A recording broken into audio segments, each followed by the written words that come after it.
We are live, ladies and gentlemen. Welcome to Draft Utopia. I am Chris Ransom. That is Joseph Potter. Got a lot of news to get to today. But we're going to start with the top 50 defensive ends in this draft. Once we get through that, we'll get to the breaking news. Because we got some Bengals news. We got some news from the Winnipeg Jets involving their goalie. Huge news, by the way, because he's won the Vezina each of the last 2 years as top goalie in the NHL. So we've got some huge news in that respect. Some NFL picks, some College Cup updates, and since I got some complaints from people said, "Oh, you didn't do your Week 11 picks last week," I was at College Game Day. I'll do recaps instead if it will shut you guys up. But we got a lot to get to. We're going to start with the defensive ends, and I've got 50 in my draft rankings this year. 10 in the first round. And a lot of that is due to numerous factors, such as the QB class being less than stellar. That's the main reason. The cornerback class is less than impressive in my mind. I like the offensive tackle class, but Joey doesn't. And the fact that 5 of my top 5 players, 2 edge rushers, 2 wide receivers, and a free safety, I think that says something. If those players are already locked into my top 5, I think that says something. And I absolutely love this edge rusher draft at defensive end. I've got 2 top 5 defensive ends. I've got 2 more guys in the top 10. But we're going to start with Ruben Bain Jr. He had 45 QB pressures as of 2 weeks ago. I believe he will be the number 1 pick in the draft at the end of the day, because the Titans are not going to trade out of number 1 unless they get a huge haul. Because I think they're going to take Ruben Bain Jr., another Hurricane, and they'll have a Hurricane on offense, Cam Ward. They'll have a Hurricane on defense, and Ruben Bain Jr. I believe right now Ruben Bain Jr. will be the number 1 pick in the draft. And a lot of the things with these defensive ends is not only can they play in a 43 with their hand in the dirt, they can play in a 34 without putting their hand in the dirt. So there's a lot of scheme versatility with these defensive ends as well. But my number 1 defensive end is Ruben Bain Jr. He looked very dominant against Notre Dame. And this is very dependent on, the Browns winning this week, and I think they will win this week. And that will make sense. Without a shadow of a doubt, that Ruben Bain will be the number 1 pick in this draft. For all the reasons you stated. Because like I say, we're getting down to the nitty-gritty of the season, and everything counts for these lower end teams, and that may end up calling the Raiders up, and the Raiders also need a second fucking. If they move down, it may end up getting down your second guy. Because right now, my top 2 players are Ruben Bain Jr. and Texas Tech defensive end David Bailey, who leads the country in sacks. I've moved Caleb Downs from 1 to number 3 on my big board, and then I have Jordan Tyson at 4 and Carnell Tate at 5. So that should tell you that that's my top 5, and that's not going to change. That's not going to change. Even if a quarterback does go in the top 5, that my top 5 overall rankings are pretty much set at this point, barring a huge injury or barring a poor interview at the combine, like what Jalen Carter had a few years ago. So, and I know you're not as high on Bailey as Bain, but I think Bailey, he's 245. He can play in both the 43 and the 34. I like him a lot more than Tyree Wilson. He was a 34 outside linebacker at Stanford. He's been a 43 defensive end at Texas Tech. So the scheme versatility with David Bailey and the fact that he leads the country in sacks is very impressive. And I right now, I sent you the top 5 of my mock earlier this week. I sent you a round 1 mock. I'm not going to go through it in great detail right now, but I had Ruben Bain to the Titans. I had Tyson to the Giants because the Giants they're paying Burns. They've got Abdul Carter on a rookie deal. There's no reason for the Giants to take an edge rusher. As much as I'd like to give the Browns David Bailey, I don't think they will take Bailey for 2 reasons. If it comes down to Bailey and Downs for the Browns at 3, I think they will say, David Bailey, he's 245. We think he's more of a 34 linebacker. Plus, we paid Alex Wright, so we're going to take Caleb Downs. If Bane's available, that changes things. If Bane's available for the Browns at 3 and the Titans go with a different edge rusher, that does change things, Joey. But I don't think the Browns will take an edge rusher unless Bane falls to them. I think it's and I don't. And it's either going to be a receiver or Downs at 3. That's where I'm at. If the Browns stay at 3, it's going to be Downs or a receiver.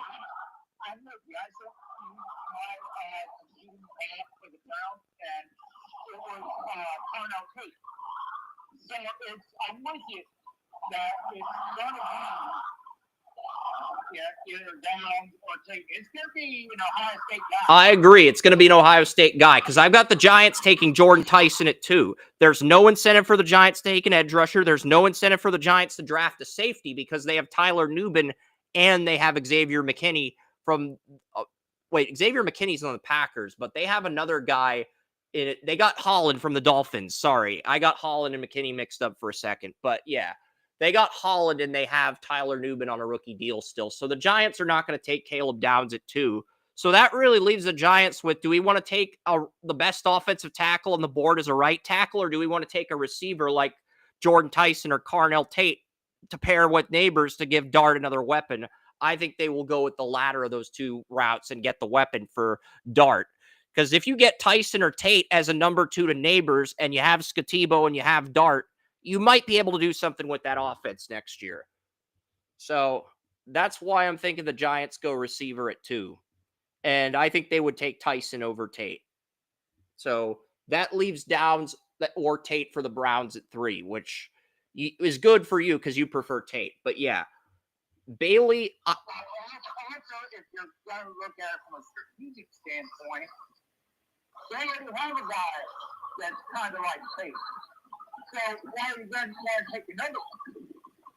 I mean, get somebody who complements them. Don't take somebody who is going to do the exact same thing.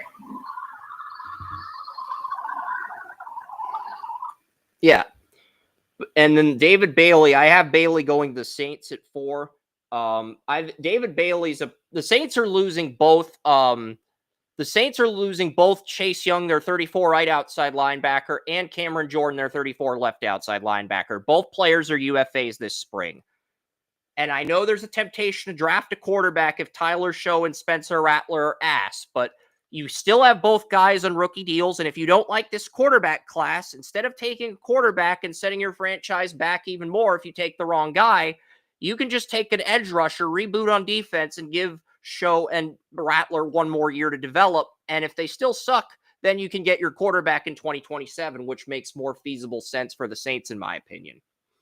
So that's why I've got David Bailey to the Saints at 4, and then Tate ended up on the Jets at 5. That is such an overlooked point. Everybody is saying, oh my God, these quarterbacks that were drafted last year weren't ready. But what are you going to do? Look at next year with guys that are less ready? Come on, guys. They drafted these guys knowing, if you look at it, these guys have 4-year starters that were drafted in the first 5 years. Almost everyone on the first starter. Why? Because they knew next year was going to be ass. And they want people as ready as humanly possible. Now, this is going to be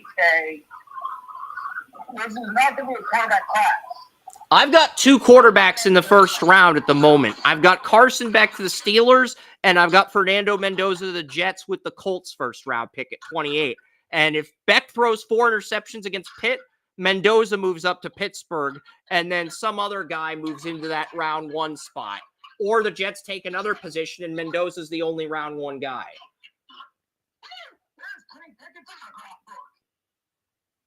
You know why he was pushed up? Because the same fucking problem. You know what? And look, the Senior Bowl director who was replacing Jim Nagy, he compared Mendoza to Kirk Cousins. I love that comparison. That's a lot better comparison than to compare Mendoza to Jared Goff, which I am appalled by because I don't think Mendoza's got the ceiling Goff had coming out of Cal. That's why I'm appalled by that comparison. I think Mendoza, Kirk Cousins, that's a much more appropriate comparison. So I give the new Senior Bowl director replacing Nagy props on that one. Senior Bowl may have upgraded. As great as Nagy was, I think the Senior Bowl may have upgraded. My thought is simple. This draft is going to be dominated early. It's going to be dominated by defensive ends. I've got 10 with first-round grades, by the way. I've got 50 in my draft rankings and 10 with first-round grades. And 4 in my top 10. 2 in my top 5. Defensive ends and defensive backs. It's going to be a defensive first round, guys. I mean, just don't say anything else. I've only got 3 defensive backs in the first round. I have Downs and I've got 2 corners, I think, at the moment. I think there's going to be some linebackers that sneak into round 1, but I'm in agreement with you that it's going to be a defensive draft. And then you got TJ Parker. TJ Parker entered the preseason as the number 1 defensive end. He has not played with the same intensity that he did in 2024. Dabo Swinney brought that up after the loss to Syracuse, and he's absolutely correct. But I think he will still get picked in the top 10 because of how bad this quarterback draft is. I have 4 offensive tackles in round 1, but Joey does not like the offensive tackle group as much as I do. And even though we both have Tyson and Tate in the top 5, the only other receiver that's done enough to earn a first-round grade at the moment is Mekhi Letman. I know I had Eric Rivers in the first round at the beginning of the year. His numbers were underwhelming to start the season after transferring from Florida International to Georgia Tech, but I look past that because Georgia Tech was undefeated. Now that Georgia Tech's no longer undefeated, I can't really look past that. I got to look at the tape and say objectively, who's the best guy after Tate and Tyson? It's Mekhi Letman of USC. So I think there's 3 receivers that could be first-round guys. I've got 2 tight ends in round 1. Williams got 3. So... and it's the same top 3 that we discussed earlier. So I think TJ Parker is going to get picked in the top 10. And then I have Keldrick Falk. I have him at 11 in my mock, but I think he's a top 10 prospect. Because Falk and Parker were the top 2 edge rushers entering the year at defensive end. And I had Falk as my number 3 edge rusher. I had Kyle Lewis of Pitt as my number 2 edge rusher. But Kyle Lewis... I can't keep him in the top 10, let alone the first round after watching Pitt get dog walked by Notre Dame last week at the game. I cannot do it. And I love Kyle Lewis. I still think he could be a day 2 pick if he declares this year. But after watching Notre Dame rout Pitt the way they did, it would be asinine. It would be irresponsible of me as not only a draft analyst, but as a NFL content creator for me to keep him in my top 10. And I'd love to keep him in my top 10, but it's just not realistic. Now, I think Rodriguez, David Bailey's other teammate on Texas Tech, could sneak into the top 10 because there's some talks that Jacob Rodriguez, we'll get to Rodriguez in a few weeks, but there's some talks that Rodriguez is going to be a Heisman finalist. I think there's only been 4 defensive players that have been Heisman finalists in the past 30 years. Charles Woodson, Ndamukong Suh, Aiden Hutchinson, and I think Rodriguez would be the 4th player in that tier. Because right now, Rodriguez is on the brink of being a Heisman finalist. Texas Tech outside linebacker. So if he is a Heisman finalist, he's going to go in the first round. Even if all these draft simulators have him at like 399 or 199 in their rankings, won't matter. If Rodriguez is a Heisman finalist, he's going to go on day 1. That is the reality, Joey. Because every Heisman finalist on defense in the history of college football has been a first-round pick. I don't see Rodriguez as a first-round pick. I see him as a day 2 pick. But and you are right. If he is a Heisman finalist, he's going to go on day 1 simply because you get into a vote in the finals that is reserved for quarterbacks. Well, guess what's going to happen? You're going to be looked at much higher than you are.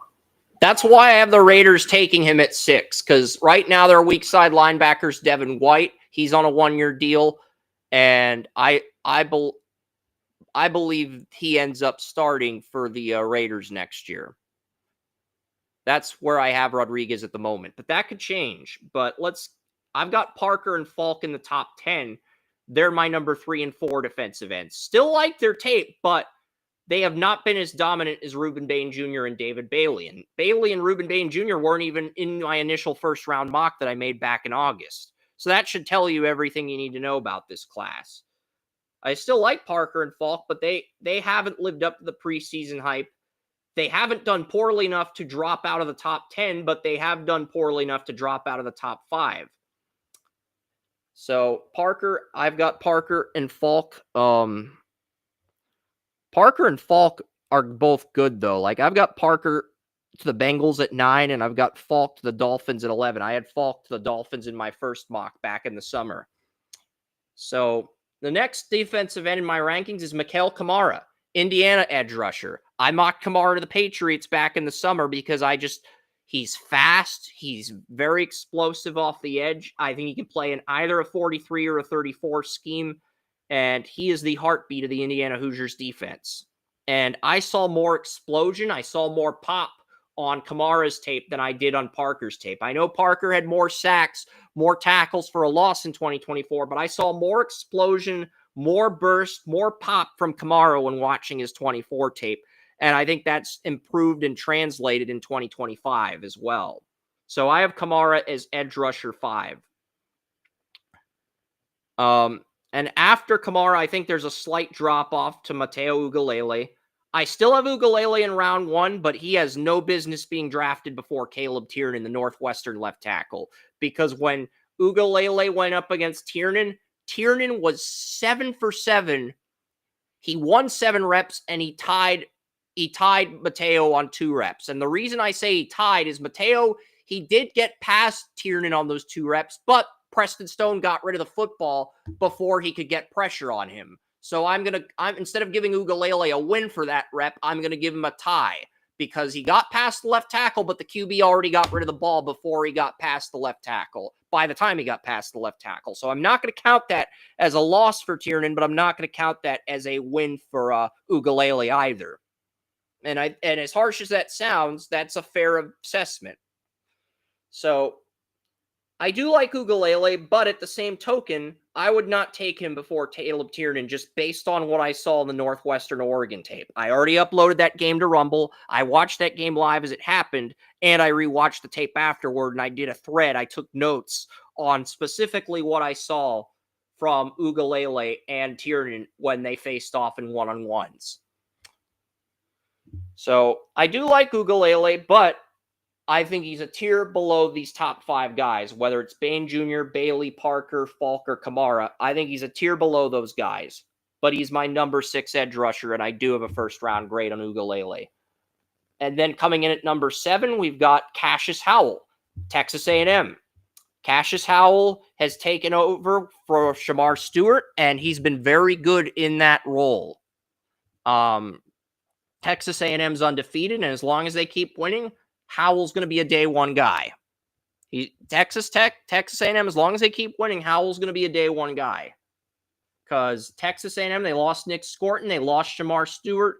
Cassius Howell has been very good, and he has shown he can be the man. The next edge rusher on this list, I've got 3 more first-round guys, Joey. You want to comment? I'll just go through the remaining guys on the list, and then you can comment on which one you like the best. You've got 9,000 defensive ends. Please, Chris, we're going to be here all day.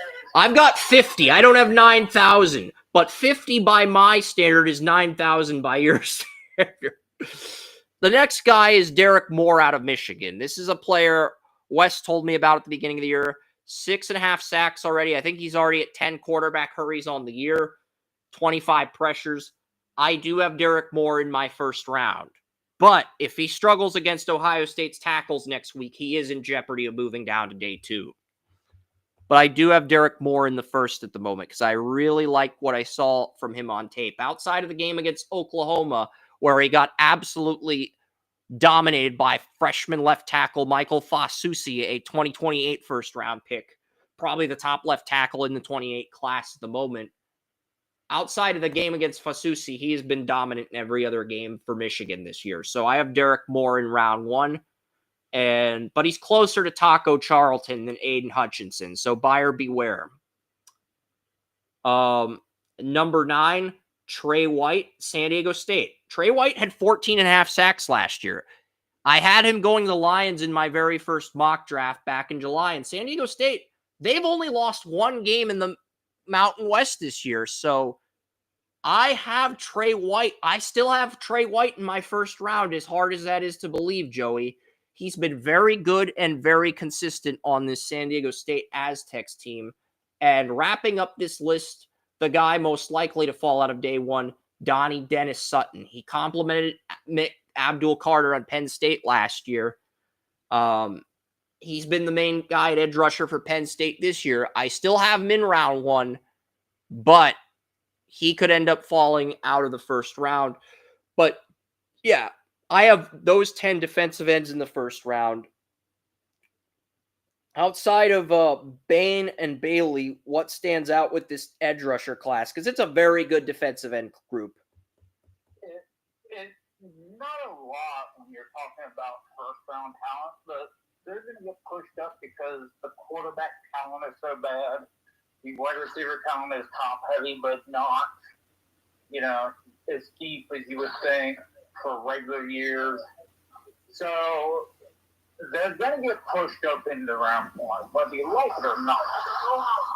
And I don't like that that's the case, but most of these guys are day 2 guys. They just happen to be in a class that, is deficient almost everywhere else. Yeah, I've only got 3 defensive backs in the first round, but I think we're going to see a lot of defensive players in the first round. I've got 1, 2, 3, 4, 5, 6, 7, 8, 9, 10, 11, 12, 13, 14, 15, 16, 17. I've got 18 first-round players on defense, and I've got 14 first-round players on offense. I think that says everything.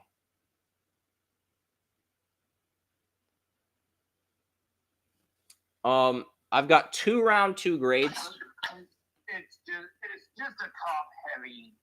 It's not even a top-heavy group. It's just a group that's going to be made top-heavy because you've got stars, potential superstars everywhere else. Then you got nobody. You got 3 potential superstars almost everywhere else. You got no quarterbacks that are going to be superstars. And then you've got everybody else. And I think it's a good tackle group, but you're not as high on this group. But I think it's a really good tackle group. Fano, Tiernan, I love their tape in the summer, and I still think they're first-round talents. Proctor's probably going to go in round 1. Maui Goa is going to go in round 1. I think Carter Smith's going to get pushed into day 1 because I think Carter Smith's the best player on Indiana's offense, not Mendoza, as hard as that is to believe. Yeah, I've got Proctor. I've got the Clemson left tackle. I like Blake Miller. He's the Clemson right tackle, but I have a day 2 grade on him. I've got a 2nd on him. He might be the one I'm thinking of. But, it's like I've got, there's not much there that I like. But the ones that I like are good. And I think the defensive ends are the ones that are going to... I like the Northwestern tackle. He did well against Mateo Ugalele. So... He's all right, I guess. I think he's a round 1 guy. 7 for 7 against Mateo Ugalele is nothing to sneeze at. He's going to get pushed up. Yeah, I mean, I've got him go to the Cardinals at 10. I don't think I would not draft a tackle in top 10 this year, but I think Fano and Tiernan will get pushed into the top 10 at the end of the process when it's all said and done. I've got 2 second-round defensive ends, Joshua Josephs of Tennessee and LT Overton of Alabama. Josephs is a prototypical 43 defensive end, while Overton's more of a 5 technique. So those are the only 2 round 2 guys. And those are the only 2 guys outside of the 10 first round defensive ends that I have Pro Bowl upside grades on. Rounds 3 through 7 are basically going to be guys who are raw but have potential to develop into high-end starters. I also only have 2 third-round talents. So a good bulk of the group from players 15 to 50 are going to be day 3 guys. So the last 2 day 2 talents are Mason Thomas of Oklahoma. He's currently dealing with a shoulder injury. And then the other guy is Romello Height, the Texas Tech defensive end that complements David Bailey. I have a third on Romello Height. So to just show you how good Texas Tech's defense is, you've got Jacob Rodriguez, you've got David Bailey, you got Romello Height. All 3 of those guys are capable of being edge rushers in a 43 or 34 defense, and all 3 could go in the top 100. That's how good Texas Tech's defense is this year. It shows me how versatile their defense is. Now, that's not a bad thing, because that'll get a lot of people drafted. I mean, Georgia proved that over the years. For several years, they got a lot of high draft picks because their guys are versatile. And all those guys have produced the NFL level. So, but that's also a cautionary tale how if you are highly productive and versatile, how you can get pushed up. So I think they're good, but I'm not going to say that in the draft they are all firing awesome. Simply because they are very versatile and do a lot of things, because we've seen in the past that you can be good at multiple things, but it doesn't guarantee you're going to be a superstar no matter what you're at. Yep. We've got 8 fourth-round guys. Akeem Mesidor, Miami, Florida defensive end, starts out the group at number 15. He complements Bain as a defensive end. Then you've got Damone Wilson, the second, Missouri defensive end. After those 2, you've got Eric O'Neill, the Rutgers defensive end. And then you got Ethan Herkett, the Iowa defensive end, at 18. At 19, Jaden Virgin Morgan is the Boise State defensive end. He complimented Ahmed Hamas, the defensive end the Lions drafted in the 4th or 5th round. Maybe it was the 6th round, but I think the Lions took a defensive end from Boise State that we both liked last year. Boise State's got another edge rusher in this draft, Jaden Virgin Morgan.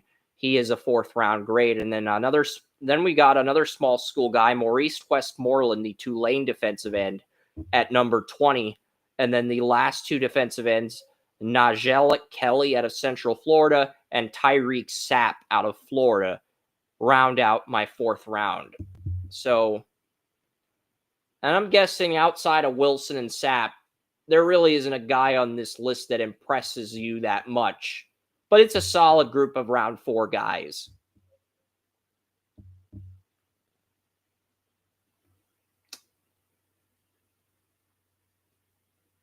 Round 4, you take a shot. I mean, I'm not going to be upset about that. Yeah. And then there's a bunch of round 5 guys in this group too. Anthony Smith out of Minnesota kicks off round 5, followed by Ohio State defensive end Caden Curry, who's come in. And Curry, I think, is a junior, so there is a chance he returns to Ohio State if he wants to be a day 2, maybe a day 1 pick next year. But Caden Curry right now, if he declares as a junior, he is a round 5 prospect.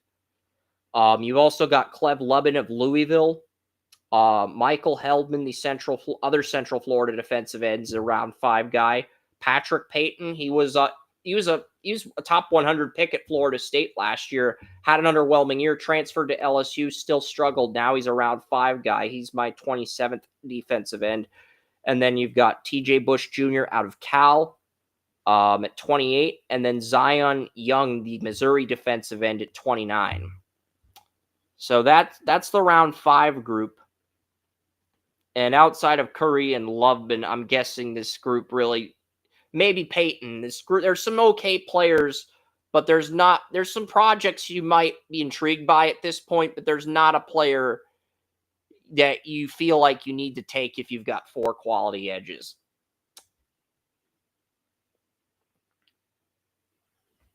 And then we got a ton of 6th round and 7th round defensive ends. All right, starting at edge rusher 30, we've got Cameron Robertson out of SMU in round 6, followed by Dean Miller of Kansas. Ethan Burke out of Texas was the defensive end on Texas last year, with Colin Simmons complimenting him as a freshman.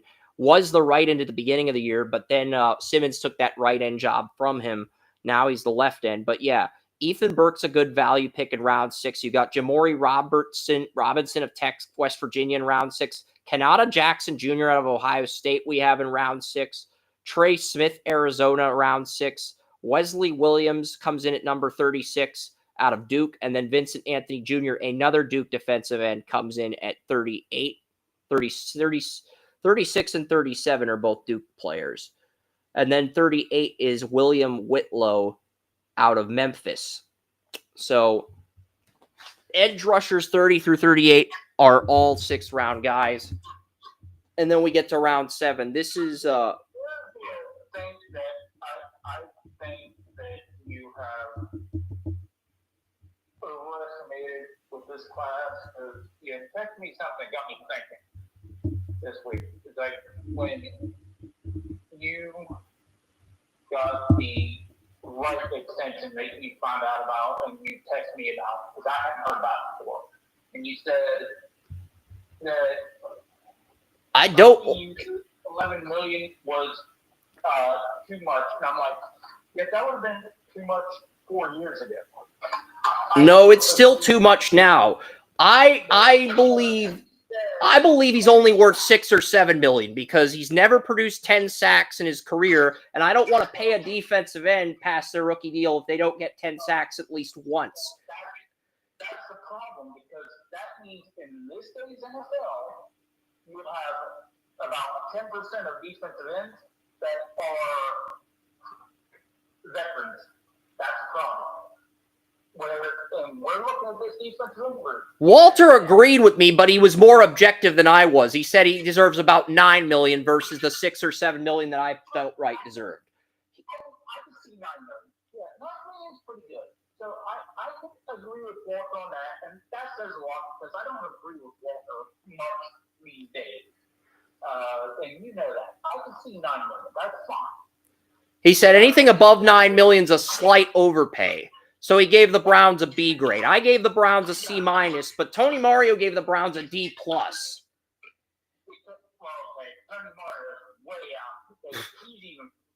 I had a 5th round grade on Alex Wright, okay? In my defense, I had a 5th round grade on Alex Wright. He had a 6th round grade on Wright. I went back and checked his 22 mock draft to see where he had Wright. He had Wright further on his board than I did. So... And that's fine, but you also have to realize this thing is going to keep going up for these guys. 6, 7 sacks, they're going to get 11, 12, 15 million. It's going to keep going up as the cap goes up, as the situation. That's what's happening in the NHL as well, Joey. With the NHL salary cap going up, Thomas Harley is now making more money than Miro Heiskanen. Miro Heiskanen's the Stars' best defender, but because Thomas Harley was due for an extension when the salary cap went up, he got 11, 12 million a year. I think he got 12.5 million for 8 years, whereas Miro only got 8.4 million because the Stars paid him while the salary cap wasn't at its all-time high.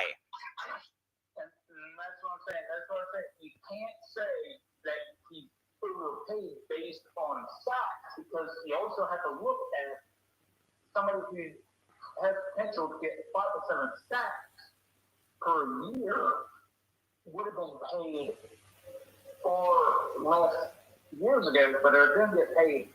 They would have been paid 6, 7 million 3, 4 years ago. Now they're getting paid more because of just look at the recent contract. Because of guys like Garrett, Watt, guys that are getting 10 sacks consistently, they are getting 40 million a year, so that's driving up the value of guys who are only getting 6 to 7 sacks. I don't like it, but that's kind of how it works now, unfortunately. Especially when you've got guys that are drafted by a regime that are coming up for contract extensions, like Alex Wright was brought up in the Gen Sports system. Alex Wright was trained in the Jim Schwartz system. Alex Wright knows the Jim Schwartz system. So guys like him are going to get more from their team in that situation because they don't have to be trained. Whereas draft picks who may or may not make it, well, they're not the known commodity. So you're looking at the price being driven up exponentially. So I just want people to realize it's not just about. It's not that I don't think this is.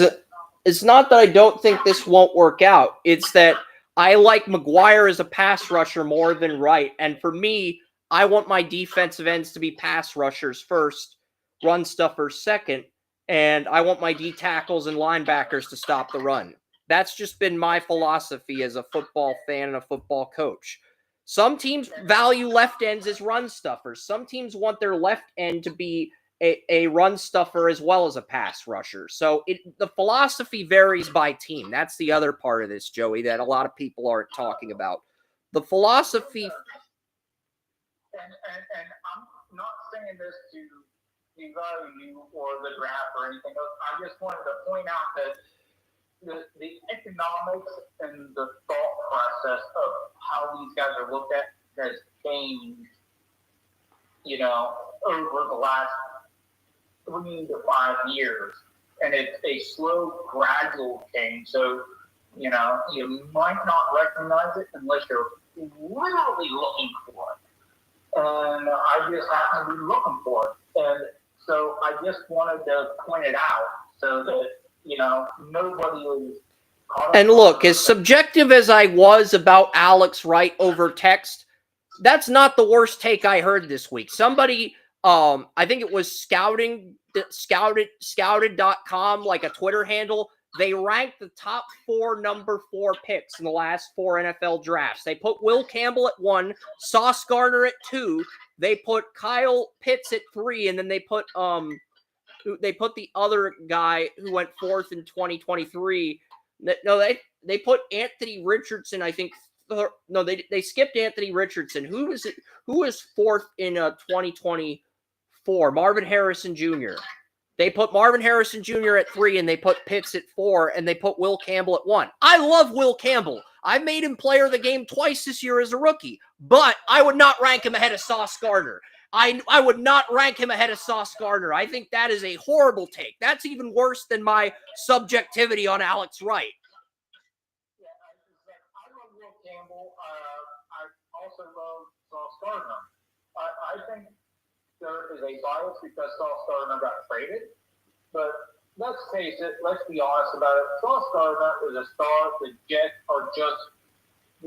are starting over. So you can't really judge Sauce Gardner on the Jets and how they're playing with this situation because that would just be unfair to Sauce Gardner. Yeah. It's like so you have to look at situational football and situational management. I mean, for every transaction, you can't just pigeonhole it. And with Sauce Gardner, I think, you're not you, but people are pigeonholing this thing far too much because different front office, different philosophy. They want to start over with draft picks, and they've done a damn good job of getting the draft picks for it. Now, you can say that what you want to about the next draft classes, but at least they're making the attempt. Yep. And, you can't, so you have to look at that situation. The Jets are ready to completely rebuild. You can't say, now, I wouldn't have traded Sauce. He's the one that I would have kept. I would have kept Sauce Gardner unless I got 3 first-round picks. Now, if the Colts gave me 3 number 1s for Sauce, I would have moved him. As much as I love Sauce, if I'm getting 3 number 1s for a corner, even a corner as good as Sauce, I think I'm moving him at that point. But only 2 and a player, I'm keeping him. I'm rejecting that trade. I agree. It's like 3 number 1s, you give me 3 number 1s, I can make something happen out of 3 number 1s. it's whether it's taking players, making picks, trading things. I can make something happen there. Whereas two can't make as much happen, and you want me to trade a superstar corner, to you. It's like, no, hold on. We ain't playing that game, too. So I think the Jets made a tactical error on that one. Defensive tackle, I don't think so. Yeah, I mean, if it would take 5 number 1 picks or 4 number 1 picks, I think it would take 5. It would take 4 number 1 picks to turn Myles Garrett from a no to a maybe. I think it would take 5 number 1 picks to get the Browns to trade for him, trade him away. It would take 5 first-round picks. I agree. Because right now, Myles Garrett on pace to have. Because if the Cowboys had traded both of their first rounders this year, both their first rounders in 2027 from Green Bay, and their 28th first rounder, the Browns for Garrett straight up, I think they could have gotten Garrett. But the Cowboys didn't want to give up that much, and that's what I heard the asking price was for Garrett. But they did inquire about him. Yeah, and Garrett's proving that asking price to be correct right now. I think the Browns wanted those 5 picks and CeeDee Lamb. They wanted those 5 picks and Lamb. The Cowboys offered those 5 picks, but they wouldn't throw in Lamb. That's why the trade didn't transpire. I heard that the Cowboys offered 3 first-round picks and Lamb, but they wouldn't go above, the 3 first-round picks. So I heard it was the first-round picks that really, So we heard the same thing, but we heard it in a different context, basically. Pretty much, yeah. It's like if the Cowboys wanted it, and the Browns were saying, no, not unless you give us, overwhelming compensation. Let's face it, when a player is about ready to shatter his single season sack record, are you going to just say, man, I will take 2, 3 first-round picks for him? No, you're going to look at it and say, hey, Reggie White, Lawrence Taylor, what they get? Oh, yeah, they didn't get traded. You're going to have to do better than that. I mean, it's a unique situation. Yeah, I told Emmanuel Watson on Sportshead Radio that Myles Garrett was going to break Michael Strahan's sack record at the beginning of the year. He's not just going to break it. He's going to shatter the thing. I mean, he finally has help both, on the inside and the outside. He gained so much muscle mass that his natural athleticism has gone from great to extraordinary. I call him a dinosaur these days, and he's just performed at a level that is above probably anybody in NFL history right now. Yeah. So 5 first-round picks. And Lamb. And Lamb, absolutely. I mean, that is absolutely an accurate deal. And it's an extraordinary situation. I mean, let's face it. You'll probably get an asking price for a player like that again. But, Myles Garrett doesn't come along every day. So, we said when he came out, he was special. I don't think we understood how special, but we're learning as we go. Yeah, we knew how special he was going to be. I mean, when he was drafted, I kind of had a feeling Mahomes was going to be special. But yeah, those two have exceeded expectations. But let's get back to the draft rankings. We still have 11 7th-round defensive ends. 4 of them are currently in the MAC conference, and since they're and these guys in the MAC are juniors, so they could be portal targets for next season. They could, because we got 11 7th. Yeah, Adam Trick of Miami, Ohio, and Kobe Stewart of Buffalo round out the top 40. They both have 7th-round grades, but I think they're both juniors. So if they go back, they're going to be portal targets next year. They're both going to be. he is probably going to stay the night or somewhere around Ohio. Are you talking about Trick or Stewart? Stewart. Okay. All right. Just clarifying. He's going to stay around Ohio, but at the same time, expect him to upgrade because this year's going to be looking at NFL draft next year, and he is going to make some weight. Because I think Stewart could be a 7th if he declared this year, but if he goes back and enters the portal, he could go a lot higher than that. He's going to make some weight. I've been saying it for a few years with him. He's going to make some weight. Yep. You just have to wait on it. It's going to happen. And I am kind of like with him. I'm kind of like what I was with Joe Sanders. It's like, don't underestimate him. Because even if he's put on the back burner, he's going to be a star. You want him cook. That's the thing. Watch him cook when he gets his opportunity because he's going to rock it out. I think Shadur is good. I don't think he's going to be a star, but I think he has potential to be very good. Well, I'm sticking to my guns on both of these guys, and until they prove me wrong, I'm still going to stick my guns on them. That's kind of how I am with my draft evaluations, so I can respect that. And then we have 2 guys from Northwestern. That's fair. Anto Saka and Aiden Hubbard, 2 Northwestern guys, come in at 41 and 42. CJ Nunnally, the 4th, Purdue, comes in at 43. Clayton Smith, Arizona State, comes in at 44. Eddie Walls, the 3rd, comes in at 45. Matthew Fobbs-White comes in at 46.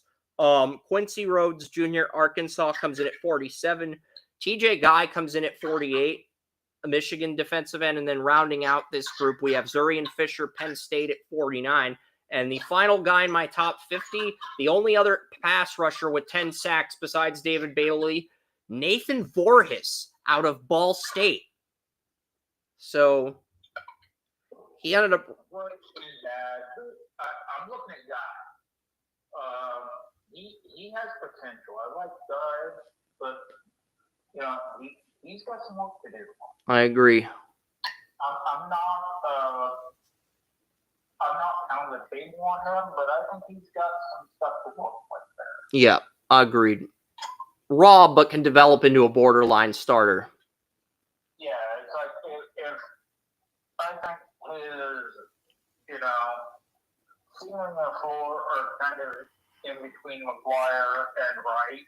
I think he's somewhere between there with his ceiling. And I think, like you said, borderline starter, do some good things, and so that equates to, he's probably going to be a 4th or 5th round pick. I mean, just like those guys were. So, I think it's around that area. Yep. Oh, it just got hit in the face with a lot of heat. All right, what should we get to next? Now that we finished the defensive end rankings, I can get into some breaking news, or I can start the bye week.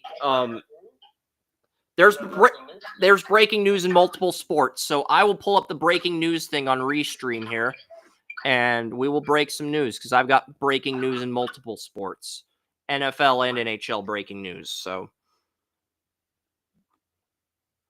All right, so where's the damn breaking news overlay? Here we go. Let's go back to welcome, and let's. All right, here we go. We got the breaking news overlay. So, breaking news. Diana Rossini reported that Joe Burrow is out for Sunday's game against the Patriots. He's full practice all week, but I think this is a precautionary measure for the Ravens game on Thanksgiving, because if he plays this game and the Ravens game in such a short week, then that could affect his ability. And the NHL breaking news involves Winnipeg Jets goalie Connor Hellebuyck. He is going to have arthroscopic knee surgery. He is out for the next 4 to 6 weeks. And if Minnesota, because right now Winnipeg's tied with Minnesota and Chicago for 3rd in the Central. If Minnesota and Chicago both jump Winnipeg by a significant margin, I would keep Hellebuyck out until at least January or February, because if you rush this guy back from arthroscopic knee surgery and he re-injures the knee, he's not going to be that same dominant goalie that won the Vezina 2 years in a row ever again. You got to be very careful with arthroscopic knee surgery. Even if the reports and the prognosis says only 4 to 6 weeks, you have got to be very careful not to rush a player back, because they can easily re-aggravate that knee. Well, arthroscopic knee surgery, like I had arthroscopic knee surgery. The big thing is at least when I had it done, I know this was 25 years ago, but it's done with lasers instead of scalpel. And it has a lot more small things involved with it. And it's far more effective. And it's far less intrusive.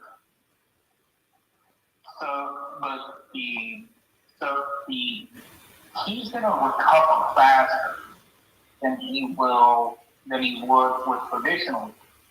Well, I guess now I've got surgery is traditional, but from when I had my surgery, traditional surgery is like when I had mine, it was 6 weeks. Now you can cut that back to 3 weeks for the same surgery. So, and before that it was 8 to 12. So I'm not as concerned as you are, but at the same time, I can understand your concern about it, because the surgery I had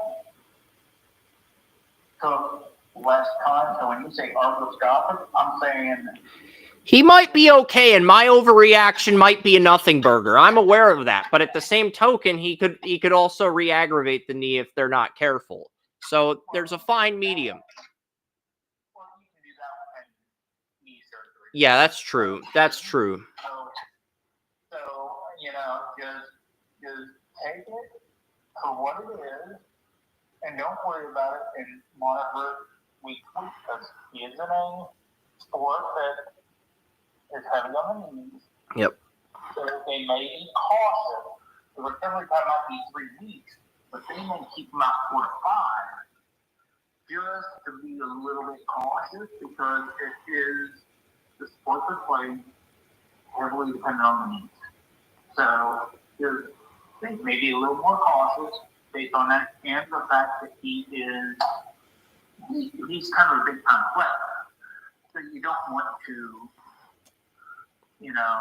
rush him back from potential. Yeah, and Eric Comrie, the backup goalie in Winnipeg, did a good job last year, so maybe he'll step up while he's out. We'll see. Yeah, so it's especially in his position where you're always crouching, you're going to be a little overly cautious about it. So, they might keep him out a little further, but I don't think it's going to be a huge deal overall. I think they're just going to keep him out a little bit longer.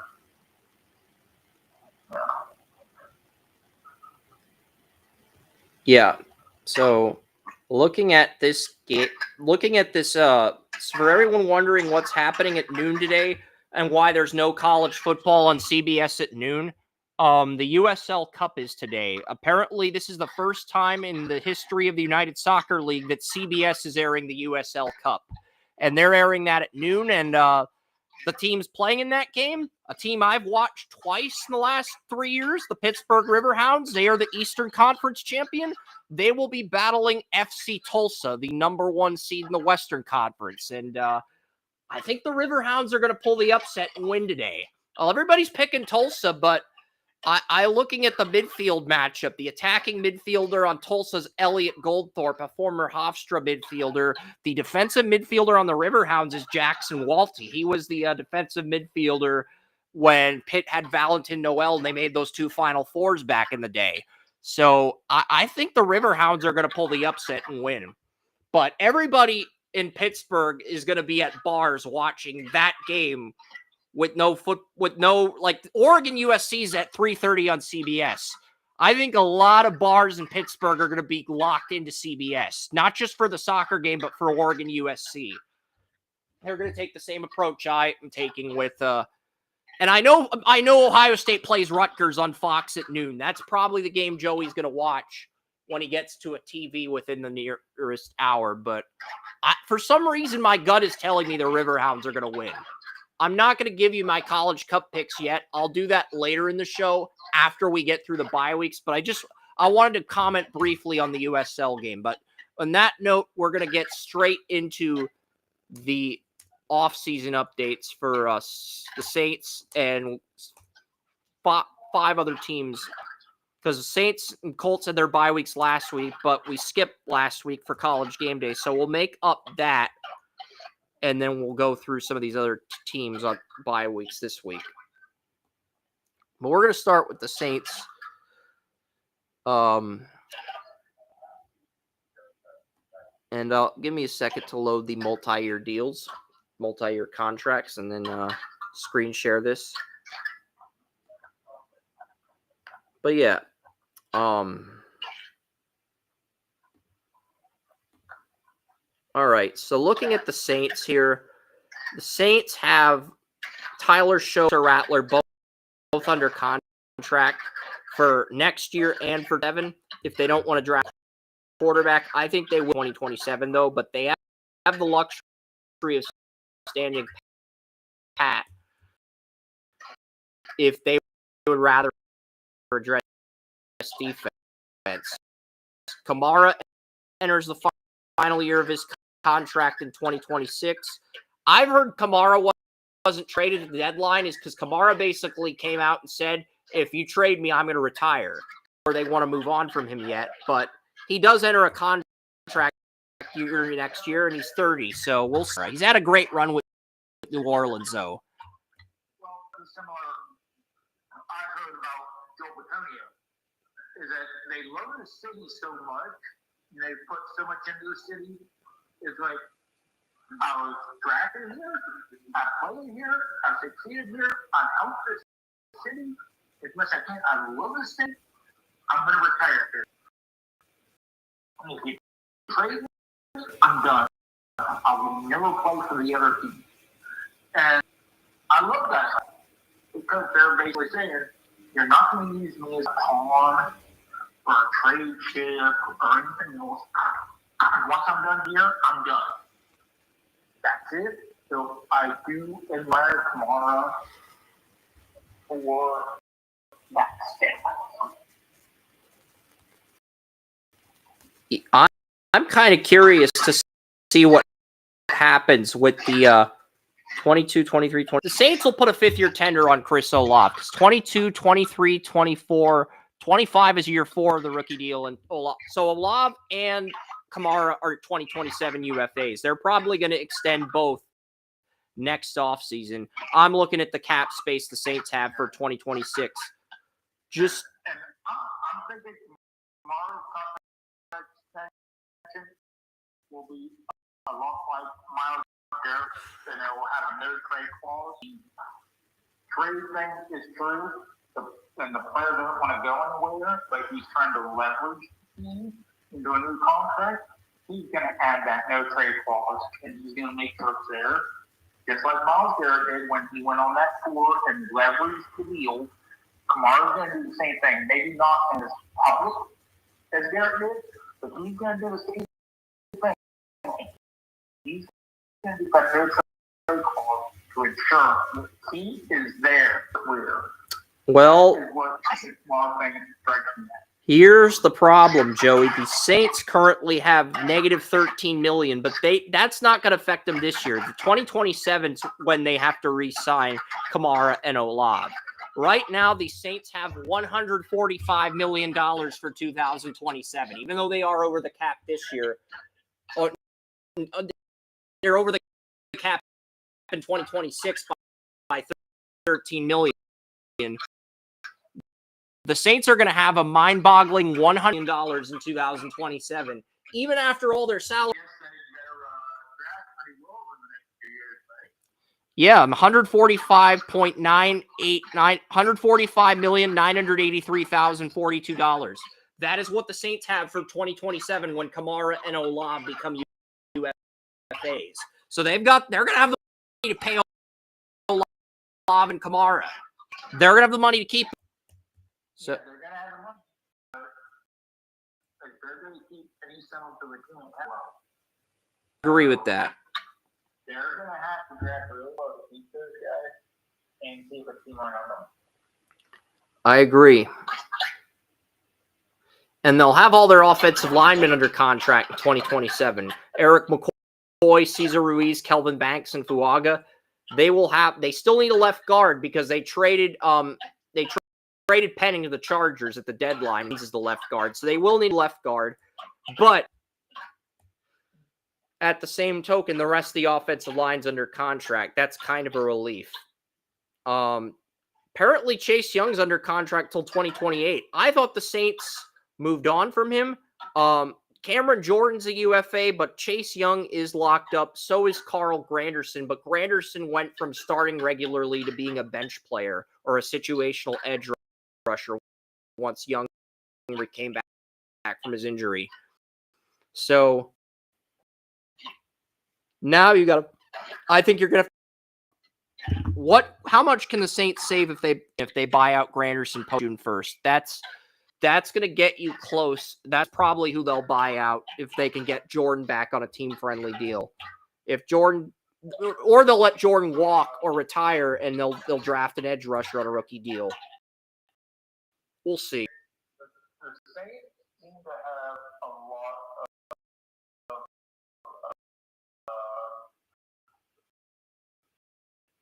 seem to have a lot of guys who are going to the city.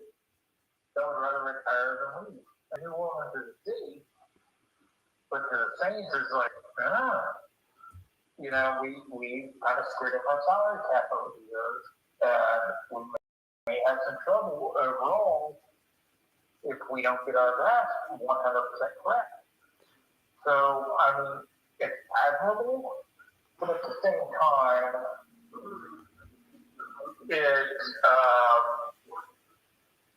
it can be a little bit problematic.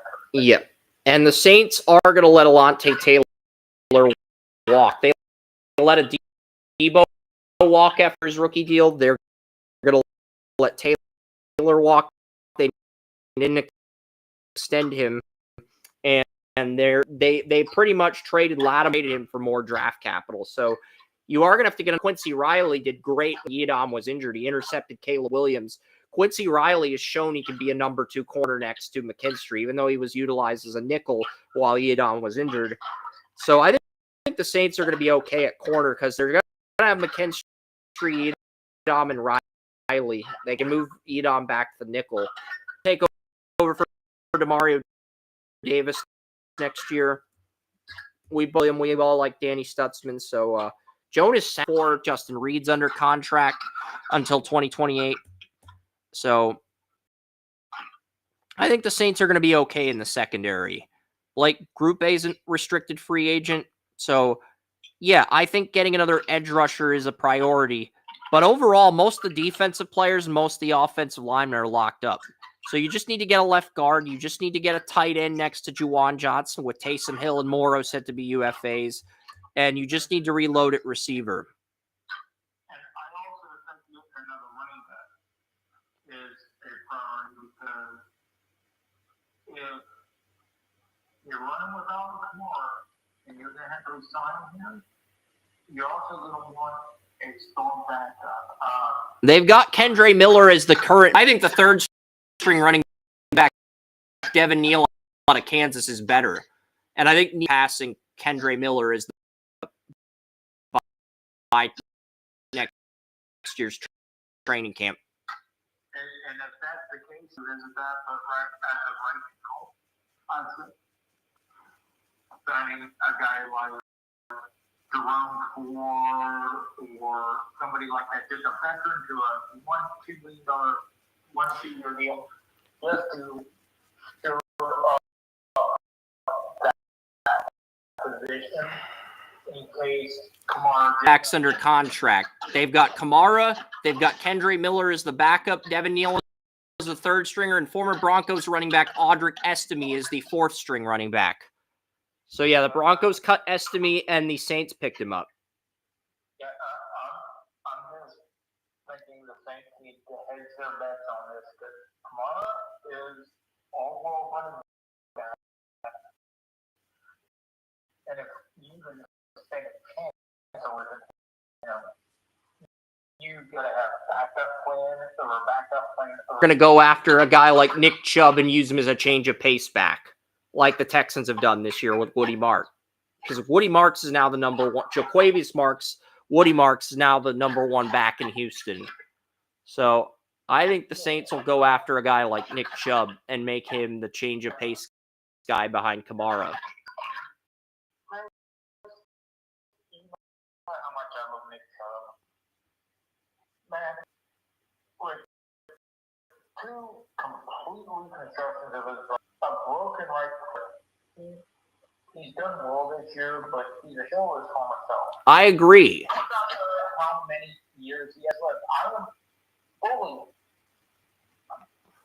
I am of the belief that with Nick Chubb, that he just gave $5 million to Cleveland Elementary School. I am of the belief that after this year, he's going to sign a one-day contract with the Browns and retire. I think he's done after this year. I think he's just going to sign a one-day contract with Tyler Brown, and he's going to go back home in a suburb of Cleveland where he owns his house. He's going to do what he's always done. He's going to sit there. He's going to water his grass, and he's going to stick to himself. And he's now going to quite a happy life.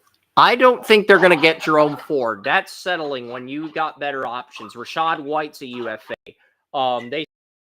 Bucks are probably going to keep Bucky Irving and let Rashad White would be a good option. I was figuring that the Bucks would re-sign both of them. Well, Bucky Irving was a 4th-round pick. He's on a rookie deal for 2 more years after this season.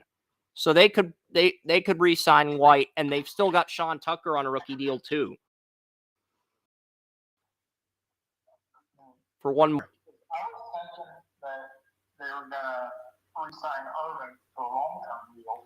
Well, they don't have to re-sign Irving to a long-term deal until like 2027 or 2028 because he was drafted in 2024.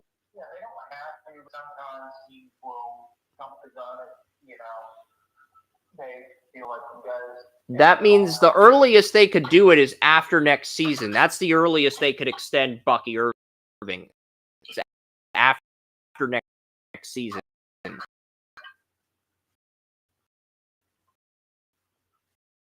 And that's when Baker's contract's probably going to get extended again in Tampa next offseason as well.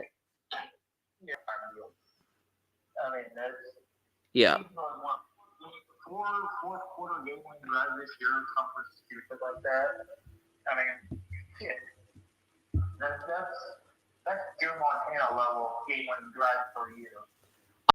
I don't think the Saints are as bad as people think, but they got to figure out what they're going to do at quarterback, and they got to figure out what they're going to do at edge. Well, I think that way about the Saints, Browns, and Raiders. They just got a few positions they just need to figure out, and if they don't figure them out, they're going to be tough. Browns, they just got to figure out their QB situation and their tackle situation, and then they'll be maybe. And their center situation, because they have to watch the all-22 way I've seen. I'm probably going to fly to Cleveland and just punch coaches in the face. You learn this in freaking junior high football. What? Get your shit together. Frustrate the hell out of them.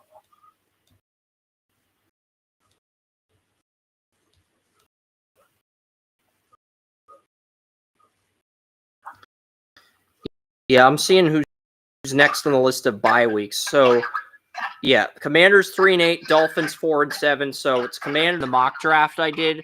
Look, I like the running backs the Commanders have, but none of them move the needle for me. And Eckler's a UFA.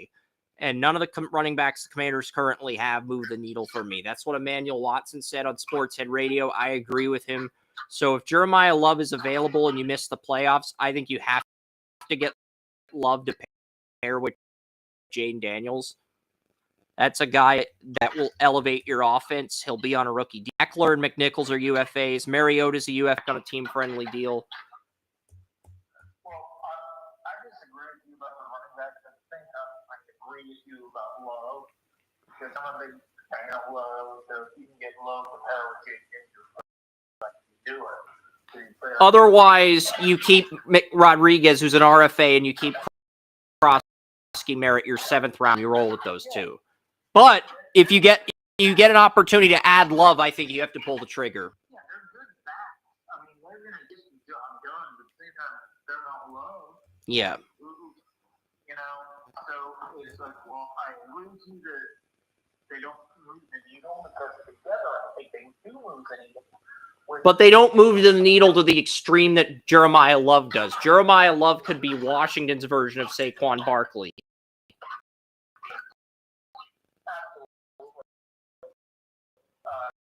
Jeremiah Love is someone who's going to be the next Saquon Barkley, and they're just boxing it out. And, we're in a jam. Give it to Love. Yeah, there were people on Twitter giving Jake Ellenbogen shit for mocking Jeremiah Love to the Rams at 8 with the Falcons pick. I don't even think he's going to make it there if the Commanders keep that 7th pick, because I think the Commanders will just take him at 7, realizing that they can't pass on a talent that is good. Yeah, it's like number 7. And Rodriguez and Krosky Merritt are good, but they're not great.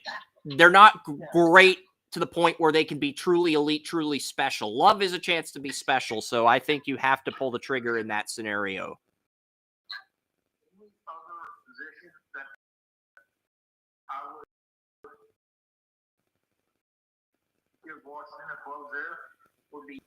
Well, Deebo Samuel's a UFA, but I have heard they are going to add Ayuk because Brandon Ayuk and Jaden Daniels are best friends, and Ayuk and the 49ers.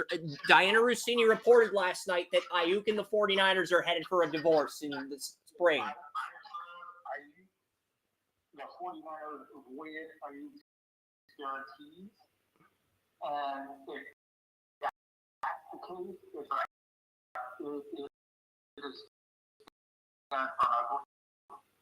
it is going to get ugly for next season. Yeah.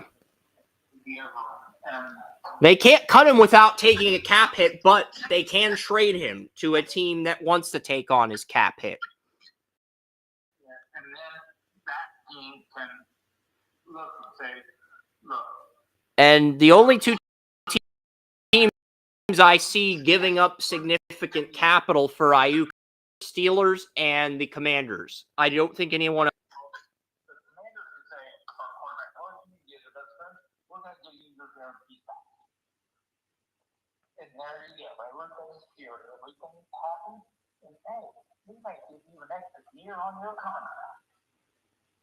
You know, and so the Commanders are in a unique place to get him because of the relationship with the franchise quarterback, who was, if he was healthy this year, we were saying last year, he was everything that we've been saying a noble quarterback to be.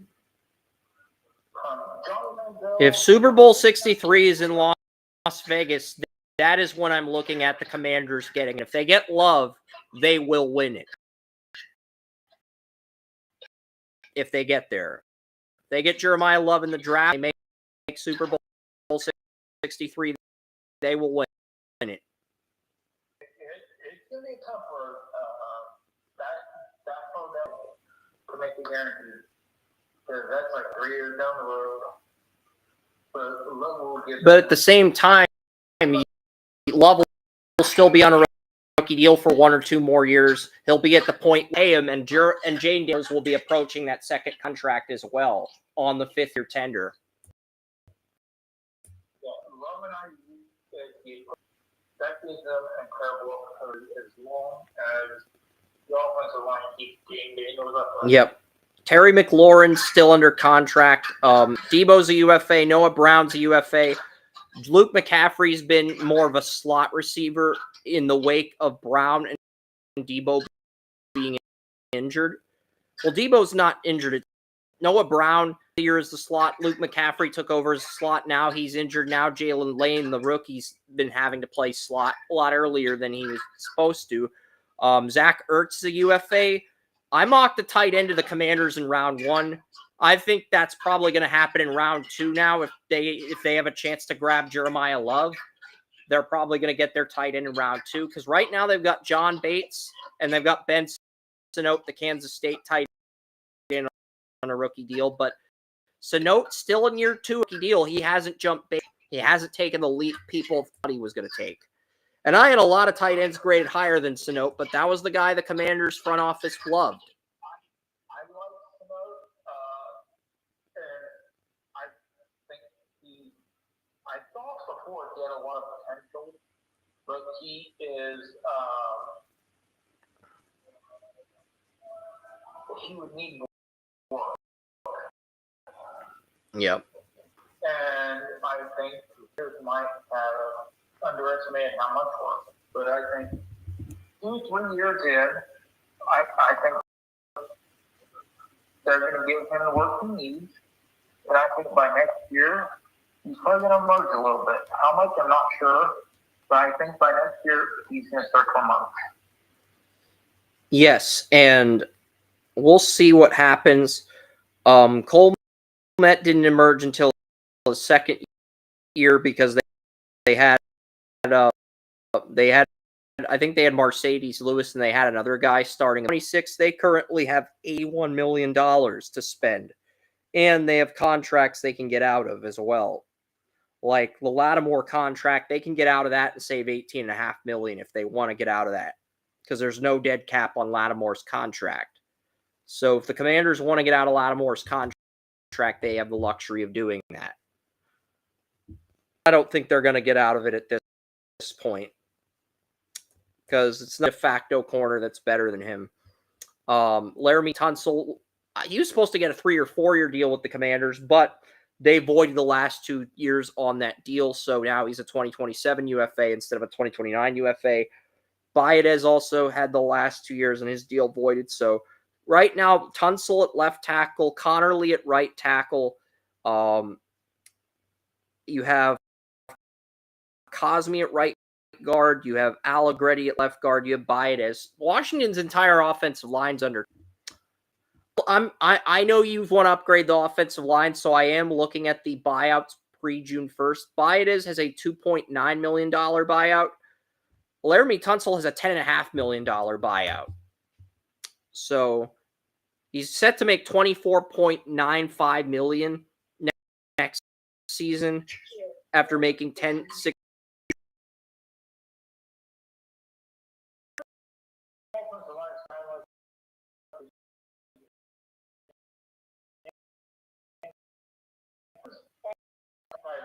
The Browns have nobody on the contract without their guys. The other has to figure out what the hell they're going to do with all these guys. I mean, for some reason, I just thought of that. I'm like, the Commanders are in such a position that they have so many guys on the contract, and they need upgrades everywhere. Well, they spent a first-round pick on Connerly. They don't need an upgrade at right tackle. I know Connerly's gotten off to a poor start as a rookie, but I think it's too soon to give up on him. Offensive tackle is a rookie. Come on, guys. Give him some time. Offensive tackle outside of quarterback, probably the most difficult position to watch in the NFL. And if you have $81 million, I don't think it makes feasible sense to cut Laramie Tunsil when he can still teach that rookie some things. You'd have to cut Tunsil. You have $81 million to spend for 2026. You don't have to cut Tunsil. I think Tunsil's on the downside of his career. I mean, I think He's set to make $24.9 million, but here's the thing. Washington's going to keep him if he restructures. Yeah, I think the game where he shut down Garrett, I think that was his kind of last role as an elite tackle, but I think he still has a lot of value. Yes. So if you put him in there and maybe draft his replacement and have him, even if he doesn't want to teach them. They've got Brandon Coleman, who started last. Brandon Coleman began the year as the starting right guard. And he got for Allegretti, and he came in at left tackle when Tunsil was injured. And Coleman in rookie deals. So it's not like you have to make that move. You don't have to make the move, but these guys can be upgraded. I keep Carly, but the other four, I keep Tunsil because of his experience. Gotta have a. I like Coleman as a swing tackle for now, but to guard eventually. The problem is they gave Cosme a 4-year, and they cannot get out of that without taking a cap hit. And they're paying Cosme like $20 million a year at right guard. They're paying Cosme $20.5 million. That's going to take up 6.7% of the salary cap next year, and they cannot get out of that deal. They would lose $7 million in cap space if they cut him. You don't want to cut Connell, you don't want to cut Tunsil. So you have 3 other positions. It's basically, do you want to upgrade at left guard or do you want to upgrade at center? Because right now you have Allegretti at left guard, you have Coleman as the swing tackle and the swing guard, and you have and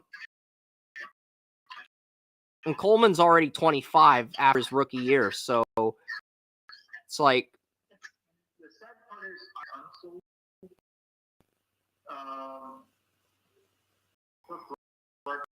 Player in the draft, but with that upgraded talent actually lead to something productive? And I would say no, because Tunsil has played as such a. That would have been like, the Chiefs upgrading left tackle in the early 90s, or the Browns upgrading over Gary Thomas, something like that. It's like, what is the value of that? The talent is not as much as what you're getting from a Hall of Fame level player, even if they're what they want. Yeah. And I think that's the thing, because believe it or not, I think Tunsil is a Hall of Fame level talent. Yes. He is a Hall of Fame talent. He is damn good. Allegretti, if you cut Allegretti, you save $3.6 million. If you cut Bide as your center, you save $2 million. And Bide was the center during rookie year. So I would probably move on from Allegretti because I don't want to ruin the chemistry between my quarterback and center.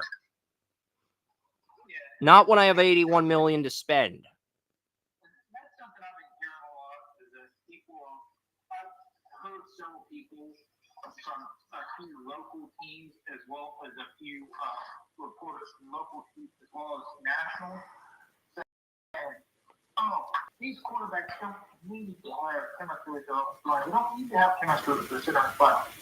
So what? What are you talking about? They don't know the team? If they don't know the tendencies of the quarterback? And you have $81 million to spend. You have the luxury of keeping players under the current contracts you're paying them for next season if you're Adam Peters. So why would you ruin the chemistry between your quarterback and center? It's a lose-lose scenario.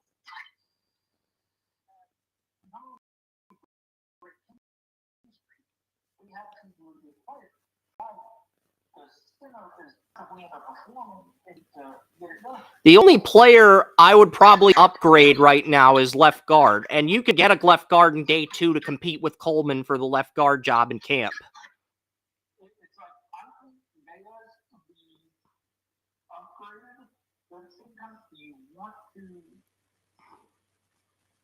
it as a You can get a guy like Braille's in round 3 who's under 300 pounds who can put on this for a year or two, and that's much more feasible than cutting Baez.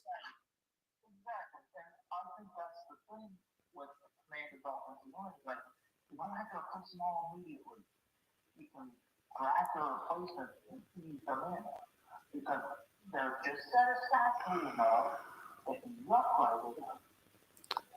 Because if you wanted to move on from Baez, you could get a guy like Logan Jones out of Iowa in the second round, but you could also get a guy like Brailsford in the third round and have him sit under Baez for a year and then put on that muscle. Because I think Brailsford's only like 289 or 290. So you could have him put on some muscle and learn under Baez for a year, and then he takes over on a rookie deal. That's probably the best solution. Upgrading position on the offensive line. But at the same time, you want to upgrade them now when they are still viable, or do you want to use their experience, especially with Baez and Tunsil, you want to use their experience. You can't get out of Cosme's contract, even if he's the most expendable. So and you still have Connerly at right tackle. So it's a very good problem to have when you have $81 million to spend in cap space, but at the same token, that you do have guys you can upgrade.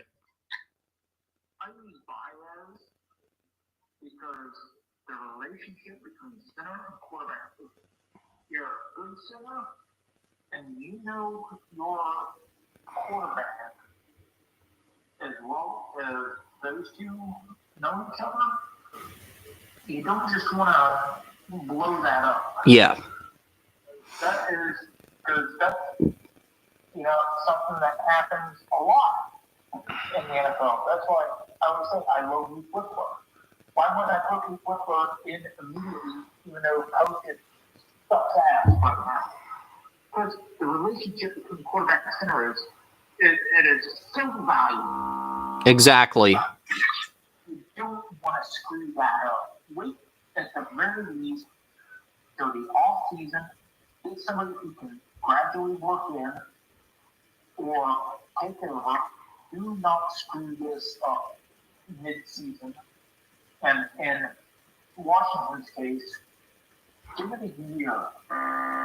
Exactly. You're at a point where you can keep Baez through the duration of his contract, but you can also draft his replacement and groom him for a year. It's a good spot to be in with $81 million in cap space. It's an amazing spot to be in because, like I've been saying for years on the podcast, one of the maybe the greatest thing we never talk about on the football field, center, quarterback. Just look at Jeff Saturday, Peyton Manning. Jeff Saturday was supposed to be on the NFC team in his final year because he played for the Packers. He switched over to the AFC team during the Pro Bowl because he wanted that one last snap with Peyton Manning. So they made an exception for that. That's the only time I think a center switched teams in the Pro Bowl.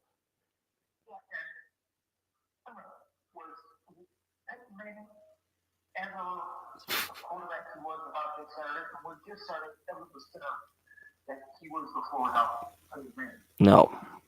No, absolutely not. Because the center quarterback relationship is so damn important. And if you have a relationship like that, you don't want to screw it up. And that is the one thing you have to make sure that if you're going to put your center, one, stuck ass, or two,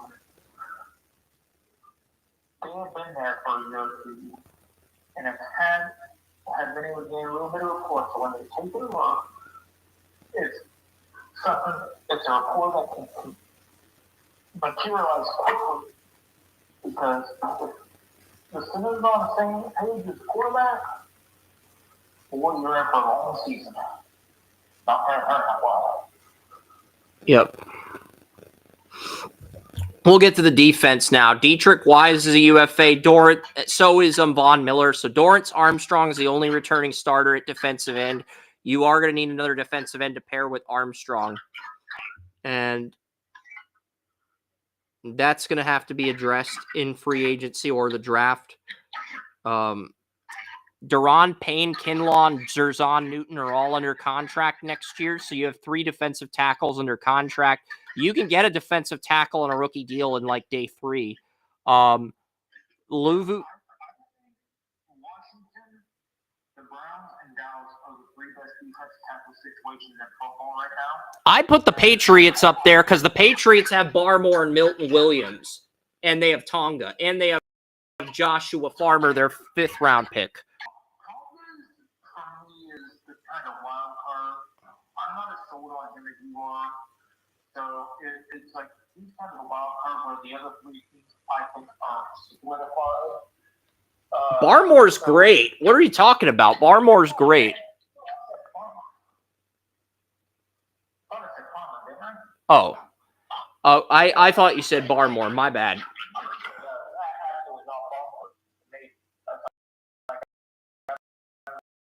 Yeah.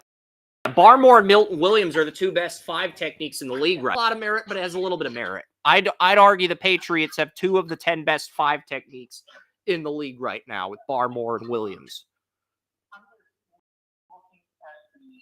But Elliott Wolf made a critical mistake when he traded Keon White to the 49ers because he could have used Keon White in the 5 technique while Milton Williams was on IR. If Andrew Berry was in the situation Wolf was in, I don't think he would have traded Keon White away for a 6th-round pick because Keon White still had 2 years on his rookie deal. I don't think Berry would have made that trade if he was in Elliott Wolf's position. Just saying. Has a critical flaw that's also one of his greatest strengths, and that's he values his rookies to the point of almost obsession. And Elliott Wolf is of the other ilk where he'll look at his rookies like, you're underperforming, go. And then you're like, oh, we need him. So I think those 2 are kind of on the opposite side of the fence in their philosophies. So I'm not going to really get angry at either because both philosophies can work. Plus, I think Wolf is modeling his team. Back in 2010, Matt McGuire of Walter Football created something called the NFL Positional Value Pyramid, and then Dorsey tweaked it when he was with the Chiefs, and then he brought that same positional value pyramid to the Browns when Elliott Wolf was the assistant. Wolf has brought that to the Patriots because he got Drake May and Will Campbell, the first 2 pieces of the positional value pyramid in the draft. He's trying to complete that his own version of the positional value pyramid in New England.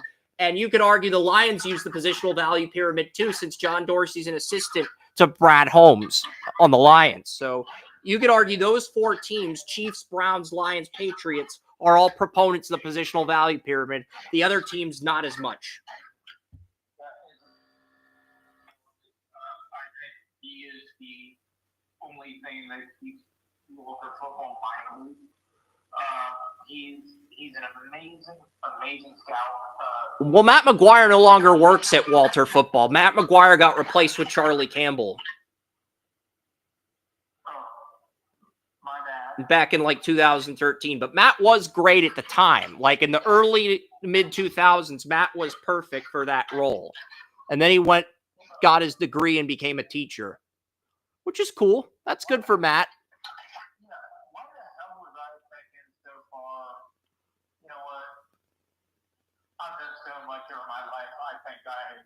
A little bit of slack on that one.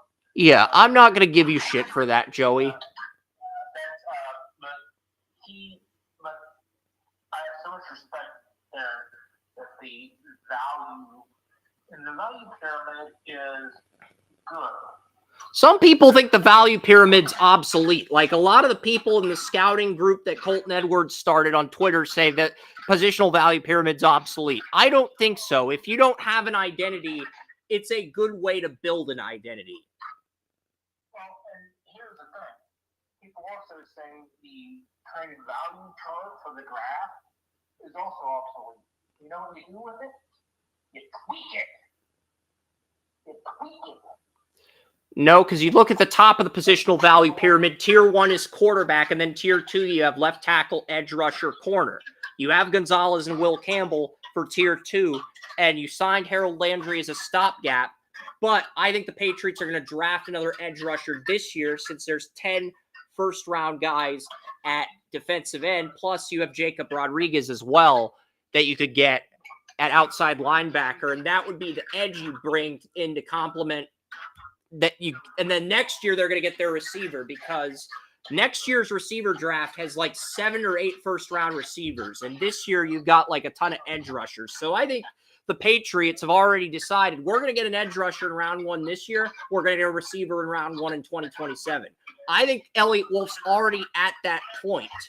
So he can take a lot more patience with his day 2 picks, and that's not a luxury that a lot of playoff teams have. You know, Elliott Wolf, but we're getting way off track here. We're on to Washington. Yeah, let's get back to Washington. Good point.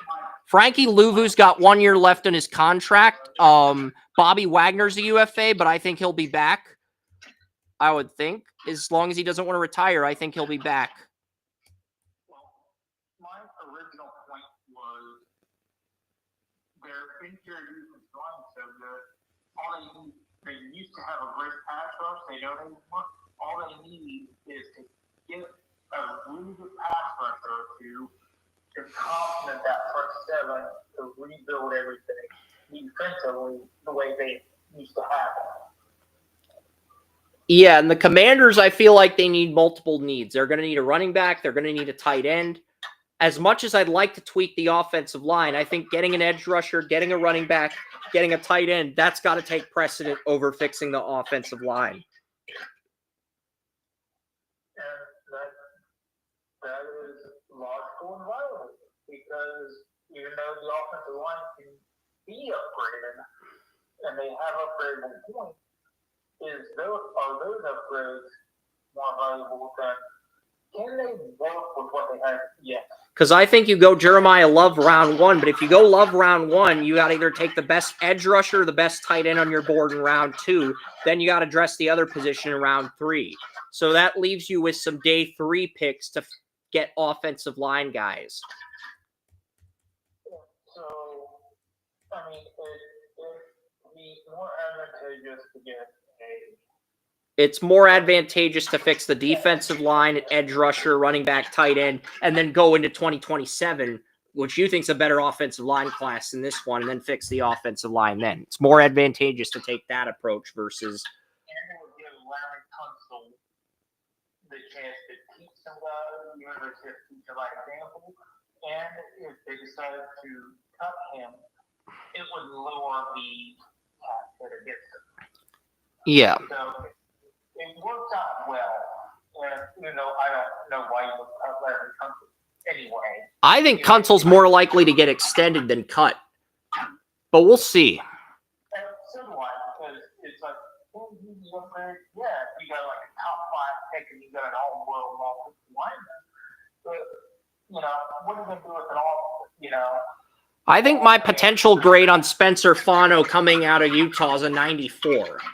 I had a 96 on Tunsil coming out of Ole Miss. I think I had a 97 on Tunsil coming out of Ole Miss. I had a 96 on Ronnie Stanley coming out of Notre Dame. So I don't think there's a tackle in this draft that can replace Stanley. Absolutely not. I'm not even sure that outside, even the Ohio State offense tackles, which got incredibly high on Ohio State offense, I don't think they paid him. Guys, for replace Ronnie Stanley. I mean, you need all-world talent for Tunsil. You need an all-world talent to replace Tunsil or Ronnie Stanley, for that matter. Well, you mentioned Stanley. That was the last second. Yeah, I know. We'll get to the Commanders' secondary. Lattimore, Mike Sainristil, Trey Amos are going to be back next year. You can cut Lattimore because there's no dead cap on Lattimore's contract. So if you want to move on from Lattimore, you can, but I wouldn't, because I don't think you have a corner that's going to be better than Lattimore, and you have $81 million in cap space. I wouldn't extend Lattimore, but I wouldn't cut him either. That's a fair medium.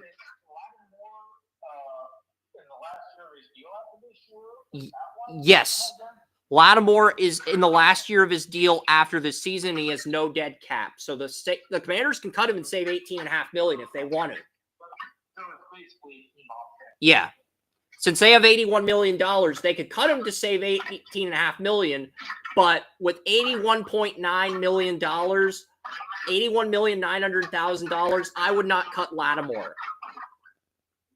No, the Commanders are in a really interesting position, and I'm gonna talk up everything we've been talking about the Commanders here in one sentence. They've got so much money they don't have to do shit if they don't want to. Because guess what? They're solid everywhere around. They can upgrade. And if they do make some moves in free agency, you just want to make enough moves to where you get guys for 1 to 2 years so you still have money you can pay when Jaden Daniels enters that 5th-year tender. So you can extend him, not worry about. They're not the Saints. They don't have $50 million in the cap. They got $89 million. They got $81 million for 2026. They got money. So why are you gonna? So they can do. I think they're going to get Ayuk. I think they're going to replace Deebo Samuel with Ayuk. And if they wanted to bring Deebo back, they could. And they would have Deebo, McLaurin, and Ayuk. And who's going to tell them no? A damn person, because they get the money to do it. Yeah. And that's what, everything we're talking about right now with the Commanders, it all comes down to that. They've got the money, and they're a solid enough team. They don't have to do a damn thing with anything. If they Agreed. Want to. Agreed. And I think that's all it comes down to. They got the money to do whatever the hell they want. Yep. And we're on to the Dolphins. And there's the opposing thought process of the Commanders because they are fucking train wrecks. Well, the Dolphins, if they bring back Mike McDaniel, they are going to keep Tua in 2026. That's what I've heard. If McDaniel comes back next season, Tua is also going to be back. Daniel a little bit. The dude is one of the best X's and O's guys in football.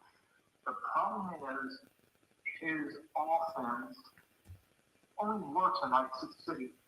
Because it has to be one. It can't have horrific weather.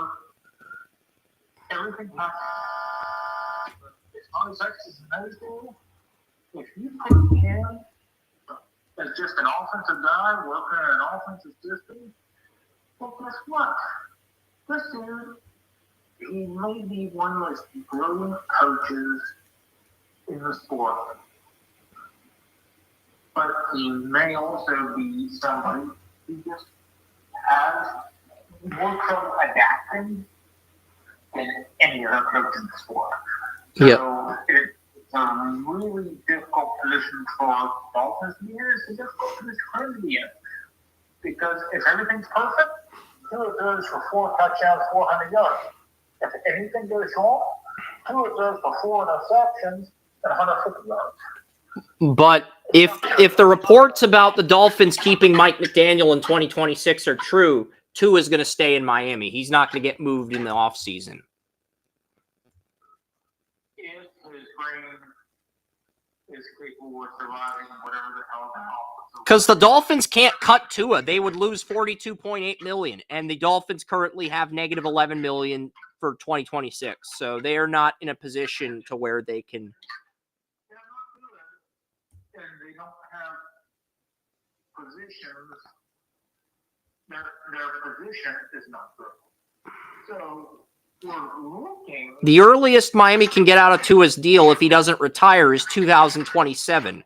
They would have $78 million in 2027, and they could save $21.6 million if they cut Tua pre-June 1st. So that is the earliest Miami can get out of Tua's deal, 2027. And I'm not going to hate on the Tua deal as much because we didn't know he was going to get 2 more concussions after signing the deal.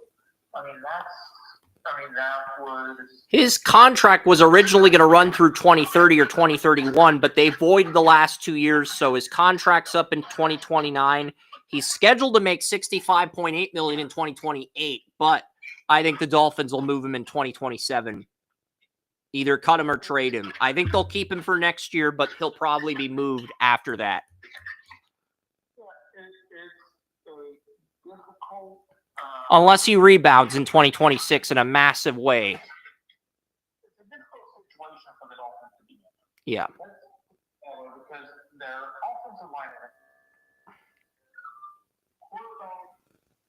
no one in an educated state in place for many years.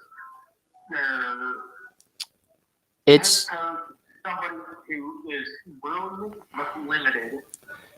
And their salary cap. And they're going to have to pay Achane. Achane's a 2027 UFA. He's going to get extended. That's going to take a chunk of their $78 million that they have for 2027 away when they extend him, because I think they are going to extend Achane. They're going to cut Tyreek Hill, because cutting Tyreek Hill saves $23.65 million. It gets you out of the $11.6 million. So you go from negative 11 to 12 million just by cutting Tyreek Hill. Can't really be upset with the Dolphins front office because a lot of the stuff that's happened to them has been unforeseen. Yeah. We didn't know it would happen. The Dolphins front office got hit with some of the worst luck I haven't seen of any front office in a long time. Tyreek Hill went through. Tyreek Hill payments. Concussions to the quarterback. Somebody said that losing Tua is like losing your queen on the chessboard, and I replied, no.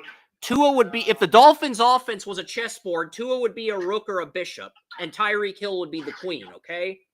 Like, I'm trying to be objective about this, but I like Tua. I thought he had a high ceiling coming out of Alabama, but let's be real, Joey. If the Dolphins' offense is a chessboard, Tyreek Hill is the queen, Waddle is one of the rooks, and I think you could make an argument for either Tua or Achane as the other rook. Tua is a good quarterback, but he's probably limited. Yeah. He doesn't make all the reads. He has a nice touch on the football. We're not going to be upset with that.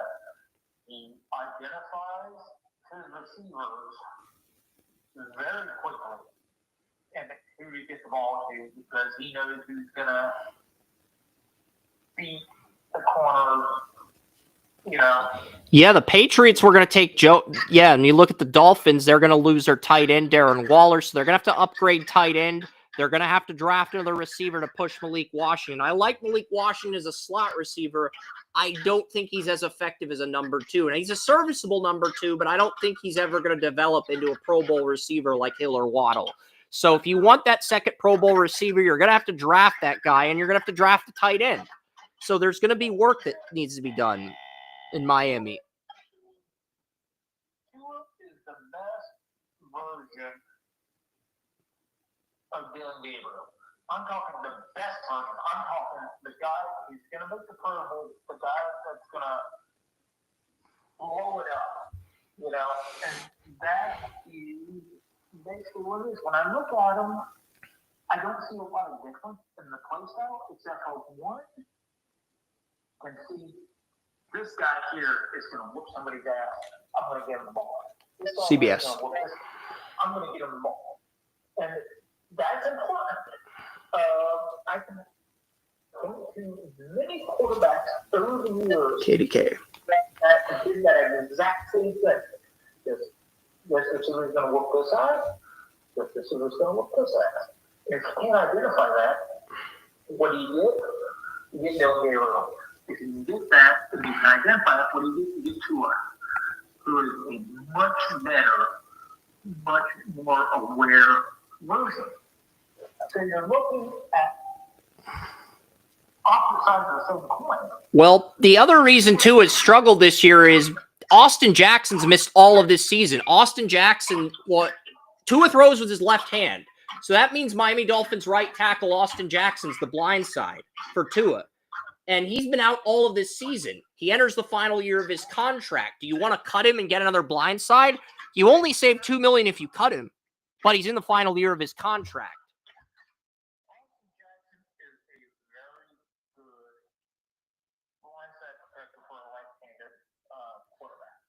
If Austin Jackson was playing instead of Larry Borum, the Dolphins may have won some of the games they lost close to, like the Patriots and the Bills in weeks 2 and 3. So,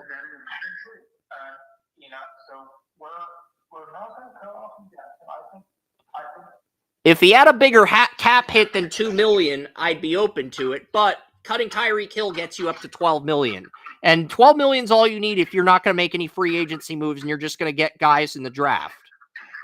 The only reason I would agree to take Tyreek Hill at this point is he's one of those guys that you save $23.6 million if you cut him, and you're $11.6 million over the cap.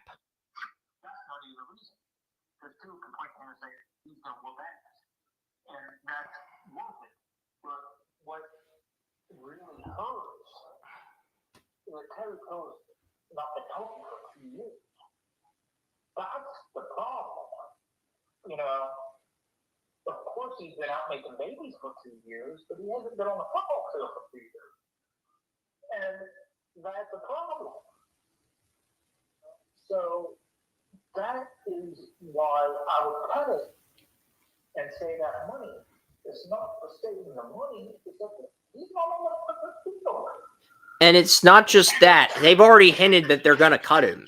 It's pretty much a done deal, like Ayuk. They pretty much hinted that because right now, Tyreek's making $27.6 million this year. Next year, he's going to be making $51.898, but you can cut him to save cap space and get under the cap. Well, at the same time, why do they want that thought process? Because he's not in the damn field. It doesn't matter what ass he's whooping is on the field, because if he's not on the field, it don't matter. You know, the only ass he's whooping from the lady from behind. I mean, that's well, if you don't cut Tyreek Hill, you have to cut Bradley Chubb and Minkah Fitzpatrick. Well, the Minkah Fitzpatrick thing I wouldn't be too upset about at this point. That dude's on the downside of the Outside of you're $11 million over the cap. So if you keep Tyreek Hill, the next player that saves the most cap space after Tyreek Hill is Bradley Chubb, $7.3 million. You're still $4.3 million over the cap if you cut Bradley Chubb. And the only other player you can move that saves over $5 million is Minkah Fitzpatrick. So it's either you keep Tyreek Hill and you cut Chubb and you cut Minkah, or you cut Hill and you keep your defense the way it is intact. I don't like either one of them. Bradley, so you... I keep Bradley Chubb. I Minkah's on the downside of his career. And Tyreek Hill is always injured. So you're not getting your money's worth there. So cut those two. Get the money. You would save $30 million if you cut Hill and Chubb, and if you throw in Minkah too, that's $35 million you save. So that takes you from negative $11 million to $25 million. Well, I still like Chubb as a passer.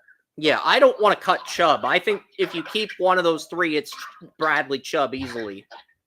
Yeah, and cut the other two because they're not doing anything for the team. Yeah. So that'll get you up to $16, $17 million. So you can get one cheap free agent, and you get rookies in the draft on team-friendly deals.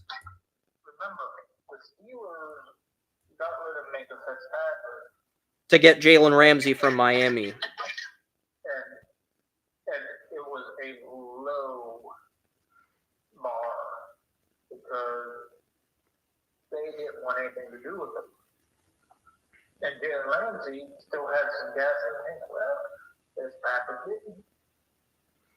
Yeah, Benito Jones is a UFA, but here's the thing. Kenneth Grant, Kenneth Grant's been the 34 left end, but there have been some plays when Benito Jones isn't on the field, they move Grant over to nose tackle and they bring Zeke Biggers in at 5 technique. So you can move on from Jones and go with Grant and Biggers as your starter next year if you're impressed with the progress of both rookies. That is a very good point. The thought process here is, are you impressed enough to make it happen? Because if you are, absolutely. Benito Jones is a UFA. He's a 2026 UFA. And you don't have to let him walk, but you can if he takes like a $2.5 million, because he's making $2,006,000 for this season. If he's willing to take something similar to where you're only paying him 2.25 or 2.5, I bring him back. And if not, you let him go and you roll with Grant and Biggers. Yeah, there is enough there for the Dolphins. There's two areas of good weight. There's enough there that you can really work with. Yeah. With the rest. You're still going to have Brooks and Tyson at middle linebacker. You're still going to have Bradley Chubb and Chop Robinson. But cornerback is a mess. Cornerback is going to be a mess. Jack Jones, your number one corner, is a UFA. Julius Brent's number 2 corner. He has one. He's going to cut him in the offseason to save cap. I don't know how much they would save by get up right now. $1.87 million. There's no dead cap on the final year of Brent's rookie deal. So I'm not as confident in the numbers much because you got drafted by Dylan Gabriel. So,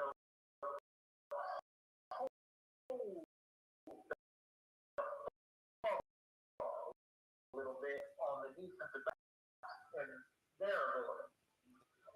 So, the UFA, Storm Duck has 1 year in the nickel corner as a rookie. Cater Coe, who's a UFA. Melifon, who's a UFA. Rasul Douglas is a UFA.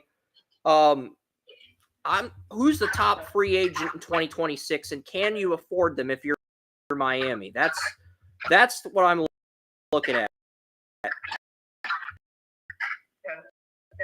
from the Miami perspective, the Cleveland defensive one, I think, well, what's that say about your offense? Because we discussed your offense sucking too. So what does that say here? So somebody's sucking way too much to suck for what they're being paid. Right now, Jamel Dean's the top corner on the free agency market. And I like Jamel Dean, but I think Benjamin Morrison and DJ Jacobs, the Kansas State corner who's starting against nickel over Morrison, are both better. Tampa Bay is going to be better with Morrison because they've already McCollum. So I think with Zion Morrison is the number 2 and DJ Jacobs still in the nickel, I think the Buccaneers are going to be fine at corner without Jamel Dean. And Dean's going to get overpaid somewhere else. Yeah, it's like the Buccaneers are.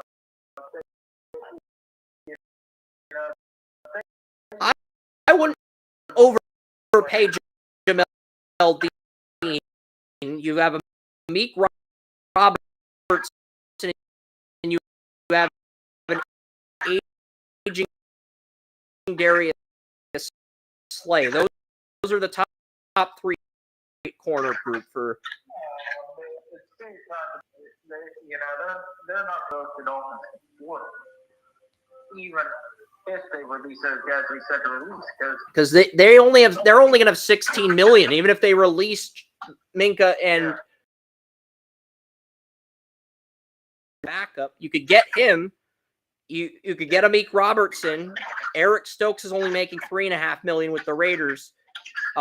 He's a good number 2 corner in Green Bay, but he's been the number 1 corner with the Raiders. It's been a disaster. Greg Newsom's a free agent. He's only making $3.1 million.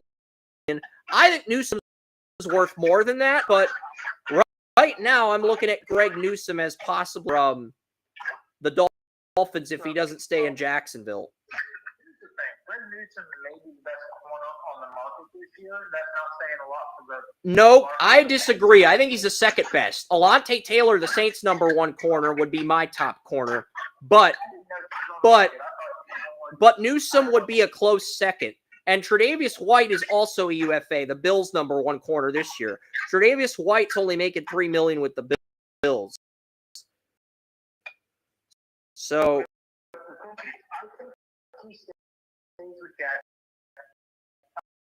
think Newsom stays with Jacksonville because he's played on the outside. He fits their defense well. So I think he stays in Jacksonville. Tariq Woolen's a free agent too. He was a finalist for Defensive Rookie of the Year his rookie year, despite being a 5th-round pick. Tariq Woolen, that's the guy I would pound the table for if I'm Miami.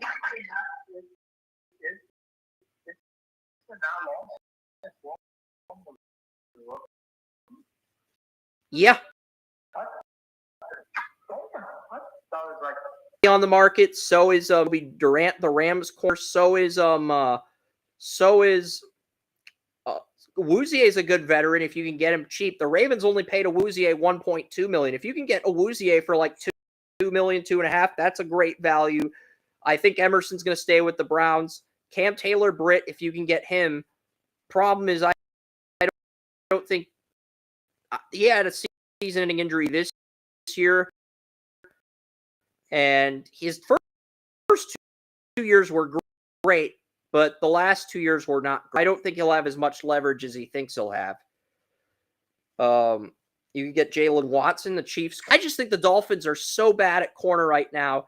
They're going to have to get a free agent corner. They're going to have to draft a corner, and they might have to get multiple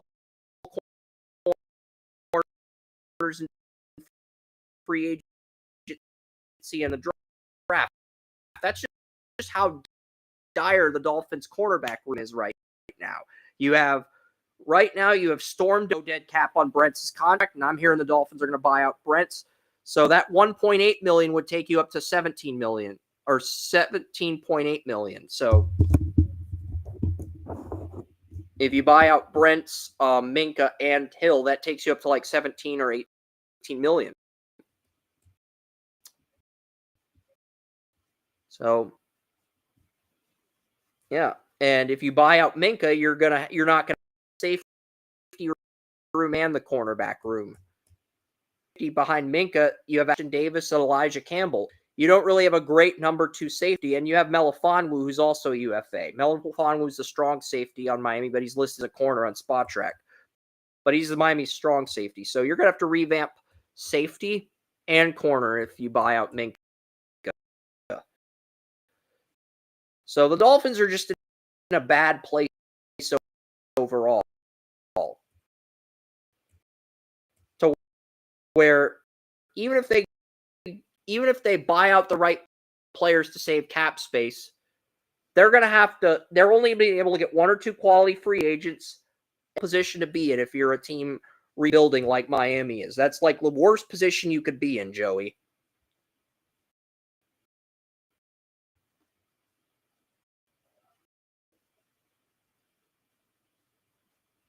Okay, we previewed the Saints, the Commanders, the Dolphins. That leaves the Chargers, the Colts, and the Broncos. We're going to break down the Chargers next.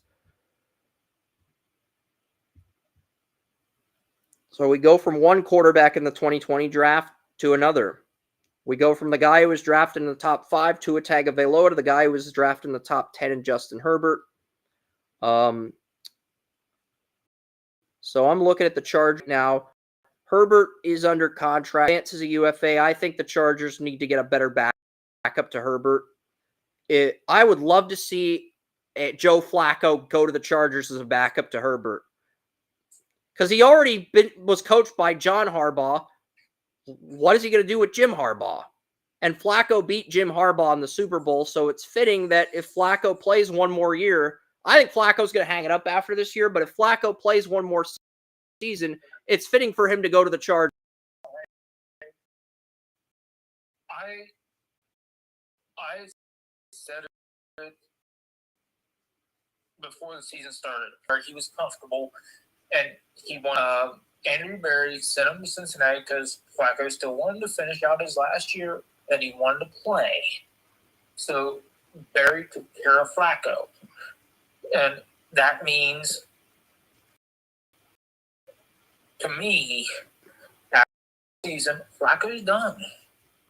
And Rodgers, he went to a place where he could be comfortable for any younger dude. I mean, Trey Lance is not a good backup for Justin Herbert. We've seen Lance come in on a few plays in relief of Herbert this year, like 1 or 2 in the regular season and most of the preseason. I don't think Flacco wants to do that.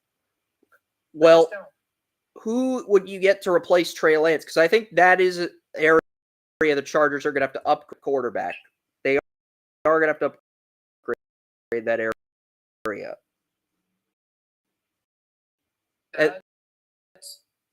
I do think they go. I'm thinking maybe Jameis Winston, because Jameis Winston is the number 3 quarterback. He's going to actually he jumped Russell Wilson. Well, yeah, he jumped Russell Wilson because Russell Wilson's a little bitch. There's a there's a reason for that, and Jameis Winston, he's loved by everybody. A little bitch, loved by everybody. Let's think about it. Well, here's the thing. Daniel Jones is probably going to re-sign with the Colts. Aaron Rodgers will either retire or re-sign with the Steelers. Russell Wilson, I don't know what's going to happen to Russell Wilson, but I would imagine he's going to end up having to retire.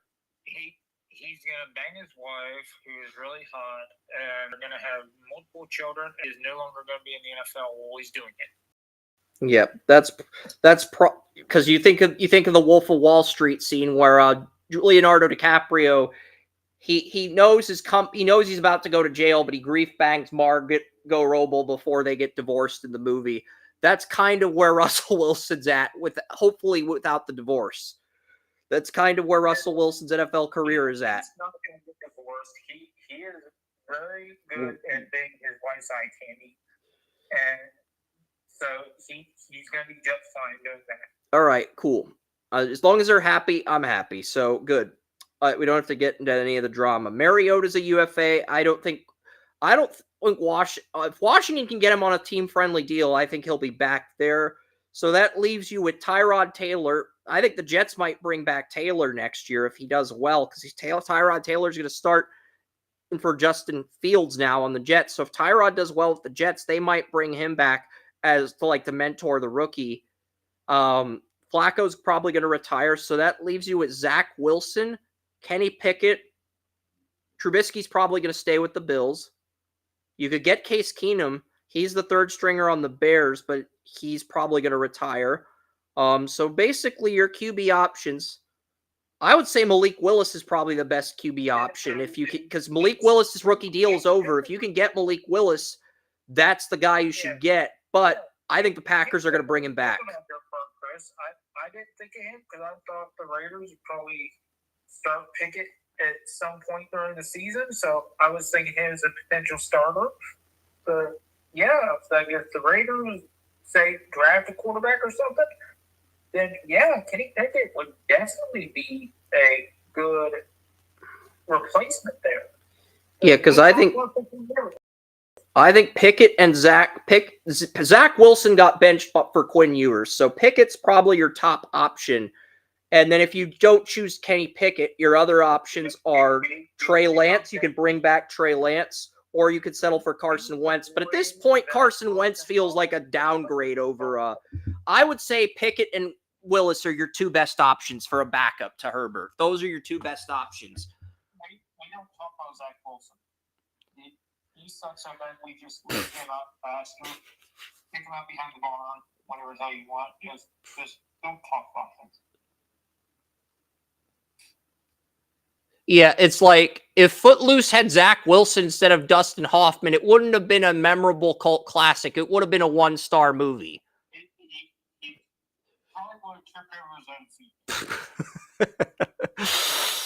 But yeah, I mean, right now, Pickett and Malik Willis are your top 2 backup options. You could get Minshew, but I think the Chiefs are going to try to keep Minshew on a team-friendly deal if he's with the Chiefs, because they're only paying him under $2 million. And Minshew's another good option, but I think the Chiefs are going to keep him. Minshew's a really good quarterback, but he's not a star. We've seen that. He will go. Well, Justin Herbert's a top 5 QB. It just depends. Would you rather have be Mahomes' backup or Herbert's backup if you're Minshew at this point?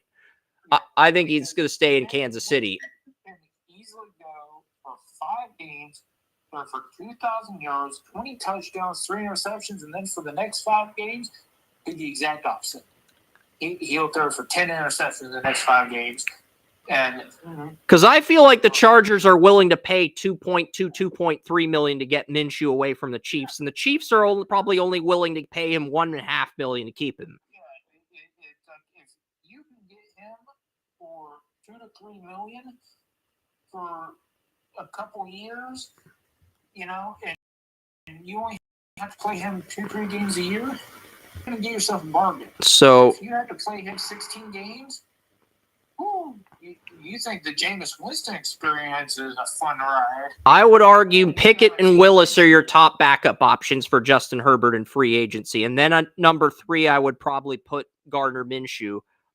Carson Wentz is a UFA, but I think Wentz is either going to retire after this year. You could get Carson Wentz, but the Chiefs got Wentz as a backup to Mahomes, and it did not pan out well for them. So I would advise against that if possible if you're the Chargers.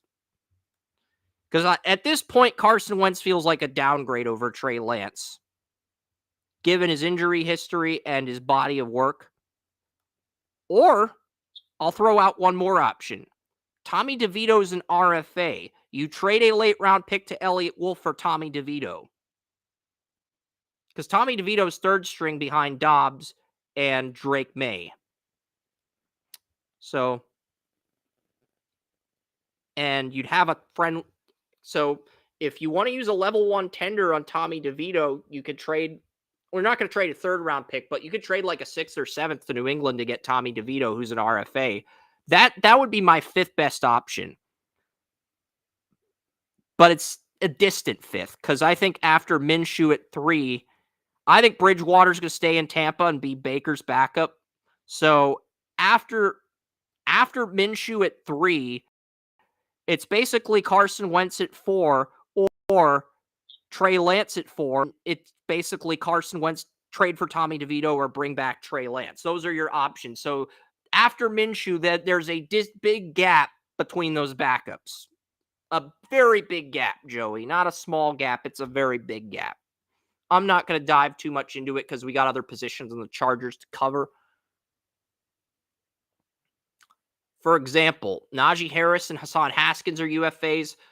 Kamani Vital's an ERFA. So Marion Hampton and Vital are going to be back. You do need a 3rd running back, though. I think you can get one in day 3 of the draft for depth. So I'm not going to worry about that right now. If Keenan Allen wants to come back on a team-friendly deal, you absolutely do it. Lad McConkey's on a rookie deal for 2 more years after this season. Trey Harris deal. Keandre Lambert-Smith and Trey Harris actually started in the Vikings and started on at tight ends. So Johnston's on a rookie deal for 1 more year, but I think the Chargers just let him walk after this year due to the fact that they have so many receivers. And I think they bring Keenan Allen back. I am going to check Keenan Allen's market value because Keenan Allen felt like Caleb Williams was immature and selfish, and that's why he came back to the Chargers. That was basically his thought process during free agency. He felt like Caleb was immature and selfish compared to Herbert. That's why he came back to the Chargers. I didn't say that to Caleb directly. Thought that internally. He didn't. He handled it as professionally and as diplomatically as he could have. Because he thought that, but he didn't say that for that. Gadsden's going to be your starting tight end. You'll have Disley for 1 more year as your tight end 2, and Conklin's a UFA. Tucker Fisk, your 4th string tight end, who's ends. You don't have to do anything at tight end or receiver. It's a question of, do you want to keep Keenan Allen for one more year, or do you want to get younger at receiver? Slater and Alt are both going to be healthy next year. Pipkins is a UFA. You need to get rid of Pipkins. He's not good. Mekhi Becton's going to be back for one more year. So is Bozeman. I thought Bozeman was a UFA after this year. That's why I mocked Jake Slaughter for the Chargers in the first round. But Zion Johnson, that's interesting. Zion Johnson, the Chargers' 22 first-round pick, did not get a fifth-year tender. So I still don't think it would be a stretch to say that they're going to upgrade some of these positions, because these guys haven't exactly been overwhelmingly good. I mean, they've been solid, but for their draft position and for what is going on with them, they could still be upgraded. I feel like they can upgrade at center. That's why I mocked Jake Slaughter preseason mock draft in August. I think center let Zion Johnson walk.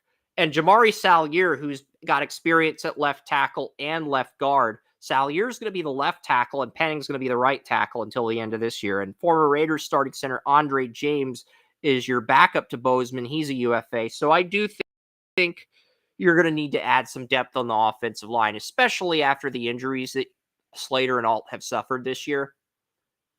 Because we don't know if they're even going to be healthy enough to start next year.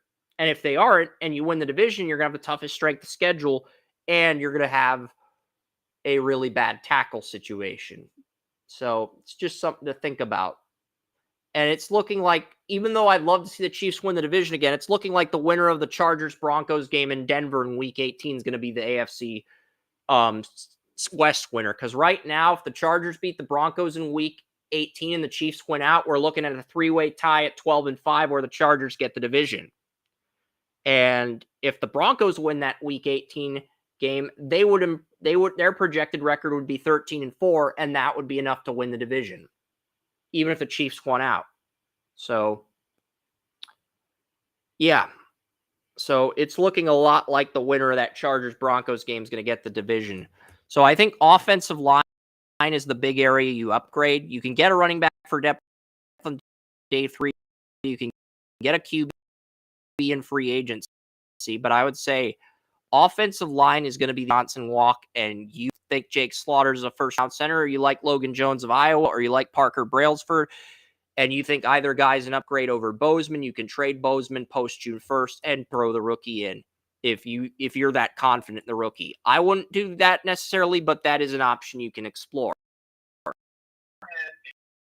It is an option, though. I wouldn't let Zion Johnson walk, because I'm not saying They didn't use a fifth-year tender on Zion Johnson. They didn't. And I hope there's a bigger plan in play, because we see it before where they don't use the 5-year tender, and by the end of the year they sign to a new extension. I hope that's the case, because I'm a big fan of Zion Johnson. They originally did use the fifth-year tender on him, but they voided it. Okay, that's.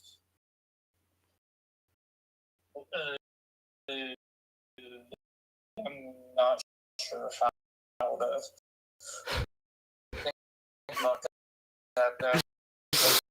I think Zion Johnson, because I don't think Zion Johnson contract and Zion doesn't. So I'm trying to make sense of this, Joey. Because I'm thinking that if this happens, because we were talking a couple weeks ago about how it's going to be hard for young centers in this year's draft to good young centers. Is like, what if, Zion Johnson, they've got a center on return behind, and now it's going to be even harder to break in, because you've got some of the teams that you would think on the outside need a center, but have good young centers. Johnson, do we need a center to start immediately?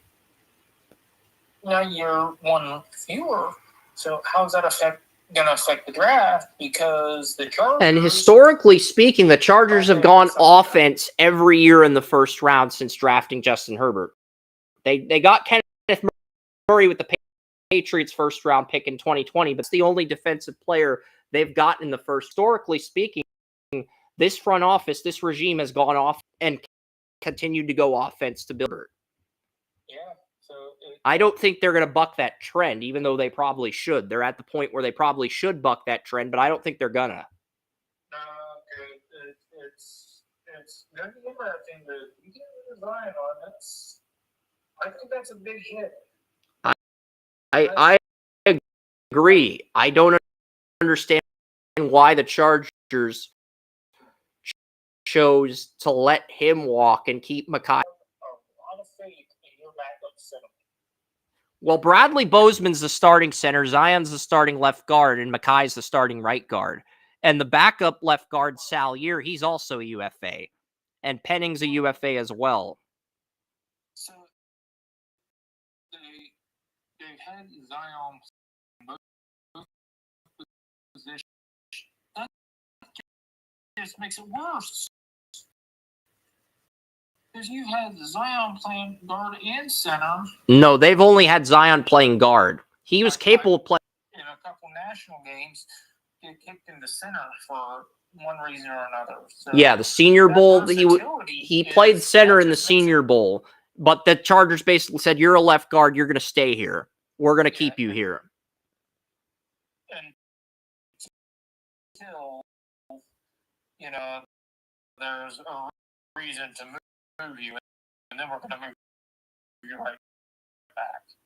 Yeah. That just makes it worse because now you've gotten rid of a guy that you moved into center before, and who's been effective as a center. That just makes it worse because now you're losing a valuable piece on two parts of your offensive line.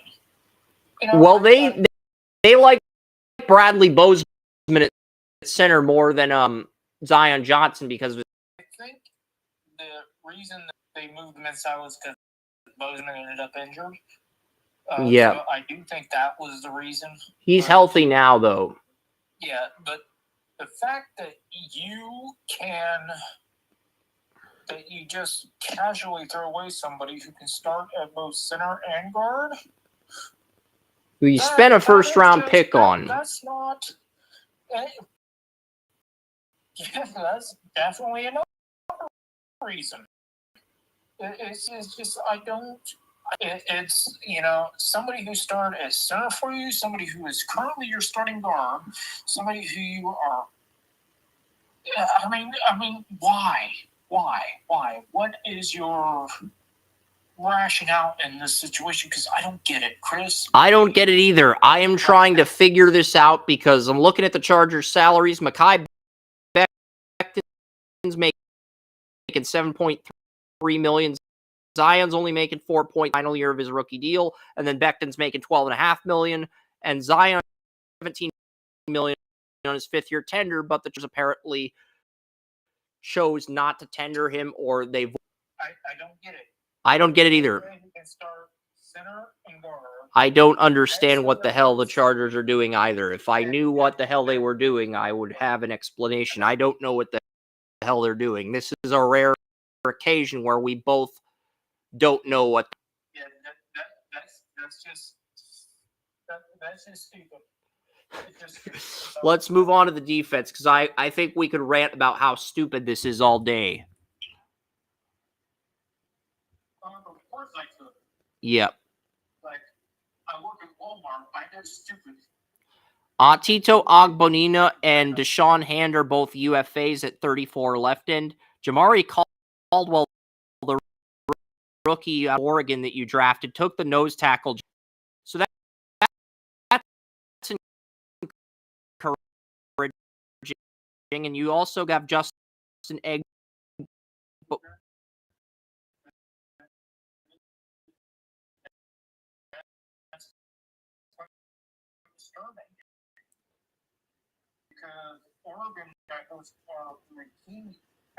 Second on off. I had a second on Harmon initially, but I heard this. He's starting next to Cam Hayward, and then Caldwell who went to the Chargers in round 3. That makes it easier, though, because you're starting to decide can't. I mean, that's going to make anybody go. Yeah, but Caldwell has a much tougher situation. Otto, you're paying $4.5 million to, gets benched for Caldwell, a third-round rookie. And you also have Justin Ego Bigbe, the Chargers' fourth-round pick from 2024 out of Alabama. So he'll probably be a regular next year. But you need it. You need to bring in a third guy at 5 technique, whether it's through free. That is one of the deals. He is entering the final year of his rookie deal next year. He's probably going to get extended. The question, because Tui Pelotu is only 23 years old, Joey. He's one of the year's youngest players in the 2020s. And you're only paying him $2 million. So the Chargers are probably going to extend Tui Pelotu. What do they do at the other edge rusher spot? Do they draft another guy at edge rusher? Do they bring back Khalil Mack because Mack's missed some games? They bring back Owa, who's not been very good. They have Bud Dupree still, but Bud Dupree's sort of been discarded as the number 4 edge rusher. They could start Bud Dupree next to Tui Pelotu, but the fact that Bud Dupree got demoted from number 3 edge rusher to number 4 edge rusher after they traded for Owa, I think that says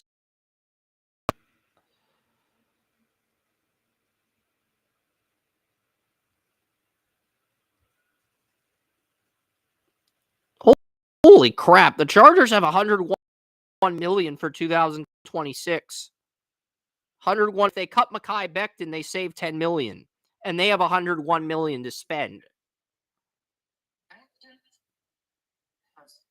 To this day, I still think he has a lot of potential. I agree. I'm not sure if his potential is at left tackle or can he move inside the guard.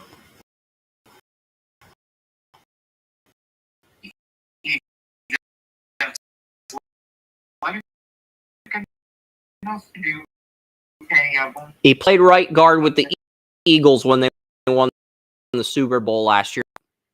Yeah, so I'm not exactly sure where his future lies, but I think he's still Mekhi Becton at this juncture. Yeah, you have more money than the Commanders. Sheesh. Yeah, it's like the Chargers, they didn't have to deny the You're tender to Zion Johnson. You had $101 million. I mean, they've got a strong, young foundation on that offensive line. I don't know why they're trying to break that. Makes this even worse, because at least if they were over the cap or had little cap space, you could understand the thought process in not bringing Zion Johnson back. The fact that they have $101 million, it makes it worse. It makes me wonder if Bob Nutting, the Pirates owner, is running the with Dean Spanos. That's where we're at. I can praise the Commanders for not doing a damn thing when they have all that money. But if you're making negative moves and you have that much money, what the hell are you doing? It's like if you don't have to make the moves and you've got a solid foundation, why are you making them? Yeah. Exactly. I think Tui Pelotu's probably going to get paid. The question, bring back. I don't think they're going to bring back Khalil Mack because he's 34, he'll be 35 next year, and he's missed some games with injuries. Owa took the number 2 edge rusher job from Bud Dupree, because Bud Dupree was a situational edge, and once they traded for Owa, Dupree got demoted from number 3 to number 4. You could save $3.5 million if you cut Dupree, but I think finding a trade partner or someone who's willing to take give up a late round pick to get him like a 5th, 6th, or 7th is what you do. Otherwise, you hold on to him, let him walk after next season. Because I still think he has value, but he has a minimal amount, if that makes sense. Denzel Perriman's a UFA after this year. So Perriman's actually been healthy this year. And Dan Henley's still on a rookie deal. So is Junior Colston, but Colston's missed time with injuries. I'm not sure why the Chargers haven't re-signed either Perriman or Zion Johnson. I think you could bring both those guys back and still have 80. So Chargers are going to have all their corners. Leonard, because Tarheeb Still and Cam Hart, they're on rookie deals. Dante Jackson's under contract for 1 more year. Derwin James is under contract for 1 more year. Yeah, you could cut him and save $17 million, but Derwin James was one of the Chargers that got player of the game when the Chargers won this year. So I think you're going to have to spend a chunk to re-sign Derwin James. You're going to have to spend to re-sign Tuli Pelotu, and then you can get 2 really expensive free agents. Or you can bring back Zion Johnson and still Perriman keep building through the draft. So you're in a good spot either way. But yeah, Derwin's worth the 24 million you're paying him. He's gotten better each year. He hasn't declined yet. So I think you got to pay him, and I think you got to pay Tui Pelotu. Because they're both UFAs in 2027. So I think you got to extend both of them and start spending a little bit on that 2027 cap space. So that's the Chargers. 2 more teams left, then we'll get to some other stuff and like in week 12. But we're going to get to the Colts here, 9-2. So we're going to get to the Colts next. Daniel Jones is a UFA, but I believe he will be extended. So, yeah, I'm looking at the Colts cap space. They have $3.4 million for this year. They only have $47 million for next season. So if Daniel Jones wants like $30 million or $40 million, Daniel Jones is pretty much going to deplete the Colts of all their cap space because Daniel Jones is only making $14.5 million this year on a 1-year prove-it deal. But next year, you're going to have to pay him $30 or $40 million. Let's say the Colts get to the AFC title game. $46.7 million? You only have $47.5 million. And right now, the market value of $46.7 million. The Giants, they paid Daniel Jones $40 million for 1 year. $46.7 million for Daniel Jones? No. No. There was actually a satire thing that went out there. I forget who did it. It was funny as hell when they said, I think it was Bram, that it had Daniel Jones come on Earth. What are you gonna do? And they walked back over to a briefcase, put it up as like Luxern. They pulled some of the talent from Andrew Luck and have been slowly administering it to Daniel Jones every time he starts to peel back, and then he has a good game. And like, we only have 2 vials left. What are we gonna do when it runs out? Because the Colts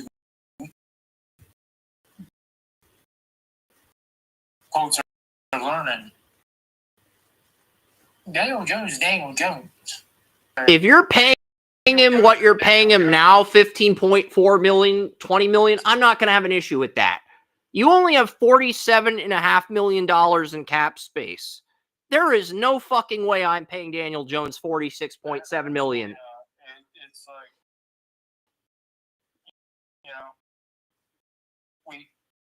That's all of your cap space. Guys, we need Richardson. I'm not opposed to extending him, but I'm not paying him $46.7 million either when I only have $47.5 million to spend. Because that's like 99% of your cap space. You're putting 99% of your cap space on Daniel Jones. That is just adding. Yeah, absolutely not. I don't go with Anthony Richardson for another year.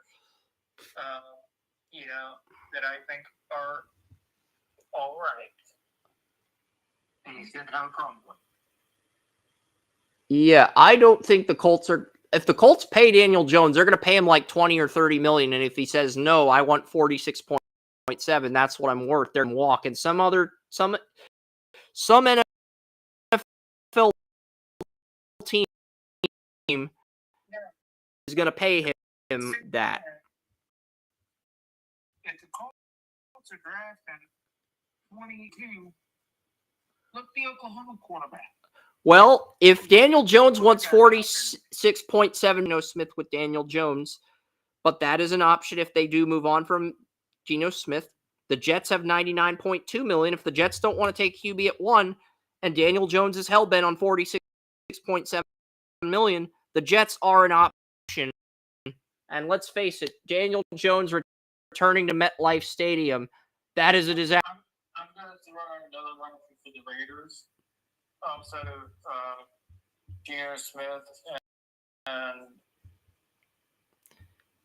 what's his name? Pickett's a UFA, but they have Aiden O'Connell on a rookie deal for one more year. Like my thought process is instead of taking those underachieving ones, just trade for Shedeur Sanders. He's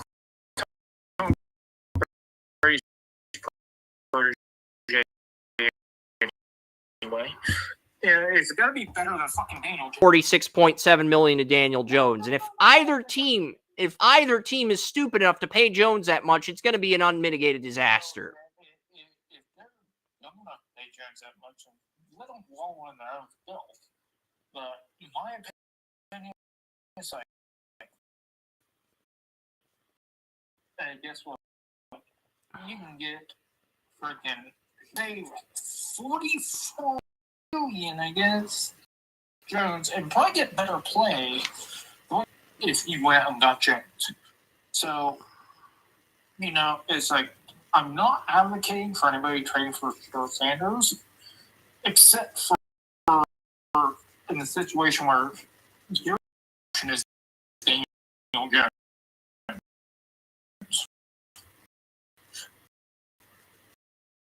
I do not like Daniel Jones as well done.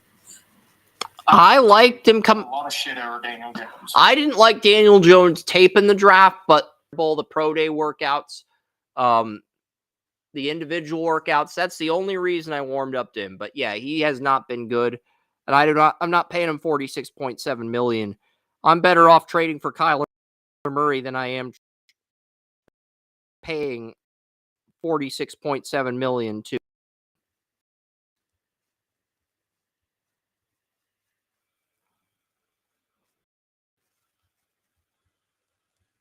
Yeah, Kyler Murray's cap number is actually higher. He is making 53.26 million. I'm not kidding you. Kyler Murray's current cap number is 53,260,000. So you have to actually pay more to trade for Kyler Murray than you do for Daniel Jones. That's insane. The top two quarterbacks in the 2019 NFL draft are Dwayne Haskins, who tragically passed away a few years ago. So it's like, yeah. Well, let's get back to the Colts. I'm not going to call the Daniel Jones. Pay Daniel Jones $46.7 million to trade for Kyler Murray. I think a trade for Kyler Murray is more likely if the Cardinals are willing to take on half the contract after they trade him. Because I don't think a team's going to pay $53 million for Kyler Murray. But if the Cardinals pay half of that and trade him, I think a team would do it. I think a team would trade for Kyler Murray, but the Cardinals would have to pay half his salary, at least. At the bare minimum, that's what salary to play for another team. if the Cardinals are willing to do that. Great. So Daniel Jones, Anthony Richardson, he will be in the final year of his rookie deal. I'm assuming he won't get a fifth-year tender, but you are paying him $10.8 million, which is similar to what you're paying Jones next season. So you're probably pay Jonathan Taylor again. And I'm guessing you're going to have to pay him close to what Barkley and McCaffrey make, since Jonathan Taylor's only 26 right now. You're probably going to have to pay him what the Eagles paid Saquon, what the Ravens paid Derrick Henry, what the Niners have paid McCaffrey at $19 million. You're probably going to have to pay Jonathan Taylor in the $8-20 million range. Only reason a few years ago, because it was team friendly at the time. Now that he's proven he's an elite back, and he's had a career season, you're probably gonna have to pay him $19 to $20 million. So and Michael Pittman Jr. is also in the final year of his contract. He's making $23 million this year and $29 million next year. So if the Colts pay Daniel Jones, they are gonna have to trade Taylor or Pittman. With that, hell no with that. I would rather keep those two and get a new quarterback. Hell no to that. Downs and Pittman are both 2027 UFAs because Downs' rookie deal expires in 2027. So the Colts are in a very precarious spot, Joey, because if they pay Daniel Jones, they're not going to have money to pay for Taylor or Pittman when their contracts run aside. Colts are just blowing up their roster at that point. Because I would argue your best players in offense are Pittman and Taylor. They're your best playmakers. The Colts have a foundation offensively most teams would die for. They just don't have a quarterback. And if you pay Daniel Jones $46.7 million, you have to sacrifice Taylor or Pittman. You might have to sacrifice them both. That's not worth it. No, all you need is a quarterback. That's what I said. In the 20s, you're going to have some good quarterbacks. If you just roll with Richardson for one more year, get those quarterbacks acclimated. But the Colts traded the Jets their first-round pick in 2026 and 2027. So, for Sauce Gardner. That's right. I forgot about that. So your choices are you can give Richardson a fifth-year tender and play him the next 2 years, or you can pay Daniel Jones out the ass. Neither's a great option. And I would go with Richardson. At least Richardson has upside. And Jones don't have upside. Yeah. And you'd pay less on a fifth-year tender than you would by paying Daniel Jones $46.7 million. Because if you pay him that, you're gonna have to give up Pittman or Taylor or possibly both. That's not worth it. If you want to keep Taylor and Pittman, you have to get rid of Daniel Jones. Because Pittman's making $29 million in 2026. Jonathan Taylor's making $15.5 million. They're both gonna get more than that. Taylor's definitely gonna get more on his next deal. Pittman may not get more. The Colts might say, you know what? We like Michael Pittman, but I don't think he's worth $30 million a year. But this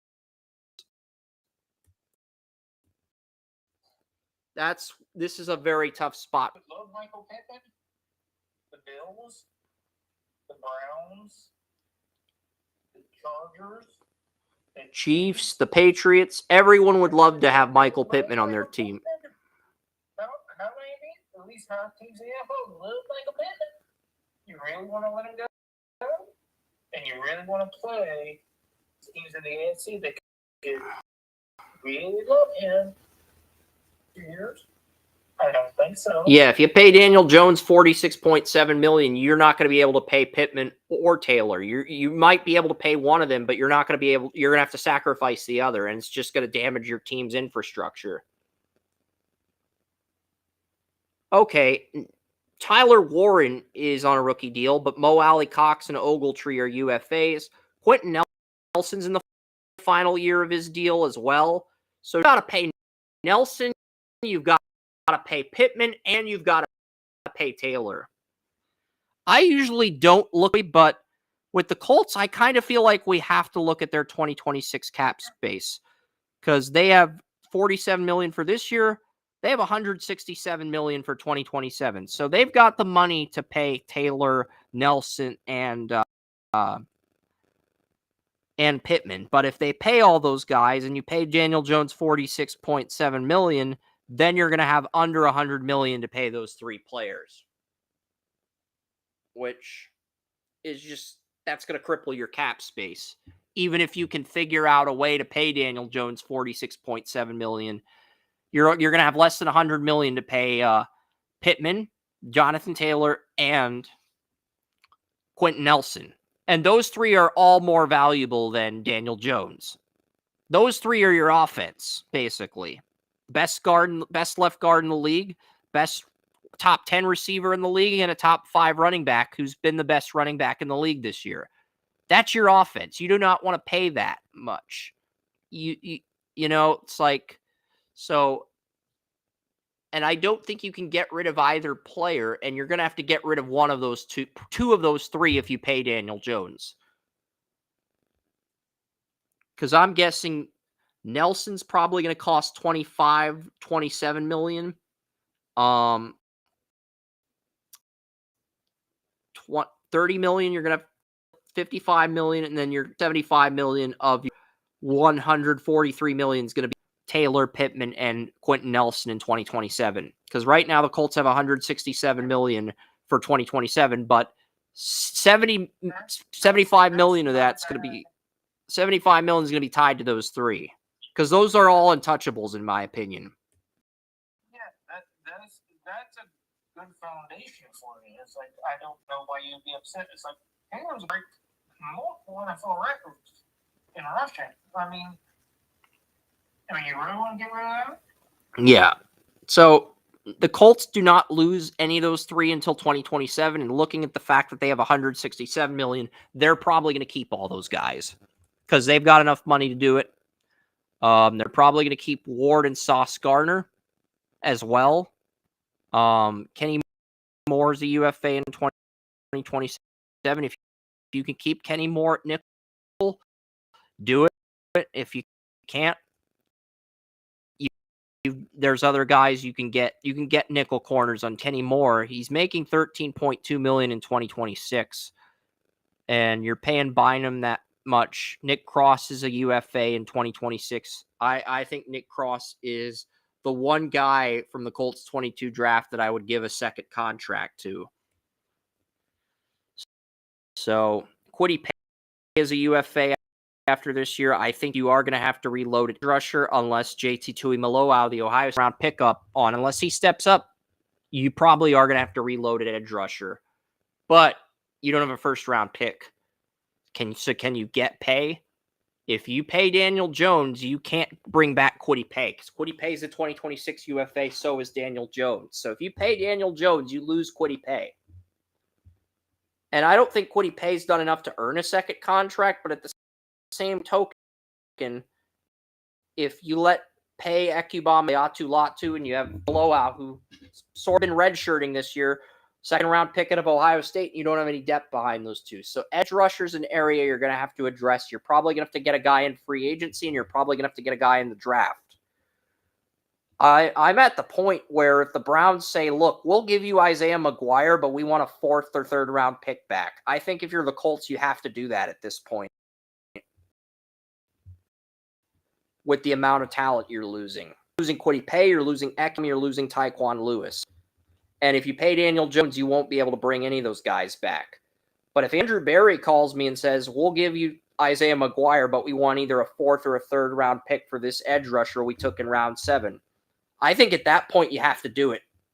Because you don't have any depth behind Latu and Tuimoloau if injuries occur and you let those guys in your current core walk, Joey. So that's very problematic. What are the Colts going to do with Daniel Jones? What are the Colts going to do with their core players? And what are the Colts going to face? But you got Buckner and Stewart at defensive tackle. You've got Zaire Franklin at middle linebacker. What are you going to do at weak side linebacker? Pratt's a UFA after this year. That's got to be addressed. So you got to address weak side linebacker, and you got to pay Nick Cross. I think Nick Cross is the one player on this defense you have to pay, and I think you can get him without overpaying him. I don't know if you can get any of these defense overpaying him. And that's, with the Colts, that's really what's problematic. I think we've spent enough time on the Colts. Let's get to the Broncos, the final team here. But you got any closing thoughts on the Colts? Or we'll just get to the Broncos. It's 1 p.m. I knew today was probably going to be one of our longer shows because of the defensive end rankings, all the stuff. Broncos, Tulsa and Pittsburgh are scoreless at halftime in the USL final. Dobbins is a UFA. He's probably gone. Harvey's going to be the bell cow next year. Broncos have all their receivers back. Adam Troutman is a UFA, but they'll have Evan Ingram back next year. Nate Adkins and Lucas Kroll, their third string and practice squad tight ends, are both RFAs. The Broncos can bring both of those guys back as backups to Ingram if they don't want to pay Troutman. Entire offensive line for Denver is back outside of center Luke Wattenberg. McGlinchey's back. Ben Powers is back. Bowles is back. Miners is back. Luke Wattenberg, the starting center, is the only UFA. But you drafted Alex Forsyth out of Oregon, who played with Bo Nix his first year at Oregon. I think you can roll with Forsyth at center for next year, and you'll be fine if you let Luke Wattenberg walk. So I think they're going to be all right in that respect.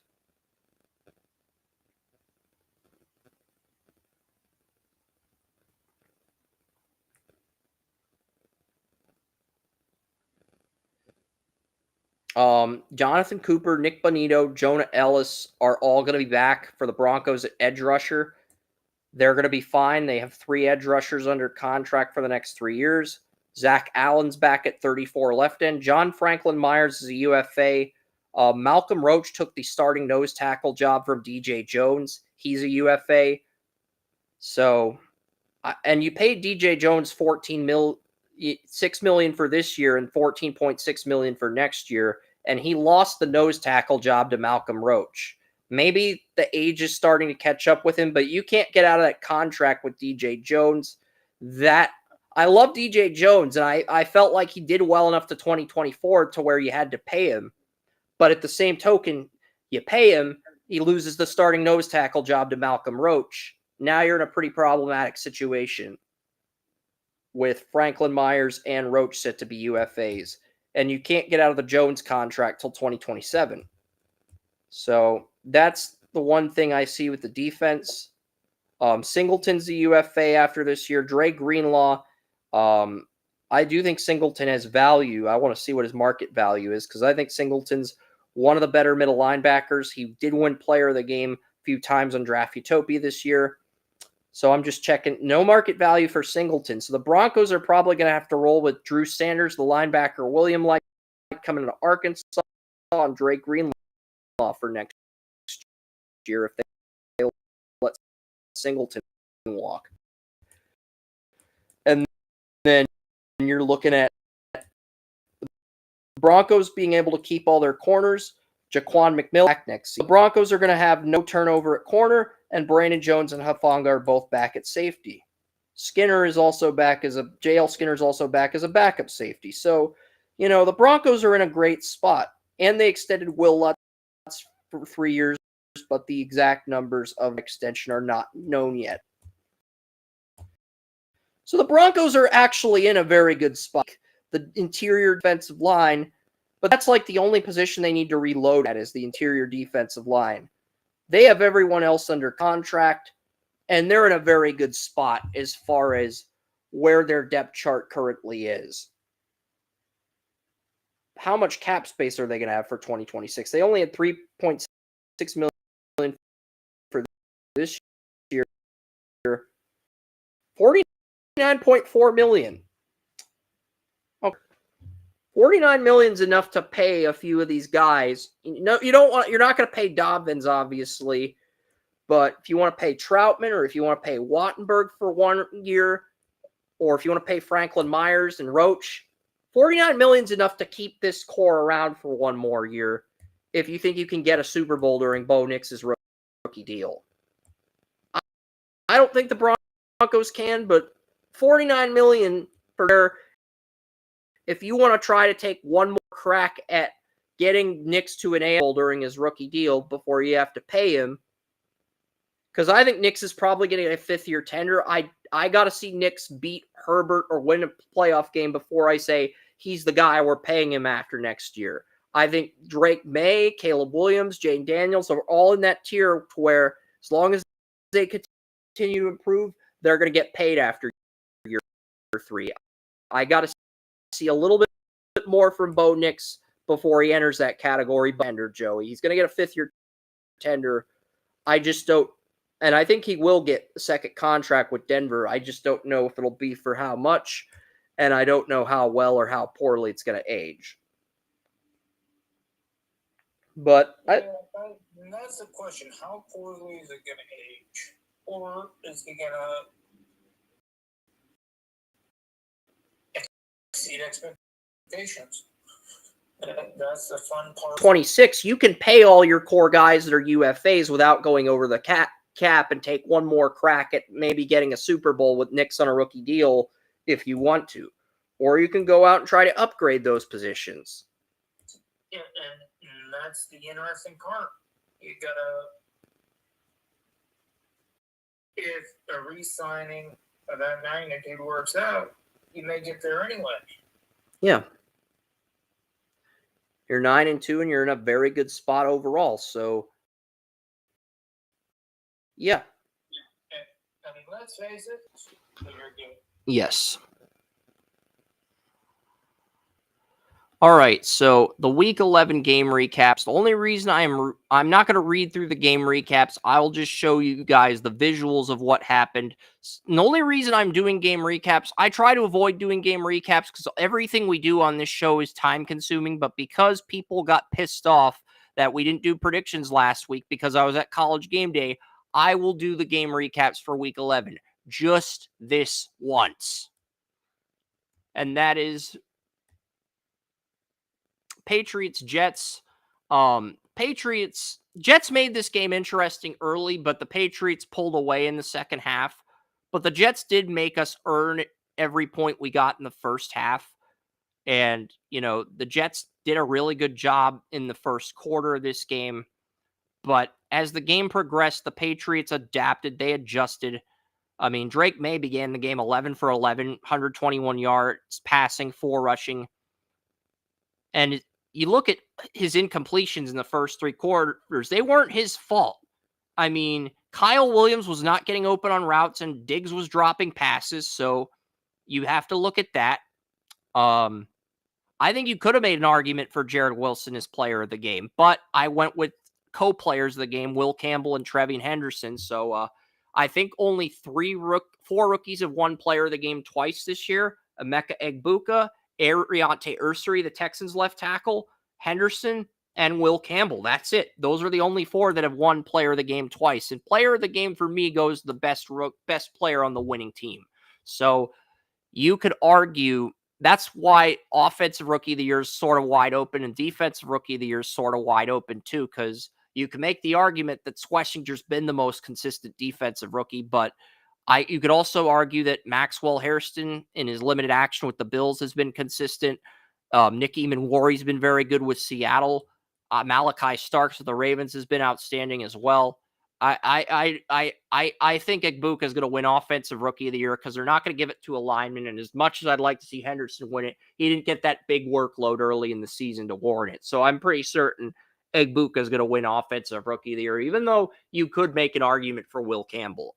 Offensive linemen never win the Rookie of the Year award. They just don't. Dolphins and the Bills, Dolphins Commanders. This was in London. The game went to overtime. It was a very entertaining game. It was a bland game, but it was also entertaining as hell at the end. Jack Jones, he intercepted Mariota, and Jordan Brooks. I wanted to give Brooks player of the game, but there was not a photo of Jordan Brooks on social media. Jordan Brooks had 10 solo tackles, 10 assisted tackles, and 20 tackles. And usually when a linebacker gets 10 tackles, I give them player of the game consideration. This guy went the distance and got 20, 10 solo and 10 assisted. So I wanted to give Brooks player of the game, but the freaking media, they didn't have a picture of Jordan Brooks, so we had to settle for Achane. Achane had 120 rushing yards. He had 5 receptions on 5 targets, 45 receiving yards, 165 total yards. Falcons, Panthers. This game, London got injured. Michael Penix tore his Achilles. He's out for the year. Oh, and Bryce Young threw for 400 yards, 448 yards, 3 touchdowns, no interceptions. Bryce Young won player of the game on Draftutopia this season before Joe Burrow or Aaron Rodgers. How about them apples? I don't think anybody had that on their bingo card, Joey, that Bryce Young would win player of the game before Aaron Rodgers or Joe Burrow this season. I don't think anyone and their mother had that on their bingo card. But it's one good game from it's one spectacular game from Bryce Young. He's had a lot of duds this year, and the duds have outweighed the he's had some good games, Joey, but at the same time, right now, looking at Bryce Young through 11 games, he's had about 3 decent games, 1 spectacular game, and 6 or 7 duds. Bryce Young's enough. He was somebody who is mentally one of the better quarterbacks in the NFL.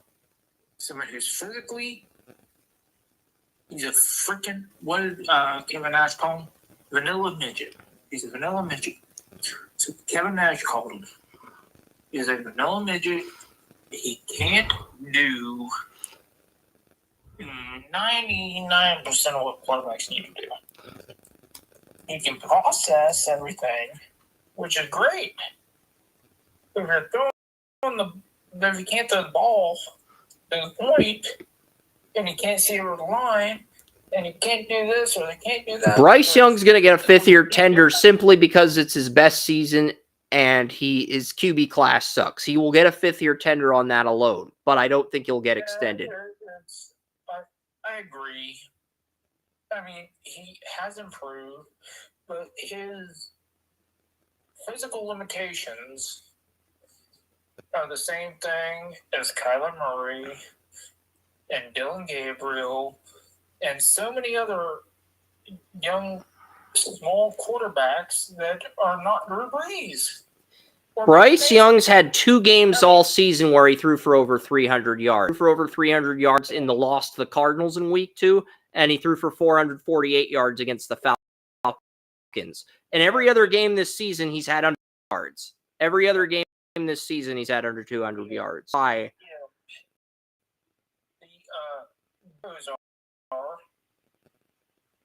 He just recently got his liver transplant. He's doing well. You know, for anybody who's wondering how he's doing, he's off his deathbed. You know, good graces to Bernie. The Joe Montanas, the Drew Breeses, the Baker Mayfields, the short quarterbacks, the small quarterbacks who are mentally capable, but also physically capable of overcoming their physical limitations. Those are rare. They, you know, if you're 6'1" or lower or beneath, you need to be able to overcome a lot of physical limitations. If you can't do it, I'm sorry, you can't do it. And these guys are guys that overcame everything. That overcame in life.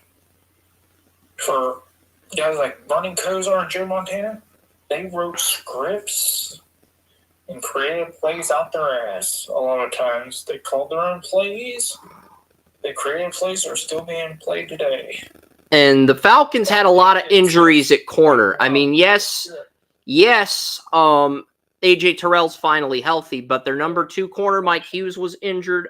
D. Alford left in the first quarter of this game with a concussion, and Billy Bowman's also injured. So their number 2, number 3, and number 4 corners were all injured. So All Bryce Young had to do was throw the ball away from A.J. Terrell, and the Panthers were going to win. So, And that's not a good thing because there's so much more as a quarterback. And so even though he threw for 448 yards, 3 touchdowns, no interceptions, and had that statement game that warranted player of the game in Week 11, the bad has outweighed the good. And outside of the Week 2 game against Arizona and the Week 11 game against Atlanta, the bads outweighed the good. And yes, Carolina's won some games they should have lost, and they lost a game they should have won against the Saints. But here, the thing is, they won those games because of the running game. Rico Dowdle's been amazing despite Chuba Hubbard getting a contract extension, missing time with injuries. And that's mainly the reason. I think the Panthers' 6 wins, Bryce Young was the only player. Bryce Young was player of the game during one of the Panthers wins. I think Rico Dowdle was player of the game 2 times or 3 times. And then I think Derek Brown was player of the game 1 week. The Panthers 34 right end. And then I think J.C. Horn may have been the other player of the game. I don't remember who the third player of the game was. It's not worth diving into. It's the frickin' Panthers. We'll see what the Panthers do in the second half.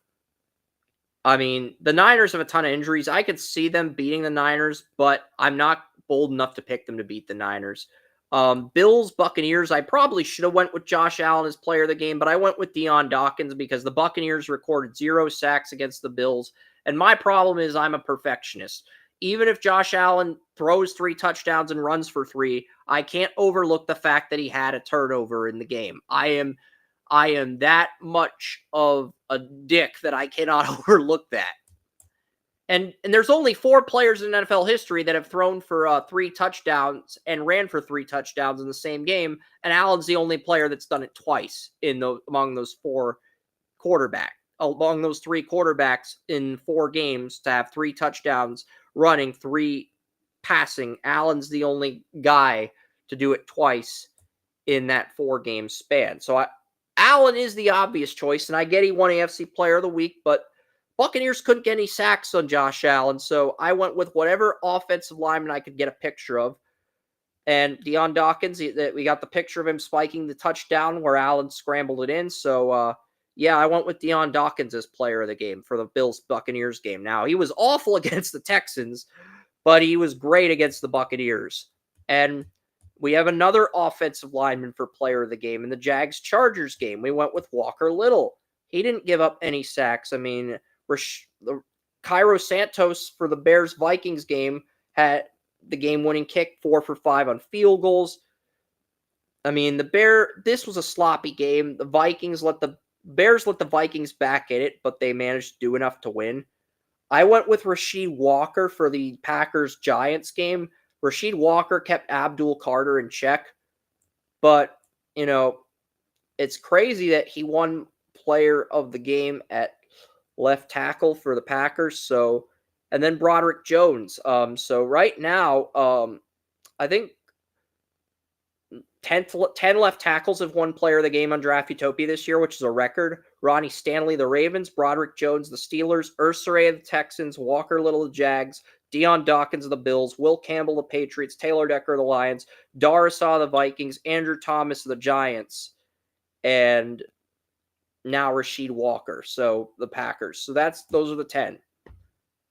And Trent Williams and Tristan Wirfs got honorable mentions, but didn't win player of the game. So those 2 would be 11 and 12. But outside of those 12, if you don't have one of those 12 on your team, you might want to look at it. Can you get an upgrade at left tackle in this offseason or the draft?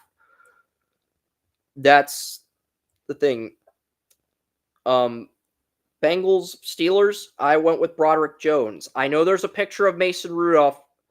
Mason Rudolph's not my player of the game. I'm not stupid enough to pick him. I went with Broderick Jones. I know Aaron Rodgers left the game injured and Mason Rudolph came in and everyone's saying, oh, you got a picture of Mason Rudolph. Mason Rudolph's your player of the game. No, Broderick Jones is my player of the game. He's in the background of this picture with Mason Rudolph throwing the football, though.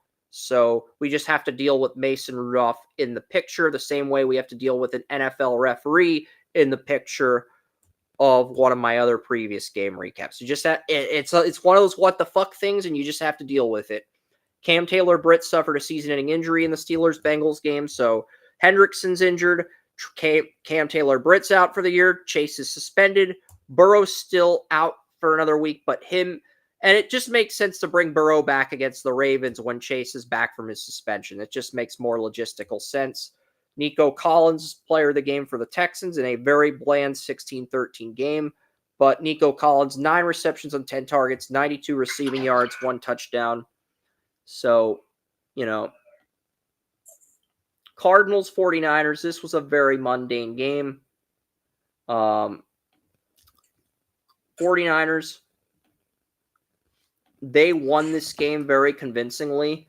I went with McCaffrey here. I think McCaffrey's now won player of the game 3 or 4 times for the Niners. So, and then with the Rams, we went with a defensive player. We went with safety Cameron Kitchens. And Verse won player of the game as a rookie. I don't think he's won it this year, though. And Kitchens has won it as a rookie and a sophomore. So with the Rams, when those 2024 draft picks are at the end of their rookie deals, you're going to have to pay Verse, and you're probably going to have to pay Kitchens because Kitchens has shown the consistency.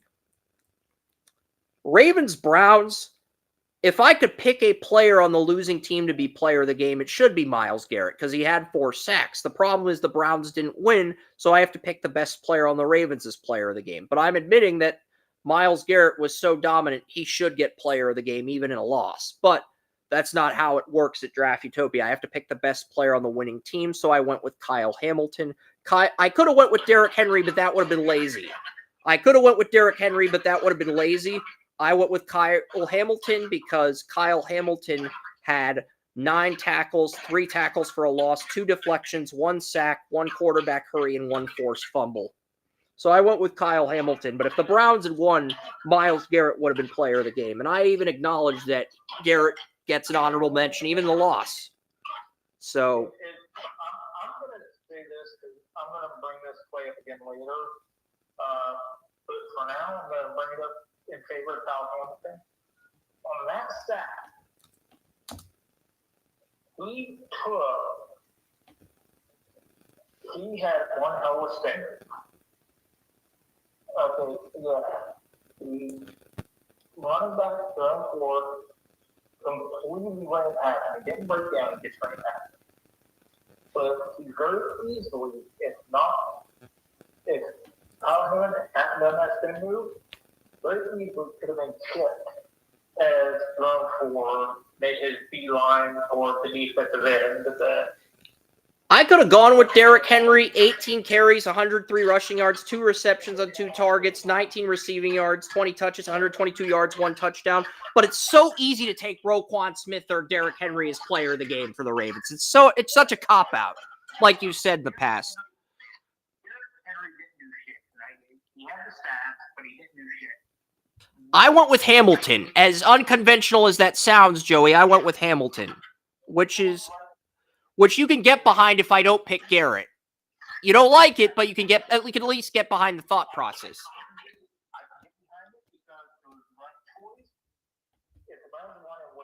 Yeah, I'm acknowledging that. But in this case, it was the right choice. So, Roquan Smith should I say not made the right decision? Very well could have had an interception on his record. So the pass, he checked down in the Joku. They said, "Oh my God, hell, Freeman was open." If you watch the opening too, Roquan Smith was that. Any other defensive linebacker would have been like, "Okay, you make that throw." They're not going to do that. Roquan Smith is one of the best in the NFL. Should I say this sort of that Roquan Smith intercepted? Run it back up, pick 6. I think the Ravens have had a different player of the game in each of their wins this season. Yeah, they have. They had Derrick Henry as player of the game one week. They had Ronnie Stanley as player of the game one week. They had Roquan Smith as player of the game one week. Maybe they didn't have Derrick Henry. I think they had Ronnie Stanley, Kyle Roquan Smith, Ravens' first win was my player of the game. The Ravens' second win, it was Ronnie Stanley. The third win, when Lamar returned, it was Lamar. And then the fourth win, it was Malachi Starks against the Vikings. And then this game, it was Kyle Hamilton. So as great as Henry's played, he has not won player of the game once this season. So he was great against the Bills. I'll acknowledge that. If the Ravens had beaten the Bills in week 1, he would have been player of the game that week. I will admit that right now. Because he was great in the opener outside of the fumble. He wasn't great against the Browns. He had a couple good runs, but he was great against the Bills. That's what I'm saying.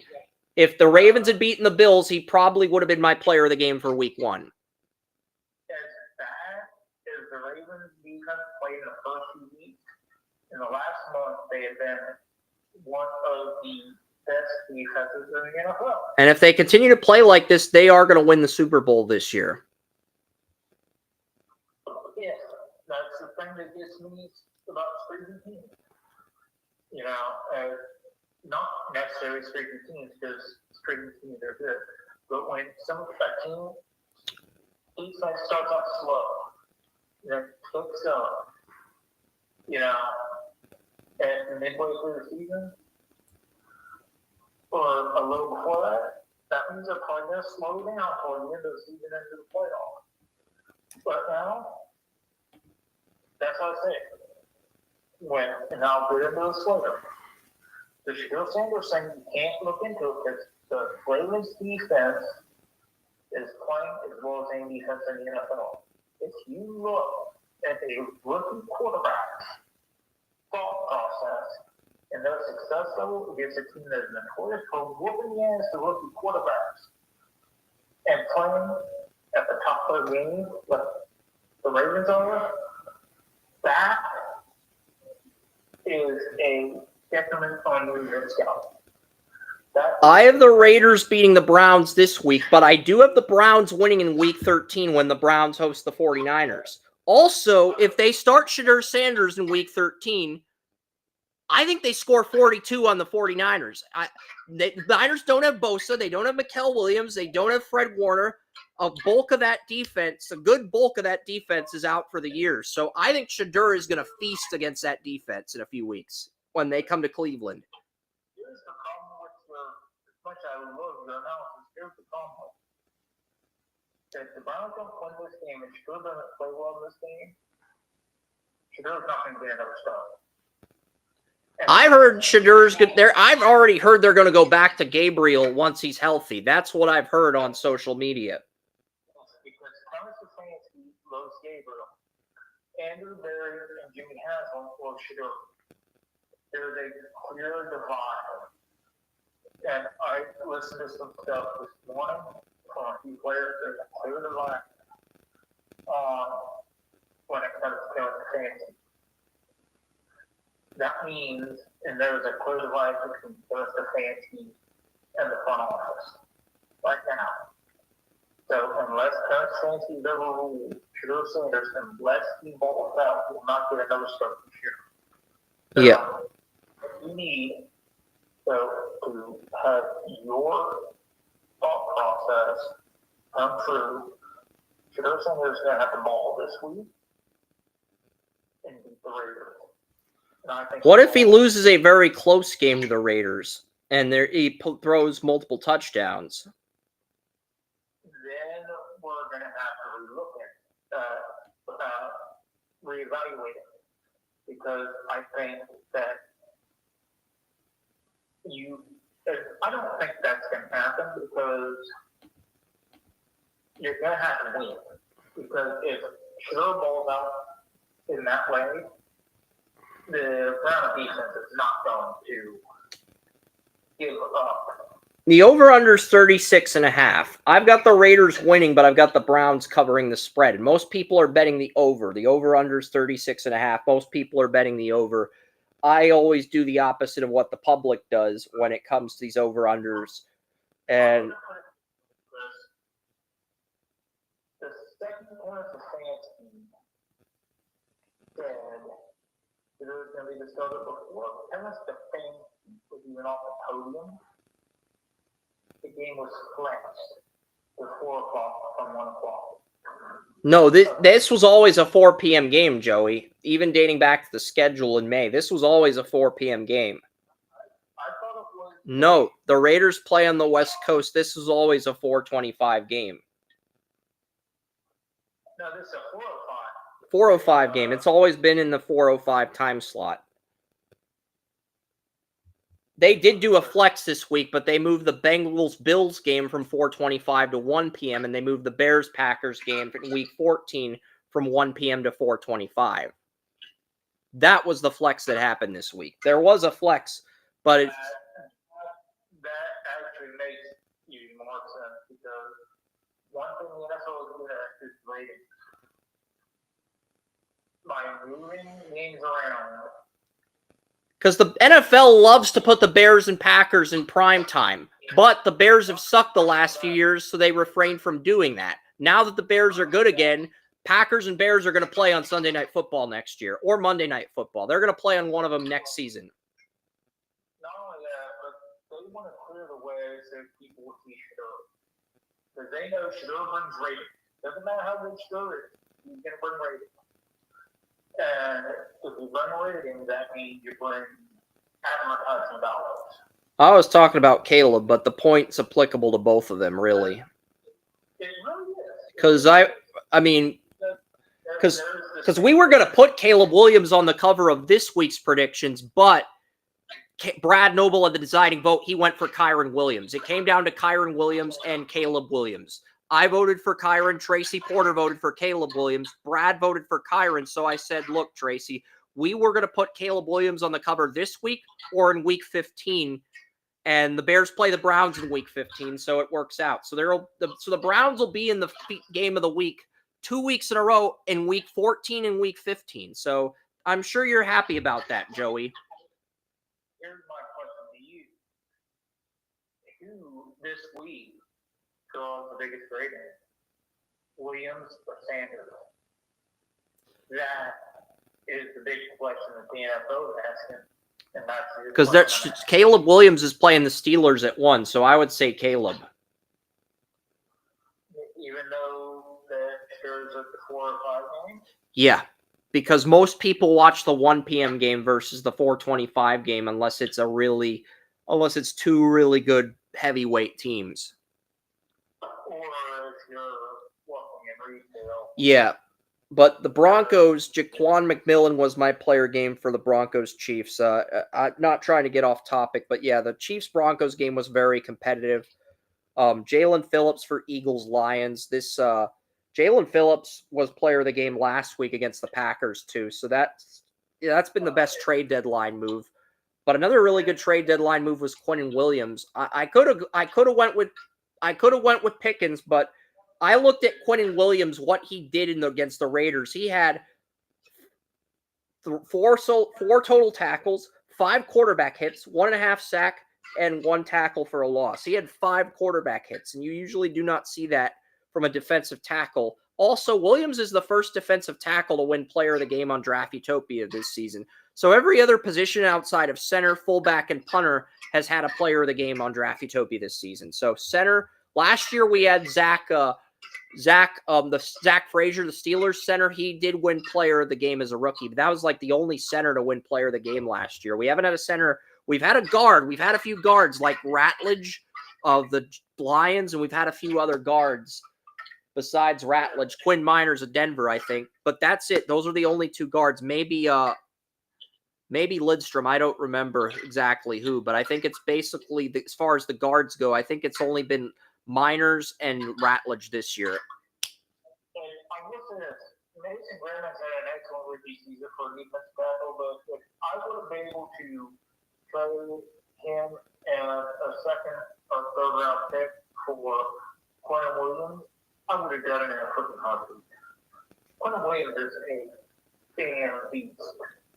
Okay, I would have traded the number 5 round pick, second round pick, a third round pick. I would have traded a 6th round pick and a 6th round pick and a 4th round pick on with it. Quinnen Williams. I would have kept my 1st round pick because, Browns have been without a 1st round pick for years. But the other guys, I would have traded all them with Quinnen Williams. Quinnen Williams is a fucking beast. He is. And Quentin Williams in there and say, you know, he is having a monster time when he actually has help. No freaking shit, Sherlock. The Cowboys have 3 good starting defensive tackles. They have a really good problem on their hands. They've got Kenny Clark, they've got Quentin Williams, and they got Oso Digizua. At the beginning of the year when they had Oso Digizua and Mozzie Smith, they didn't really have a great defensive tackle room, but now they've got one of the best defensive tackle rooms in the league. Yeah, it's like just add one guy to it. I mean, you know, that's what I say. It's like, I love Mason Graham. I love what he's doing. But if he could say Mason Graham for Quentin Williams, swap, plus a few draft picks to the Jets, I've been like, that. Because Quentin Williams is just, he is a top, I would say, top 3 defensive tackle in the NFL.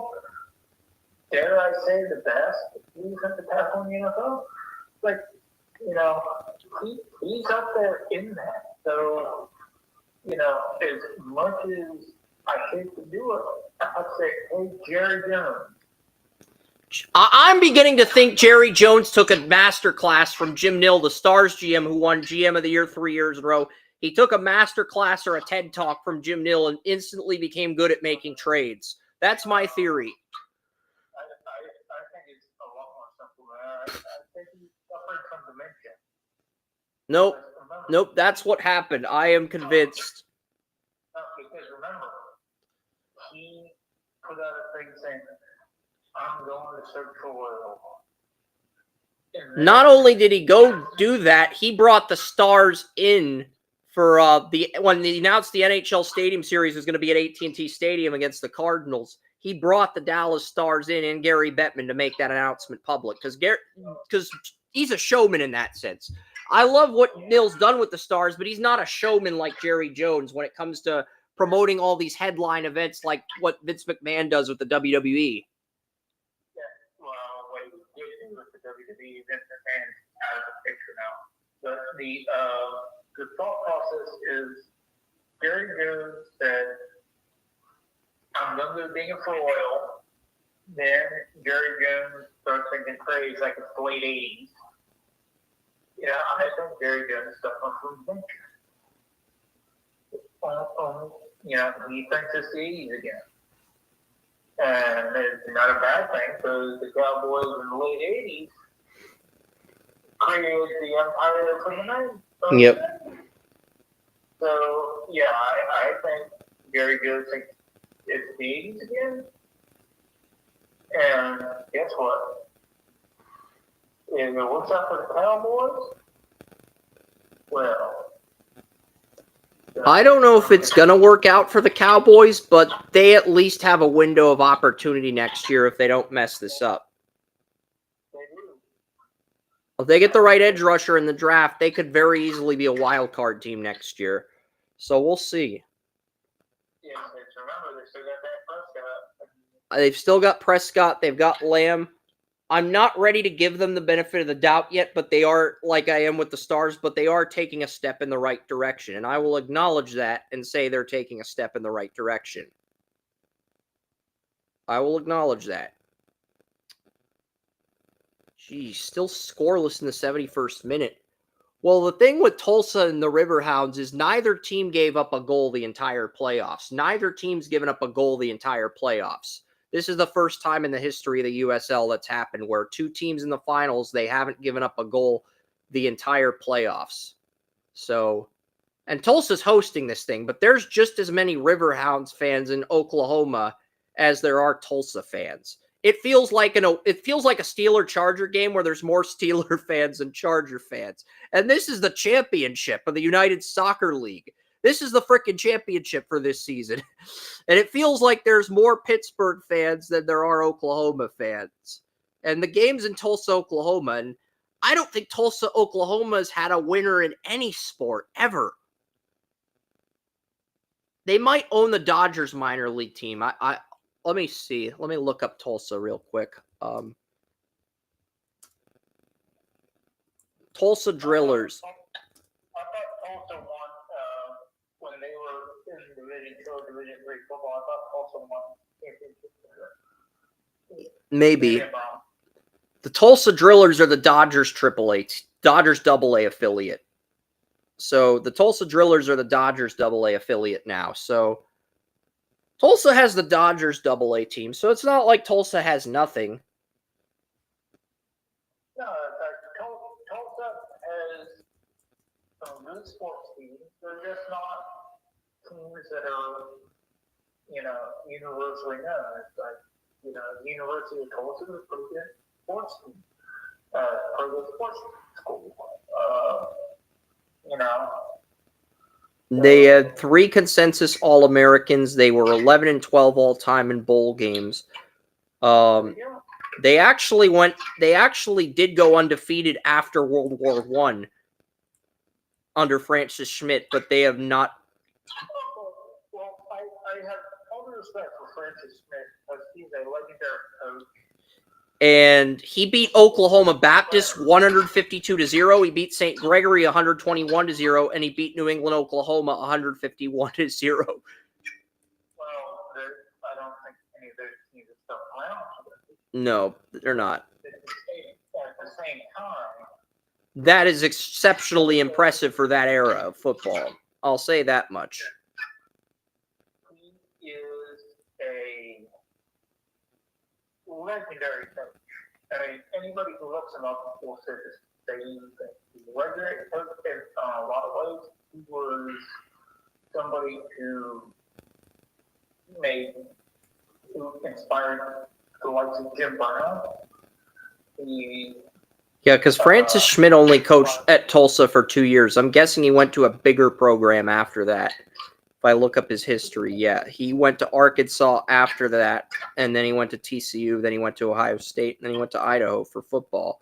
And he also coached basketball for a few years at Kendall and at Arkansas and at TCU. And he coached baseball at Arkansas as well. So he coached football, baseball, and basketball at Arkansas in the 20s, which is just amazing. Like I said, he's a legendary coach. He did it all. He inspired generations of coaches. And quite frankly, athletes.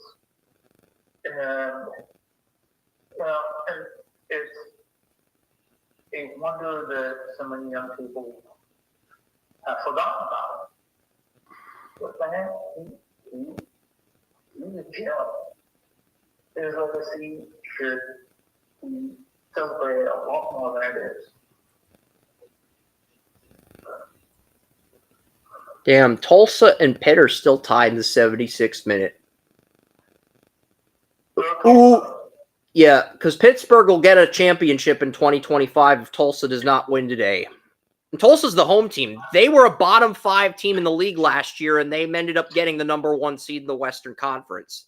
And they've made it to the championship. And the Riverhounds, they beat the Columbus Crew in 2023 in the U.S. Open Cup. I think they had like the best regular season record last year, but lost in the first round to Detroit City. And then this year they're in the championship as a 4 seed. But the only reason they got this far is the top 3 seeds in the Eastern Conference all got knocked out by underdogs. So the Riverhounds had the benefit of playing all those teams at home in Pittsburgh. They did not have to play any of those top 3 teams. They got lucky because underdogs knocked out the top 3 teams. What's that?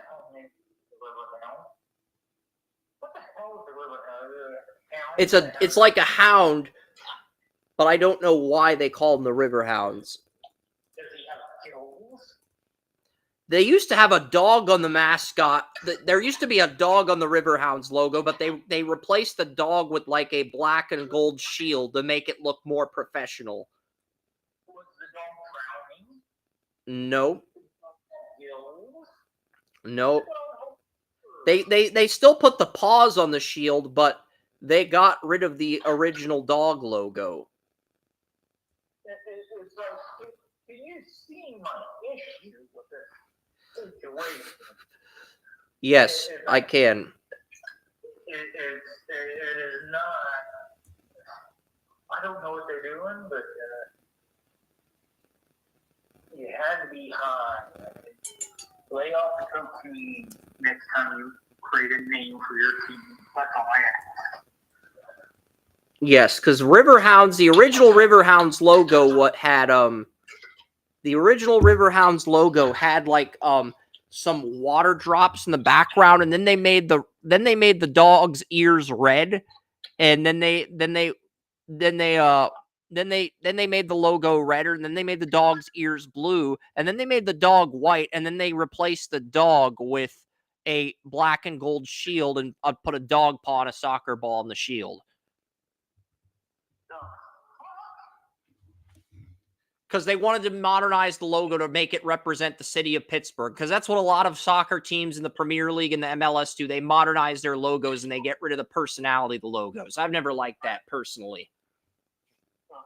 I may not like the Steelers, but I may somebody who respects the Pittsburgh fans for the way they treated Nick Chubb and Blackburn. Now, so Pittsburgh fans do not deserve whatever the fuck you're doing because you think it represents the people of Pittsburgh. Oh, shit. What the hell? Well, shields and black and gold, those are the colors that are synonymous with the city. The Pirates, the Penguins, the Steelers, those colors are synonymous with the city. So they're basically, instead of being unique, instead of being their own identity, they're conforming to the city. They're conforming to the city.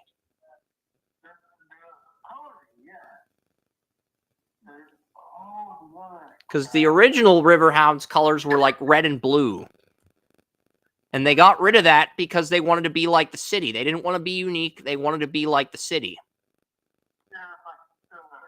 Rain falling down and the dog or the hound with the gills and everything. That's not Pittsburgh. Pittsburgh is a wonderful city for, the Steelers, Penguins, all their teams have black and gold as the default colors, so they wanted to make their team just like the default Pittsburgh teams. They are all strong characters and people. Well, the Riverhounds are a minor league team. You have MLS, you have MLS Next, and below MLS Next, you have the USL, the first league. But the USL is implementing Pro Rel like in European soccer, and the MLS isn't. So that's the thing. That's why the USL, if fans like Pro Rel, there's a chance USL could surpass MLS in popularity if the Pro Rel thing becomes a success. Here's how they do it. Steelers, Penguins, they march across miles and miles of torturous area to get to their Riverhounds. We're not having this. We're not even sure what the fuck a Riverhound is, but it's Pittsburgh. How does that get to the people? We don't even know what the hell it is. Pittsburgh. A Riverhound can refer to two different things. A type of fictional dog from the world of the body divine, which is pretty much what the original Riverhounds logo was.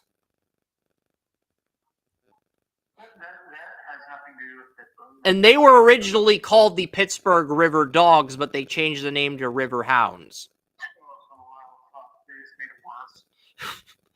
Yes. It's like, at least with river dogs, I could say, hey, dogs traveling across the river. He knows how to swim. He's hard working. Hound is like, what are you kicking a rabbit into the...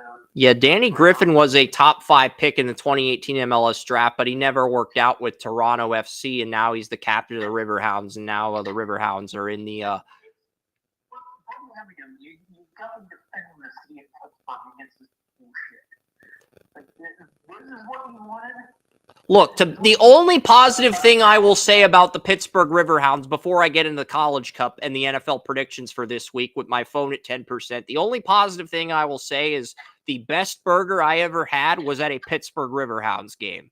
That is the only positive takeaway from the Riverhounds. The best burger I ever ate in my entire life was at a Riverhounds game on the grill there. You just want a Browns fan to defend the city of Pittsburgh. No. I don't want to defend the city of Pittsburgh. I'm just saying that the best burger I ever had was at a Riverhounds game. Not a Steeler game, not a Pirate game, a Riverhound game. I will be one better. This Hall of Fame states, Joe Thomas's company, they got some of the best meat you'll ever have. So it's expensive, but I'll be one better for that. So Joe Thomas, I expect to check for the free publicity. Yeah, I'm going to get to the College Cup update, and then I'm going to get to the NFL Week 12. So, College Cup games are tomorrow, but I mean, Vermont got a lot of help. Hofstra knocked out Syracuse. Western Michigan knocked out Clemson. So, Vermont, number 1 seed, they didn't lose a single game in regulation this year. They had 5 ties, but they didn't lose once this year. Vermont got a lot of help because I think Syracuse and Clemson both had the talent to go into Vermont, but now Vermont's going to get Hofstra. They're going to get the winner of Western Michigan versus Furman in the Sweet 16. And here's a surprise. Grand Canyon upset UCLA, the Big Ten champions. And Junior Diouf, their freshman striker, he leads the country with 18 goals. Some are calling him the LeBron James of soccer. And Ransford Yin, who was supposed to go number 1, only finished the year with 8 goals and 8 assists for Clemson. So can Yoff jump him? I mean, Yoff has 18 goals as a freshman. He's literally 6 goals away from breaking Duncan McGuire's record for goals. Duncan McGuire had 23 goals as a senior.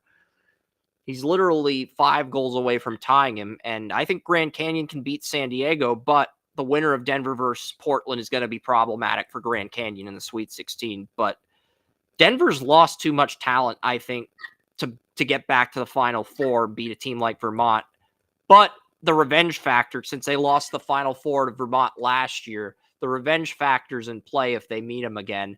And Portland's the number 8 seed, so we'll see what happens in that bracket. I'm not going to dive too much into the games. I've got Vermont winning that bracket. I'm going to try to keep this as short as possible with how low my phone battery is. I've got Maryland coming out of the second bracket. Maryland plays North Carolina. The winner of that game is probably going to come out of this bracket and end up in the Final Four. SMU plays Washington. Kansas City plays Stanford. The Kansas City Roos, they knocked out Lindenwood. Lindenwood is a really good center back this year that could be an early second-round pick. But the Kansas City Roos knocked out the Ohio Valley champion Lindenwood Lions. Yeah, the Roos, like kangaroos, but they call them the Roos instead of the Kangaroos. Connecticut's going to play Cornell. Cornell just tore Lafayette a new one in a 4-0 victory. Then the right side of the bracket, we've got Notre Dame beat Michigan 1-0. Duke beat Fairleigh Dickinson. Fairleigh Dickinson played Duke really well, but they tackled Duke inside the penalty box in the 88th minute, resulted in a penalty kick. It was a clean tackle by Fairleigh Dickinson, but that didn't matter. Ulfer Bjornsson got the penalty kick. Duke moves on. They get number 3 Princeton. Princeton's the number 3 team in the country this year. They've only lost 1 game in September. They've won every other game since. I think Princeton should be the number 2 seed since they won the Ivy League. Virginia didn't even win the ACC. They lost the championship to SMU, but the media is overlooking that and giving Virginia the 2 seed, which I don't agree with. But yeah, Indiana's going to play St. Louis tomorrow. Bryant's going to play Seton Hall. Notre Dame's going to play Akron. Akron's got a really good goalie, Mitch Butler, 11 shutouts this year. Began the season with 6 consecutive shutouts. Georgetown, the Big East champion, they're going to play Central Florida, who won the Sun Belt over Marshall this year. And St. John's took a 2-0 lead on West Virginia, but West Virginia rallied back and won in overtime. West Virginia's going to take on High Point. High Point is my pick to win this entire thing. They have the Big South striker of the year. They have the Big South midfielder of the year, Jefferson Amaya, Big South striker of the year, Daniel Lugo. They've got the Big South defender of the year. They've got the Big South goalie of the year, the Big South freshman of the year, and the Big South coach of the year. So they check every box. I have High Point's a 10 seed, but they're kind of a dark horse. I have them beating Virginia in the Elite Eight, and then I have them beating Princeton in the Final Four, and I have an undefeated Vermont team taking on High Point for the championship. And I've got High Point winning this entire thing, as crazy as that sounds. So I have another underdog winning this whole thing. Again, because right now, soccer and hockey are really the only sports where you could see an underdog win in the NIL era. It's a lot harder for football and basketball teams that are not bigger market teams to win in the NIL era. Baseball, we were lucky enough to see Coastal Carolina make the championship before they lost to LSU last year. And that's just the norm in NIL, unfortunately. So, yeah. I'm going to load up the predictions for Week 12. My phone is at 8%, so I'm going to load up the predictions for Week 12 right now. Everybody's 0 for 1 because everybody picked the Bills to beat the Texans. And Davis Mills Well, I'm not going to say Davis Mills. I got to give the Texans defense credit. I went with Will Anderson Jr. as the player of the game for that one. And the Texans, they got Caden Stover back. They're going to get Stroud back against the Colts next week. And they are also going to get Jimmy Ward back, from what I've heard. Jimmy Ward's very close to returning. So, yeah. The Jets play the Ravens. The Ravens are going to beat the Jets.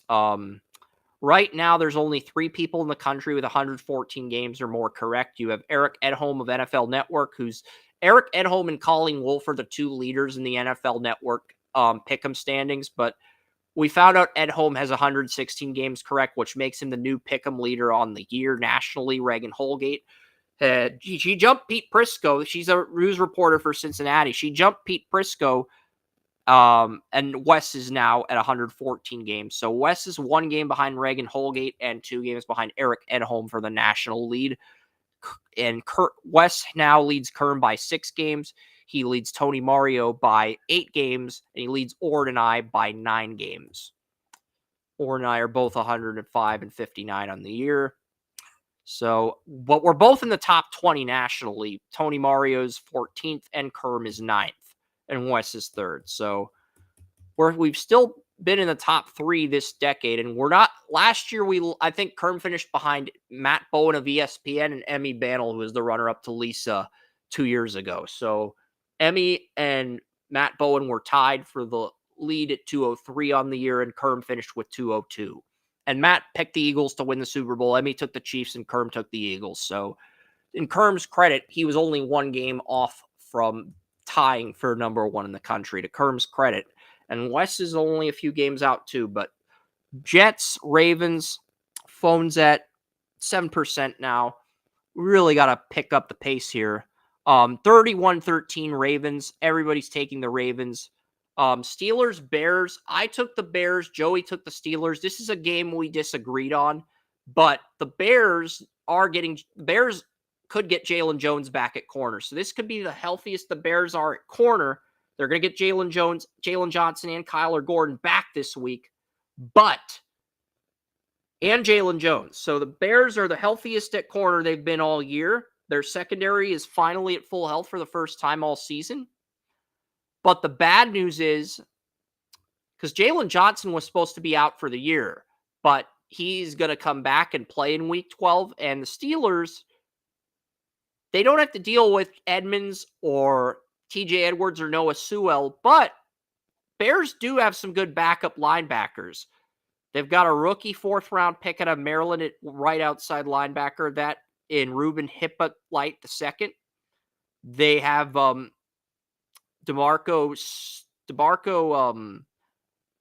Jackson's their backup middle linebacker in relief of Edmonds, and Jalen Reeves-Maben, the president of the NFL Players Association, after he got cut by the Lions, he signed a practice squad deal with the Bears. He has been promoted to the active roster in the wake of the injuries to Edwards, Edmonds, and Noah Sewell. So the president of the NFL Players Association, who succeeded J.C.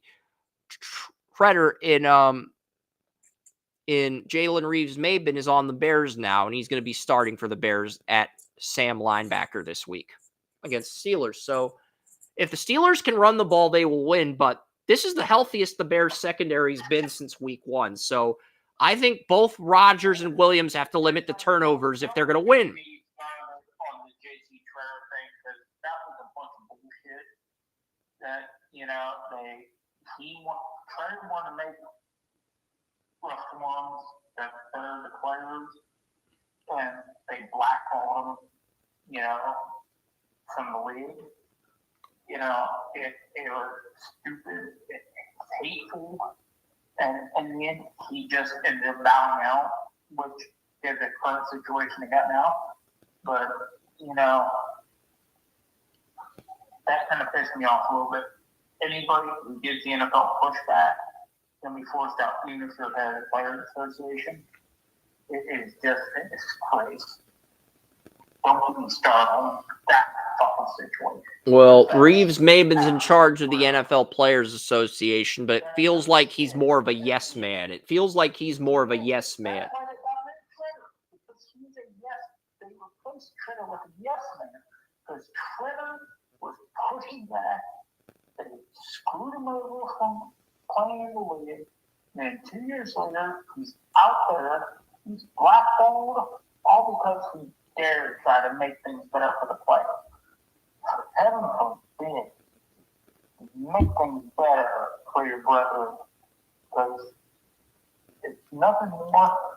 Reeves Maben is nothing more than an ass kiss and a yes man. And that's exactly what the NFL wants. And that's exactly what the players deserve if they're going to sit there and allow this type of thing. Yeah, because if the NFL wants to go to 18 games, somebody like Treader is going to fight tooth and nail to prevent that unless they get a second bye week. Whereas Reeves Maben's like, okay, we'll go to 18 games. We'll have one bye week. What's going to happen is Reeves Maben's going to get down on his knees in front of Goodell. Goodell's going to step up on a step stool because Reeves Maben's 6'6". And Reeves Maben's going to serve the NFL because that's what he does. And that's what Jason Treader was not going to do. And that's why Jason Treader is not there. Outside of the fact Jason Treader wasn't that tall. So there would be no step to win over.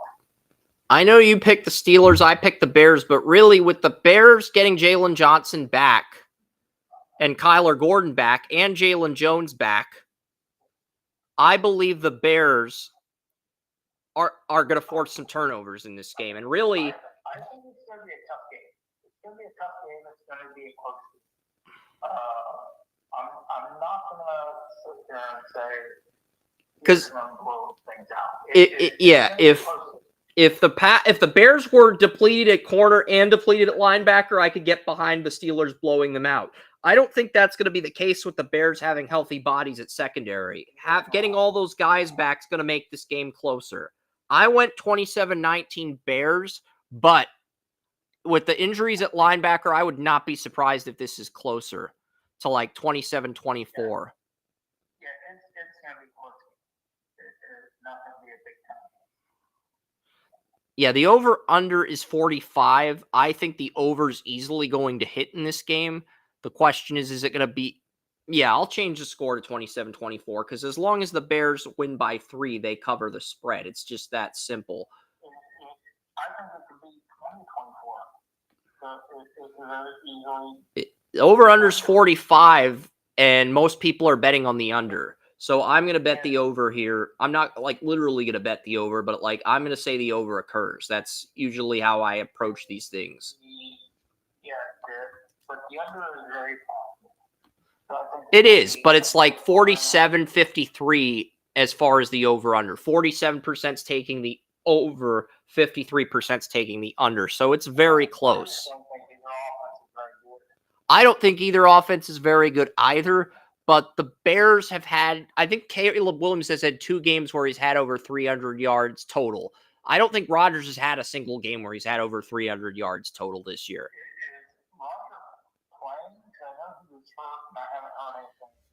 He is playing, but he is a game time decision as well. I'm looking at Aaron Rodgers because he left the game. Tomlin told reporters Aaron Rodgers is questionable.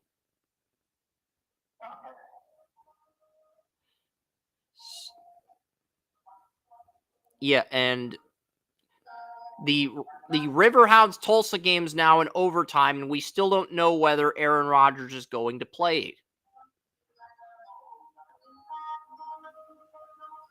All right, so this was a split decision game. William, Daniel Keyser, Orrin, and Joey took the Steelers. Everyone else took the Bears. I took the Patriots over the Bengals. Patriots are getting everyone back. Bengals don't have Cam Taylor-Britt, their best corner. They don't have Trey Hendrickson, their best edge. They don't have Chase because he decided to be an imbecile and spit on Ramsey. And yeah, Ramsey did get ejected for trying to punch Chase, but it's like they didn't suspend Ramsey because he was the victim in this incident. And Bill Vinovich did not see the spitting. He did not see Chase spit on Ramsey. Vinovich even admitted that in his post-game press conference. He did not see Chase spit on Ramsey. The league did, so the league punished Ramsey after Vinovich ejected Ramsey. The league suspended Chase for spitting on Ramsey after Vinovich ejected Ramsey for punching Chase, and he didn't see the spitting that went on. So the league handled the situation as swiftly as they could have, and I'll give the league credit there. Bengals 17, Patriots 34. Patriots are another lock on the site. Lions Giants is another lock as well. I'm not going to dive into great detail on the locks. The Giants are getting Jackson Dart back this week. I heard they're getting him back. They might be starting Winston again. Either way, I like the Lions in this one. Laporta's out for the year. So Laporta's going to be out for the year. That's going to limit the Lions, but I like the Lions 34-20 over the Giants. Vikings, Packers, and Green Bay. I like the, I'm going to make sure we're still going on Restream.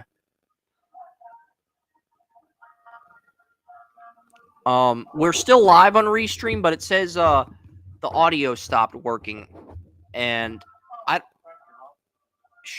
got a screen share of the, Week 12 predictions instead of the College Cup because nobody saw the beginning of Week 12. So I will go back and quickly show the games we've already gone over. Texans, we're all 0-1 this week. Everybody's got the Ravens winning. We debated Steelers, Bears a little bit. Patriots, Bengals. Everybody took the Patriots, and I think that's very obvious as to why with the Chase suspension, Hendrickson injured, Cam Taylor-Britt out for the year. It's just there's too many things working in New England's favor. Everybody took the Lions over the Giants. Everybody took the Packers over the Vikings. I went 28-13 Packers. Now, Colts Chiefs was a split decision. The majority of our site actually took the Colts here. I took the Chiefs, and the reason I took the Chiefs is outside of Pacheco, everyone else is at full health for the Chiefs on both sides of the ball. Not only that, DeForest Buckner's been on IR for 2 weeks now. And without Buckner, he is the heartbeat of that Colts defensive line. And without Buckner, I just think this Chiefs offensive line is going to be able to get separation against the Colts. I know they struggled against Denver, but Denver's got a really good deep front seven, whereas the Colts, they go as far as Buckner takes them. And without Buckner, I think the Chiefs are going to get that necessary separation against the Colts defensive line, which is going to open things up for the running game. I have the Chiefs winning 28-21 because Charvarius Ward is expected to play next to Sauce Gardner. So I think what's going to end up happening is the Chiefs are going to get a rushing touchdown from Pacheco, Pacheco's not playing. They're going to get a rushing touchdown from Hunt. They're going to get a rushing touchdown from Mahomes. Mahomes is going to throw a touchdown to Kelsey, and I don't know how they're going to score the fourth touchdown, but it's going to be a player you least expect. And I think the Colts corners are going to hold both of the Chiefs receivers in check, but the Chiefs are going to win 28-21. I'm not sure how the Chiefs will get that fourth touchdown. We will have to wait and see. But yeah, I think the Chiefs are healthier and they're going to win as a result. But William, Wes, Kerm, Tracy, and Orrin all took the Colts. Tony, Mario, Joey, and Daniel Keyser took the Chiefs. Nobody took the Titans over the Seahawks. That is a lock. Here's the thing. This is one of the reasons that this is something I'm looking at. You have 3 quarterbacks right now: Jackson Dart, Joe Sanders, and Ward. Dart's the only one that's played any significant time in Van Gogh. Let's say if Joe Sanders plays even decent, he's going to coach what? Because this quarterback class has been trash this year. Okay, so I just wanted to say that real quick. What was in my mind? This quarterback class has been trash. I tried to tell you this was a historically bad QB class. Well, you didn't want to listen initially because you wanted to let things play out a little bit before you made that verdict. I always want to let things play out because we don't know. We don't know. We just go by what the analysis is and let it happen. No, because everybody was saying back in May, every draft analyst in the country was saying outside of Cam Ward, this is a historically bad quarterback class. I said it was not going to be good. I wasn't going to say historically bad. So I think that initially is going over the top. We got to see it before we start saying historically bad. But that was the consensus opinion that most people had at the time. Yeah, sometimes even people are jumping off the deep and get away. You gotta see what's happening first. It can be bad, but you can't say historically bad until you see it. Tim Keene is that Tulsa's goalie or is that Pittsburgh's? I think that's Pittsburgh's goalie, but yeah, he leads the USL playoffs with 14 shutouts, but they were attacking. They were attacking the goalie. They had the goalie on the floor. They had an opening. They couldn't capitalize on the opening. And they had the goal. The goalie was on the floor after getting tripped, and you had an opening to attack and score, but Pittsburgh's defense held up.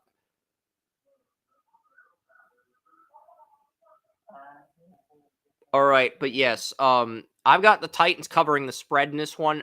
I did initially have the Titans winning this game in the preseason, but losing Calvin Ridley to a season-ending injury, I don't think they can beat. As good as the Titans can be, I don't think they can beat Seattle without Ridley. Okay? I don't. That's a big loss for the Titans, and it puts Cam Ward in a position where he's got to carry the team. And outside of the Titans should be winless, okay? The Titans should be winless. If Emi Mercado does not fumble the ball against the Titans in Week 4, the Titans are 0-9. And I think this Titans team is so bad that the 0-16 Browns team with Joe Thomas and Myles Garrett in his rookie year would whoop this team's ass. That is how bad this Titans team is. I think they would lose to the 0-16 Browns.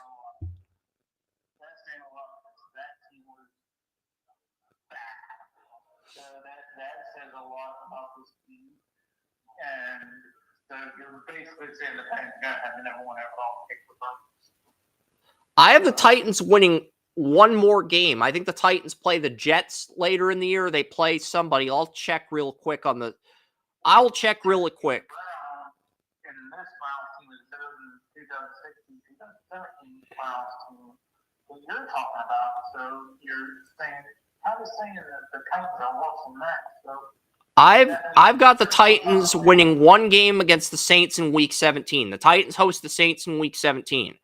That's the one other game on their schedule I think they can win. So in other words, they will win another game to draw. They play the Saints in Tennessee in Week 17 with Tyler Show. Tyler Show's the other guy who's starting. He started 2 games. Neither one of us liked Show, but he's in that rookie group with Shadur and Dart and Ward. So let's acknowledge it as it is. And Gabriel technically is 2, but I think we've seen what we're going to see with Gabriel. That, and I think we've seen what we're going to see with Gabriel. I think we've seen what we're going to see with Gabriel. What we were going to see with Gabriel 6 years ago when he started out. He has not gotten better. He has never been anything more than he is. And he's shown that in the NFL. You and I have both allowed him for years. We know what the deal is. We've seen it, and we're seeing it now in the NFL.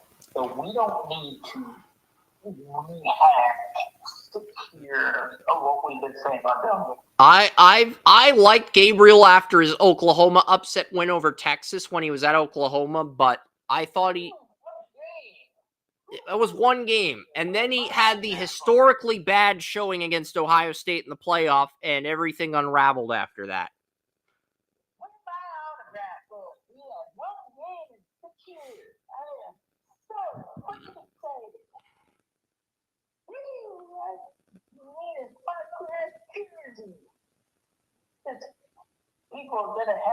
we pay them to take.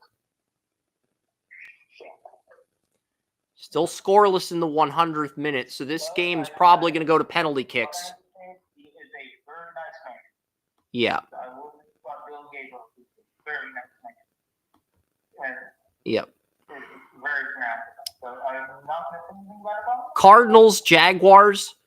I figured one person would pick the Cardinals in an upset. I figured it would be William because of his West Coast ties. I was wrong. It wasn't William. It was Tracy. Look, I had the correct thought process, but I had Joey, let me talk and then you can talk. I said I expected one or two people to pick the Cardinals. I was correct. My hypothesis was correct. Two people took the Cardinals, but I figured those two people would be Daniel Keyser and William Yanish. My thought process was incorrect, but my hypothesis was correct because I technically did say two people would pick the Cardinals and Tracy and Daniel picked the Cardinals. But who I thought would pick the Cardinals, that I was incorrect on. But my hypothesis was correct. Okay? The execution and the thought process behind it was not, which is sort of a wash. Marvin Harrison Jr. has been ruled out for this game too, by the way. That just makes it worse. Brian Thomas is also out, but at least the Jags have Trevor Lawrence. I mean, Jacoby Brissett, if he plays like he did on Monday night without Harrison, okay, maybe they could steal this, but it's going to be close, and the Jaguars' defense is going to be a lot tougher than the Cowboys. I'm going to have to go with Tracy's DJ section and be like, what the hell do you need light on air? It's a Cardinal? Really? Really? Okay, so the Browns-Raiders game, we are at the Browns-Raiders game. I took the Raiders 19-17, but yeah, this is very close. Oren, Tony, Mario, you and Tracy took the Browns. Kerm, Wes, me, William, and Daniel Keyser took the Raiders. But I think the Raiders win, but the Browns cover the spread. The spread is -4 for the Raiders. I think the Browns cover the spread. Because obviously Sheriff Sanders, and obviously this is big for the NFL. It's going to have big Raiders, big implications, so on and so forth. So I pay close attention, not only to all 22, but to Hall of Famers who break down tape, other people who are breaking down tape, other quarterbacks who are breaking down tape, and I've watched the tape well. And I've really paid attention to it because of the significance of the situation. I usually don't say that about fifth-round quarterbacks. But the Raiders might have the worst safety tandem in the entire league. They have Chris Smith II and Isaiah Polamoa as their starting safeties. And what I've come down to is I've also listened to Jerry Judy in his interview and everything. He said he needs to go up. What do you need to go up? Needs reps. Needs reps. Yes. Needs reps. It's very short, very distinct answer to the question. That all come down to need reps. And the whole thing is now he's getting reps. Now I'm sure he's ready to go. Now the game plan's around him, and he's not trying to fit in the Dylan Gabriel game plan.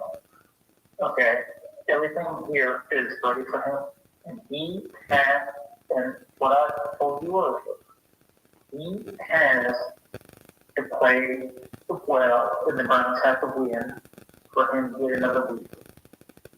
There are people saying, yes, like, could get another week, and the Browns get a win.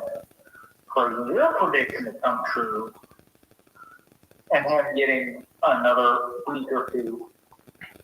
Well, what if Gabriel's in concussion protocol next week, too? Then in that scenario, he would get a third game. Well, here's the thing, because that is a real possibility. Because from what I understand, he's had 4 concussions. Gabriel has had 4 concussions in his career. So So that is a very real possibility because, anybody who knows me knows I've had 12 of them. With every concussion you get, it's easier to get another. So if Gabriel isn't cleared to play, Shadur could get another start. Yes, because with every concussion you get, it's easier to get another. Yeah, so I have the Browns losing this game, but I have them beating the Niners next week, 42-24. And yes, I'm bold enough to pick the Browns to score 40 points on San Francisco. Joey loves the Browns, but even he's not that bold. He's not. I'm not that, until I see Shadur put up 25 to 28, I am not taking 40. Like, you can't even get 28. Why am I going to take 40?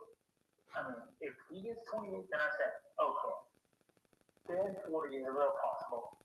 Because the Niners are just banged up. They don't have any edge rushers. They don't have Warner. I think Shadur could carve the Niners next week, as crazy as it sounds. Well, he can also carve up the Raiders. So it's like, let's just see if we can get 28. Then we can revisit your squad. But if he hits 28 this week, they probably beat the Raiders. And then we can talk about your 40 next week. I think he could get 40 on the 49ers. The 49ers have so many injuries. And like the Patriots, the 49ers have the easiest strength of schedule in the entire league. Saints second easiest. Patriots third easiest. Here's a stupid scenario for you. But I'm just going to throw it out there. What if he hits 40 this week against the Raiders? What would his total be against the 49ers? What would the projection be? I've got 42-24 Browns over the Niners for next week. Well, if he hits 40 this week, I would probably I don't think I would bump him up, but I'd probably give him 49 or 56 against the Titans in week 14. That's fair. That's fair. Is that I just want to know. And it's an open-ended question. It's a very curious question. So it's a good question. So they are going to start a second overtime. So Tulsa and the Riverhounds are going to double overtime. They just finished the first overtime. And if there's no winner by second overtime, Eric Dick has 29 career shutouts with the Riverhounds, and he has 13 this year. That's the goalie on the Riverhounds, Eric Dick. He leads the USL in shutouts. Eric Dick. That is his name, Eric Dick.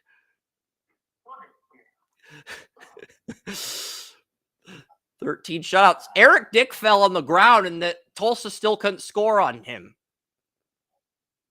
So the Dick's on the ground, and they still can't score. Yeah.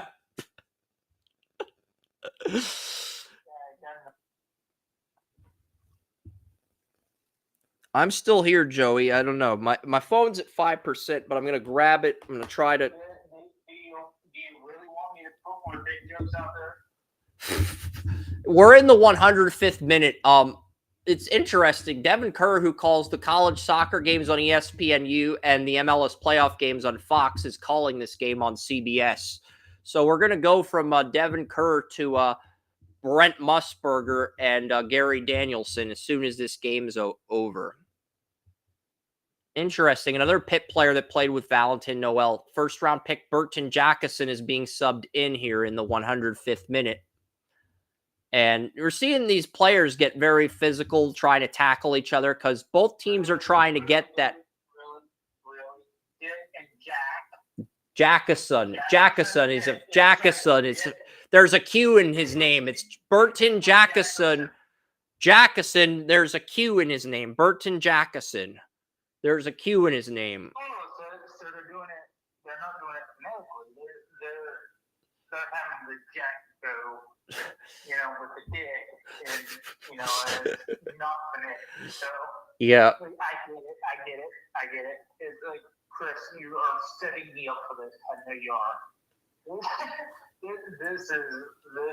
One time at a Pitt soccer game, I think after they won or lost, I think Burton won it. I was on my way to get a lift, and I saw a player that looked exactly like Burton twerking in the background. I tried to look away, and then the player Then the player basically told him to cut that shit out and kept him in line. And then I went home. I don't know what happened next. It doesn't matter. It's irrelevant. Let's see who can win this game.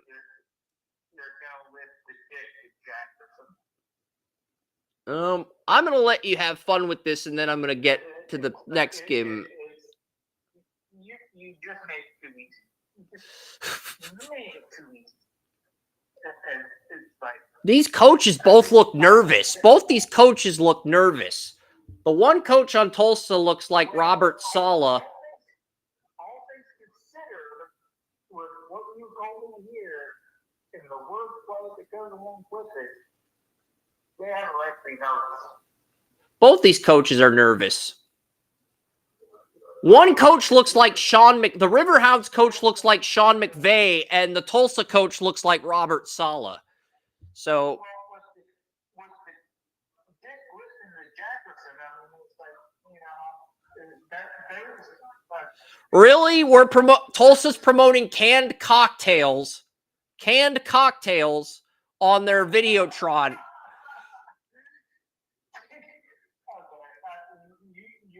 at this point, you're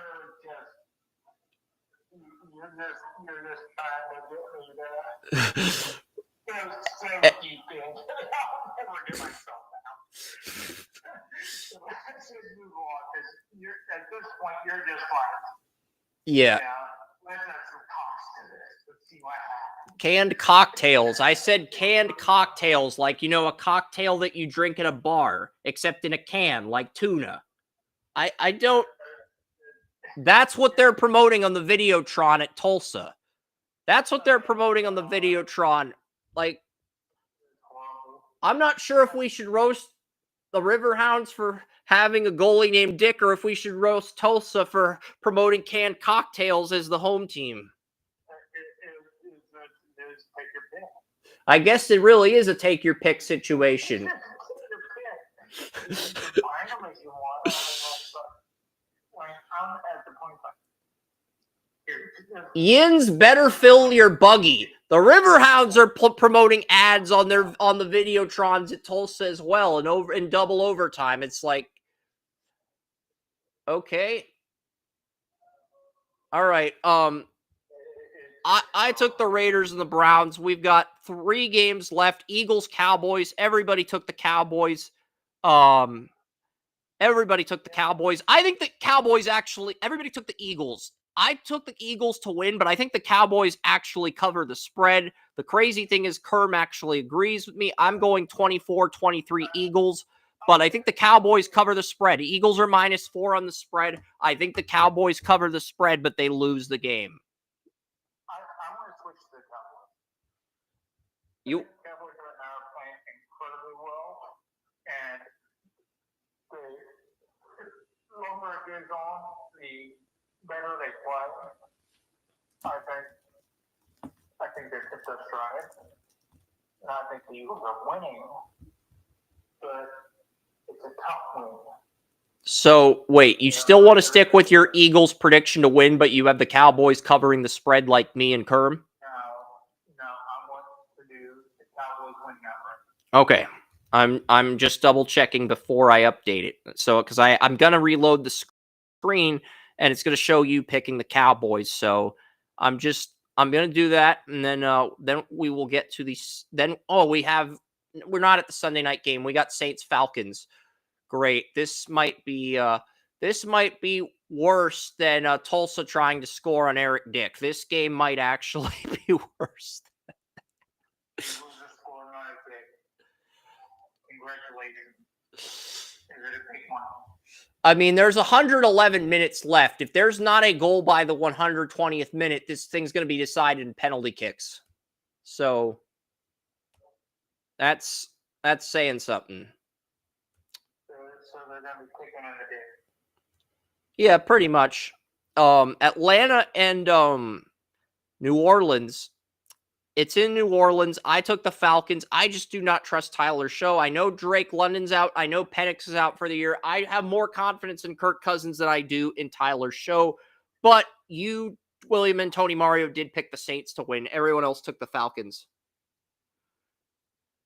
Yeah, it is. I And if the Saints were starting Rattler, I would have picked the Saints. I'm going to be honest. If the Saints had Rattler starting, I would have picked the Saints to win. Okay? That should say something. This for me is just an upset. You know, nothing more. Is just an upset. That's the only reason I picked them. I need an upset. Amon is in the game for Tulsa. They've subbed him in. Sunday Night Football, it is the Buccaneers and Rams. Baker Mayfield's got to get out of this funk he's in.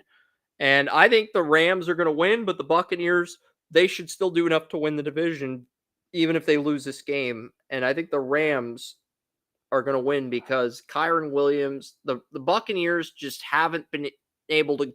Buccaneers need an edge rusher. They need a sack artist at edge rusher. I know they have Hassan Reddick. Reddick's been out the last 2 games, and without Reddick, Yaya Diaby's just not getting the quarterback. Anthony Nelson's not getting the quarterback. And I was one of the things I was watching was the breakdown of Baker Mayfield over the last 2 years. It seems like he's been pressing. You know, he's not in his rhythm. And I think that's because of something they brought up. It's like the lack of defensive presence, especially in the pass rush. same problem Josh Allen's had with the Bills as of late too, Joey. Because Ed Oliver's on IR for the rest of the year, the defense isn't taking pressure off of Josh Allen, so he feels like he's got to do more than he should. And Baker's probably dealing with the same demons.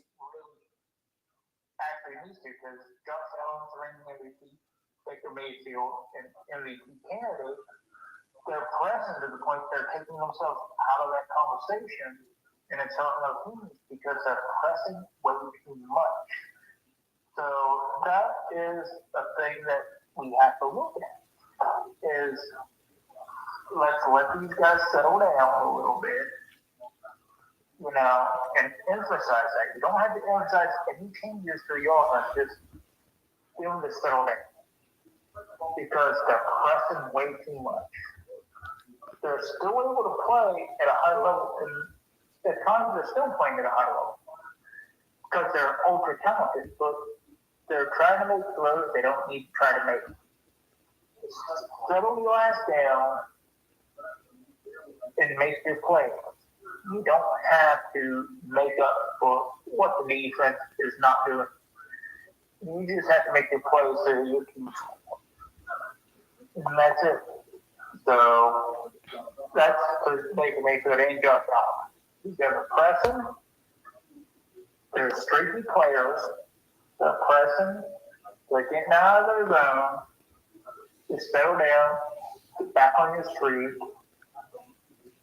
and then run with it. Yep. And the Riverhounds player just blocked the soccer ball with the elbow. They're not calling a handball on that, but they have stopped the refs have stopped play. They haven't.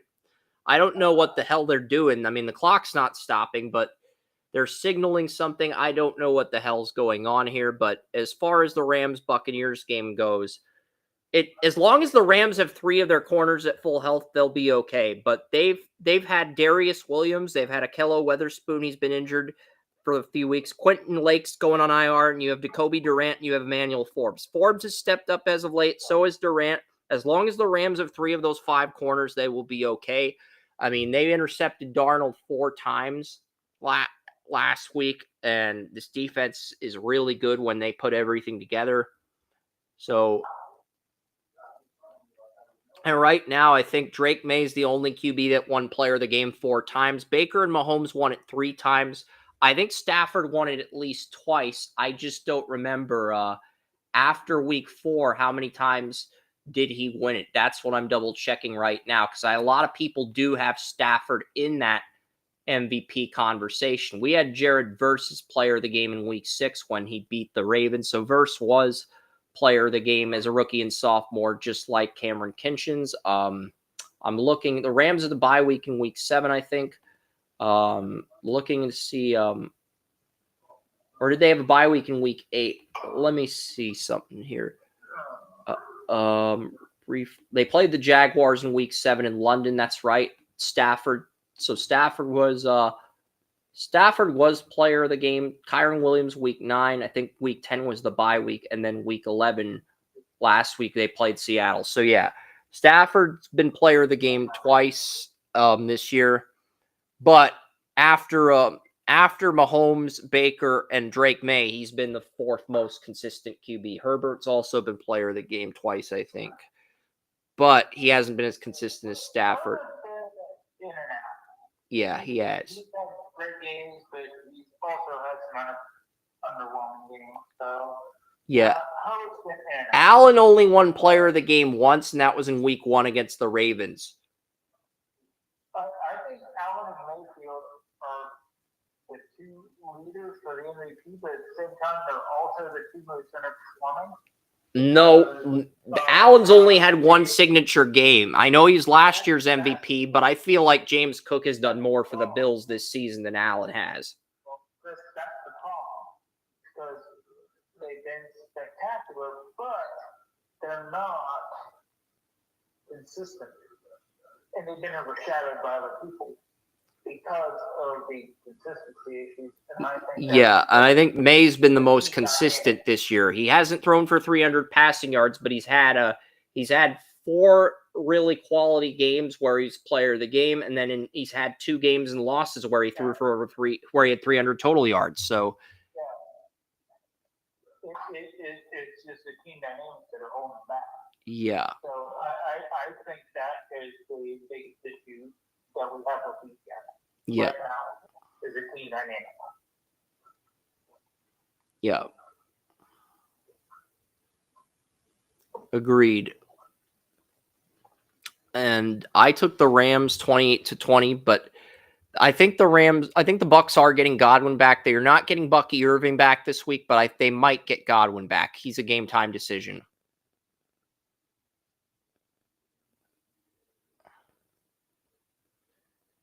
Last minute before we go to penalty kicks, can either team break out? Tulsa above the crossbar. They had a great shot, a clean shot, but the ball went across the goalie net. So that's a goal kick, and it looks like Eric Dick will take this thing into penalty kicks for the Riverhounds. But yeah, I've got the Rams 28, Buccaneers 20. William Joey and Daniel Keyser took the Buccaneers in the upset. It's interesting. There have been games where Tony Mario has picked the Buccaneers to win, and he's gotten burned by the Buccaneers. And then there's games where he's picked against his Buccaneers, and he's gotten burned by Baker Mayfield. That's been the plot with the Buccaneers all season, because Tony Mario is the only Buccaneers fan at Draft Utopia. So you're a Baker fan, not really a Buccaneers fan, but you are a Baker fan, and I will give you that. So I guess you're a fan of the Buccaneers when Baker plays. So, but I do think that's. I was a fan of the Buccaneers when Mike Allstott was there. Yeah. In one side, and that group, that was a fun group to be in. Yeah. And this game, they've added 1 minute of stoppage time to it, and then they will go to penalty kicks. Eric Dick trying to delay the goal kick as long as possible, punts it in the middle of nowhere. Dick is trying to delay the score. Delay the overtime, so it goes to penalty kicks. The Riverhounds have it. Nice header by Tulsa. It's double overtime. It's going to be like a minute left, and then they're going to go. And now the Tulsa goalie's going to punt it. And this thing is probably going to go to as soon as the ref calls it.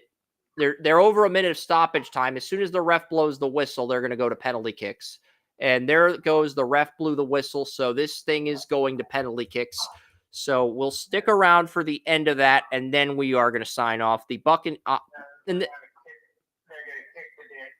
Yep. Panthers and the 49ers. I took the 49ers. If this was a 425 game, I would have picked the Panthers in the upset. But it's a Monday night game. Trevin Wallace is out. Roseboom's going to be out. McCaffrey's going to feast. I like the Niners. 27-21. Bryce Young puts up a respectable effort, takes this thing to overtime, but the Niners win because they're just the better team. Someone did pick the Panthers in the upset. That was Tony Mario. So Tracy picked the Cardinals over the Jaguars. Tony Mario picks the Niners over the 49ers. Panthers over the 49ers. So, yeah, there is. I pick alcohol over any of those teams because they all suck. That's fair enough. Oh, it is more than fair. Yeah. And we're all entitled to our opinions. T-Mobile showing a Metro ad, BetMGM showing a gambling ad, and then the penalty shootout's going to take place. So, but it was insane. We had like 3 penalty shootouts in the College Cup on Thursday. There were like 3 penalty shootouts, and they put all these games on ESPN Plus. ESPN owns the rights to all these College Cup games, but instead of airing these games the way you air the women's tournament, your ratings would go up. If you have 3 soccer games and they're all being decided by penalty kicks, if you put that on ESPN or ESPN2 instead of ESPN Plus, your ratings are going to go up. I'm not saying every game is going to turn out like that, but if you put the games where they go to penalty kicks on ESPN, ESPN2, the ratings are going to go up. So I don't understand the thought process of putting the content behind a paywall on ESPN Plus.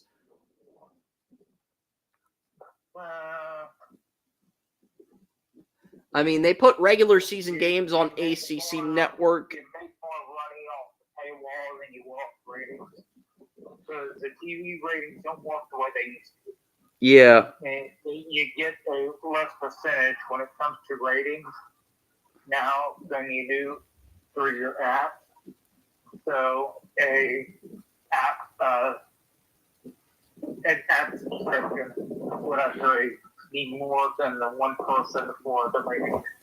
I will get some college football scores while we go to this penalty shoot, while we are in the commercial leading up to the penalty shootout. That's just the oversimplified version of what I understand about how. Yep. So Ohio State leads Rutgers 28-3. Texas A&M leads Samford 41-0. Oklahoma leads Missouri 17-6. Miami, Florida leads 27-10. Georgia leads Charlotte 35-3. That's just the top 25. I don't have all the scores. I will try to get all the scores for college football, not just the top 25. Like Miami, Florida score, kind of makes it feel a little bit good. They're doing well.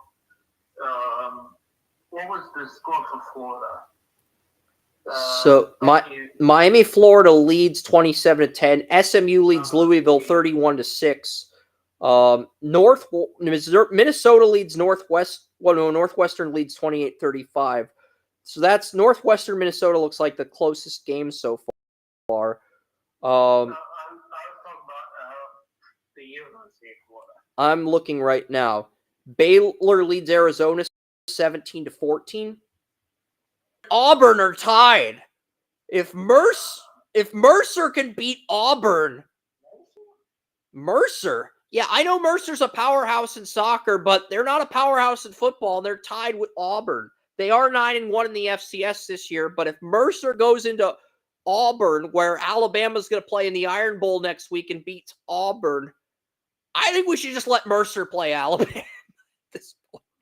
Might as well. It's like, Mercer beats Auburn. It's like, hey. In Auburn. What are you doing? It's like, you want to submit your NFL draft on it? Well, guess what? You guys lost to Mercer. Yeah, it's like Keldrick Falk, first round pick for Auburn in this year's NFL draft. Yeah, these guys lost Mercer. Kennesaw State leads Missouri State. We might have to start scouting Mercer players at this point if they beat Auburn. Yeah. We have an upset. Washington State leads 9-1 James Madison 17-10 at halftime. So. Well, that's not necessarily an upset. I mean, that's two piss-poor teams. One just has more potential than the other. Yeah. I mean, come on. So that's not I wouldn't call that upset territory. I'd say. Okay. One piss-poor team is doing better than the other. And now we are on to the penalty kicks. Burton Jakason, the former Pitt left winger, is going to attempt the first penalty kick for the Riverhounds. It's penalty kicks. Who's recruiting these guys? His last name is Jacquesson. Jacquesson. Jacquesson. It's French. Yeah, well, you can still make it work. You know. And Jacquesson with the penalty kick, he scores. The Riverhounds take the lead. Jacquesson, Dick. Well, we'll see if Eric Dick can make a save to keep this lead intact. People need to just go away. Whoever's recruiting them needs to go away. That's fair enough. Burton Jacquesson scored. This is bad. Taylor Calhera, the former UMBC striker that I had a first-round grade on that went undrafted in the MLS, he's attempting a penalty kick for Tulsa. He better score on Eric Dick, otherwise all the hype he had as a college player isn't worth it. And he does score on Eric Dick. Taylor Calhera, the former UMBC retriever striker, he does score, so it's 1-1. He scored on the Dick. And must have been a big one. Must really feel proud of himself. He was celebrating. I haven't seen a player get this emotional after celebrating since Tim Tebow threw the touchdown to beat the Steelers in the playoffs. He was really emotional after the goal. The Riverhounds take a penalty kick and they score as well. I thought you were going to say that Team Tebow lost his virginity, but 2-1 Riverhounds. close enough. Let's see if Tulsa can score on the Dick again.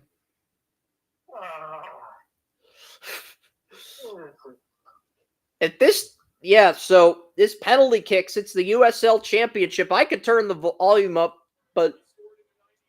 No, please don't. It's always too easy. Just don't. So I'm trying to hold back, and I can't even hold back. And Eric Dick makes the save.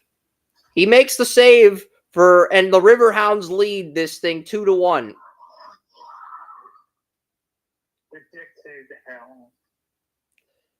Yep. That's the best thing to say about what happened today.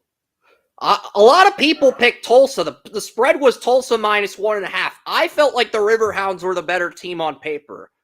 So I picked the Riverhounds in the upset earlier on the podcast. And the Riverhounds score again. It is 3-1 Riverhounds in the penalty kicks.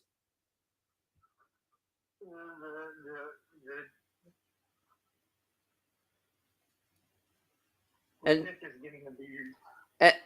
Dick just fist bumped Boone, the guy who scored for the Riverhounds. The Dick is getting fisted. Well, Chris, why are you doing this to me? I want to see the end of this game. You just want to hear. This isn't my fault. This is CBS's fault for putting a soccer game on in the noon time slot. And This is horrible.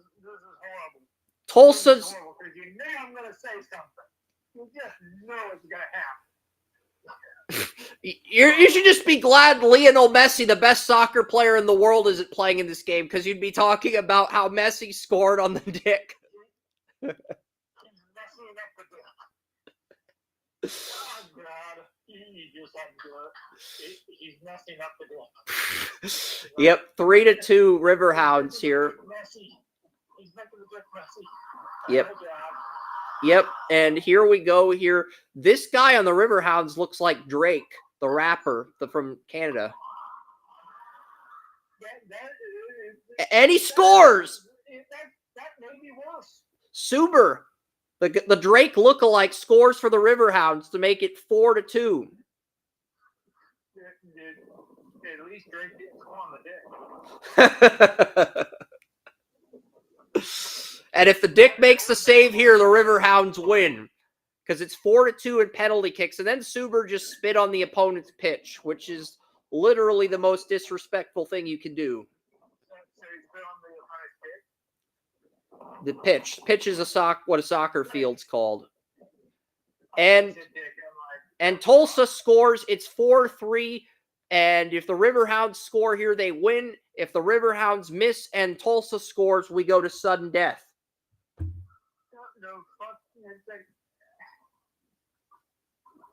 is it from 4-2 to almost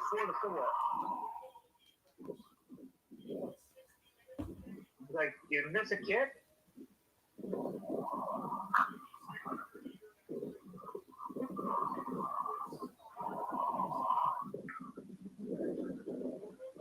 Did your phone die? No, my phone's still alive. And the penalty kick is in. The Riverhounds have scored 5 goals, and they win.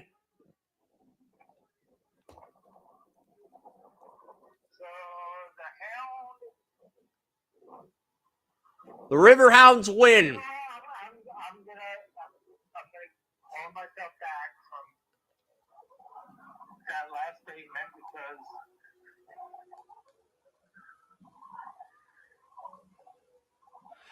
Jeez, these Riverhounds fans from Pittsburgh are throwing smoke bombs onto the arena. Like, they're, or the players in the the fans at WNBA games. How the smoke bombs past security? That's what I like. That's another very good question. How do they do those past security? How do those smoke bombs past security? It's like these things, security needs to. They really need to get better security. That's all I gotta say. Security right now in professional sports is like. Yeah, the player on Tulsa, he is chewing on his shirt. I've seen athletes cry when they lose. I've never seen a player actually chew on their jersey to cope with defeat.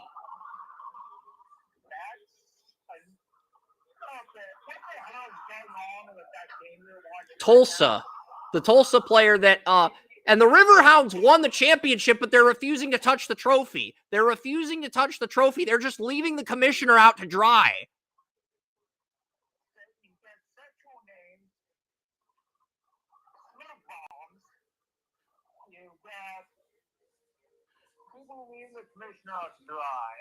And then the player, when he touched when the Riverhounds player who scored the winning goal touched the trophy, he's not even celebrating. He's like, "This is mine. This is mine. It's not the team's. This is mine." It's like, what the hell are you watching? Is this a sporting event or is this a really bad corner flick? it's a sporting event, but it's dog shit compared to the MLS Cup. This is the first USL Cup I've ever watched. And it was an entertaining game up until the penalty kicks, but the way the game ended pisses me off a little bit. You're trying to mix a soccer game with a corner flick.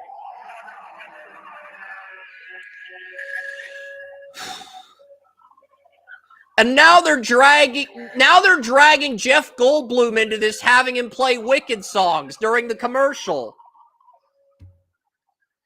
This game had such a shitty ending that they're dragging Jeff Goldblum into this, promoting the new Wicked movie. Jeff Goldblum does not deserve to be dragged into this pit of misery.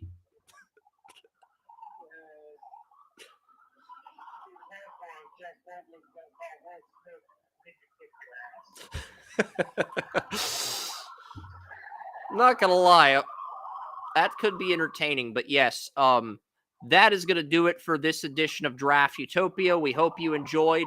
Next week, top 30 defensive tackle rankings. We'll have some other stuff, and yeah, 30 defensive tackles.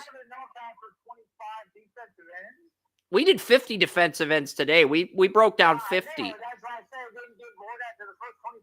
Nope. We got 30 defensive ends and we got 30 outside linebackers for 2 weeks from now. Yeah, and they're playing an ad with Cam Hayward and Connor Hayward going to Get-Go to get food. It's an ad that they've played repeatedly in Pittsburgh.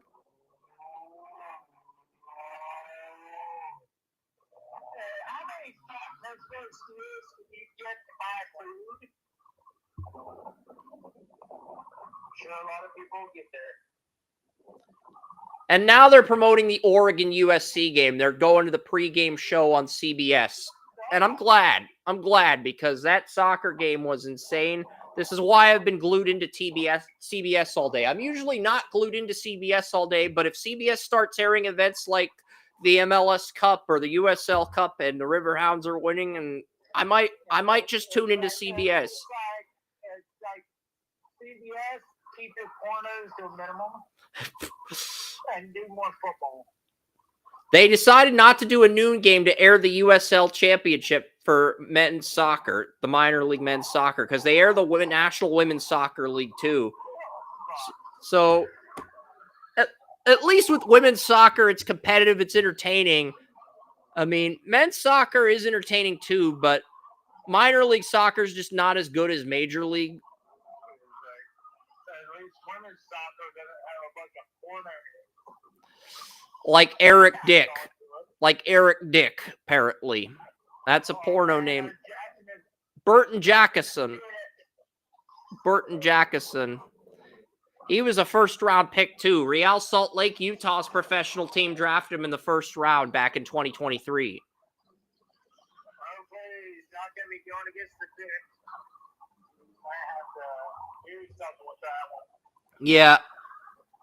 And now they're airing the pregame show for USC Oregon on CBS, so we will sign off. I mean, the ending to that game was crazy, though, and they didn't even show any passion when they got the trophy, and they left the commissioner out to dry until he handed the trophy to a player. Like, I don't think I've ever seen a team show that little passion after winning something in sports. I'm kind of appalled in a sense.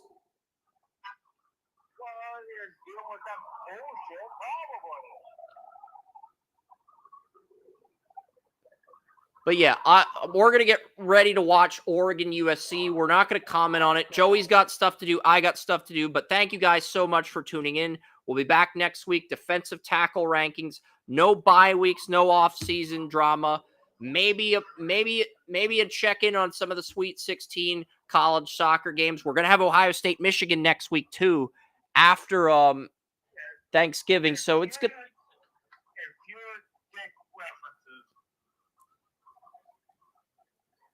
Ohio State does not have a soccer player. Ohio State does not have a player whose last name is Dick. Okay?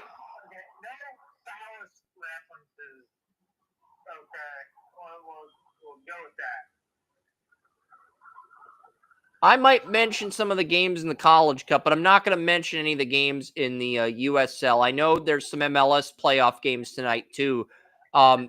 FC Cincinnati, Joey's picked to win the MLS Cup in the preseason. They're still in this thing. They play Inter Miami and Lionel Messi tomorrow. Evander plays Messi. But yeah, that's better than what we had today with but that's the thing. If you go from the Bengals game to FC Cincinnati, because the Bengals game starts at 1 and FC Cincinnati game starts at 5. So you could technically go to both events tomorrow if you live in Cincinnati, which is pretty cool. But the traffic's going to be a bitch in Cincinnati tomorrow because the soccer stadium's 5 minutes away from the football stadium. So the traffic's going to be hell tomorrow in Cincinnati. Still not going to be worse than Columbus, so traffic in Columbus is absolutely horrible year-round. Yeah, that's true. But we'll see what happens. But yeah. We'll be back with some more stuff next week. Oh, wait. Hold on. We got something in the chat room. Thoughts on Arizona State's Justin Watley? Tua needs a change of scenery, William. Arizona State's Justin Watley. I've never heard of him, but Justin Wadley. He is an Arizona State defensive lineman. I've never heard of him, but Justin David Kish, who does participate in our group mocks, brought him up. Born in Cleveland, Ohio, 3 sacks on the year. Justin Wadley. He had a sack against Houston, a sack against Iowa State, a sack against West Virginia. He's had a sack in each of the last 3 games. Justin Wadley. So Justin wanted me to bring him up. Justin from the group mock wanted me to bring up the Arizona State player. I have not looked at Justin Wadley. I'll look at him right now after the show before the game. But yeah, thank you, Joey. And William saying Tua needs a change of scenery. Good stuff. I didn't even realize we had people in the comments section. So that's why I had to check the chat room before we signed off.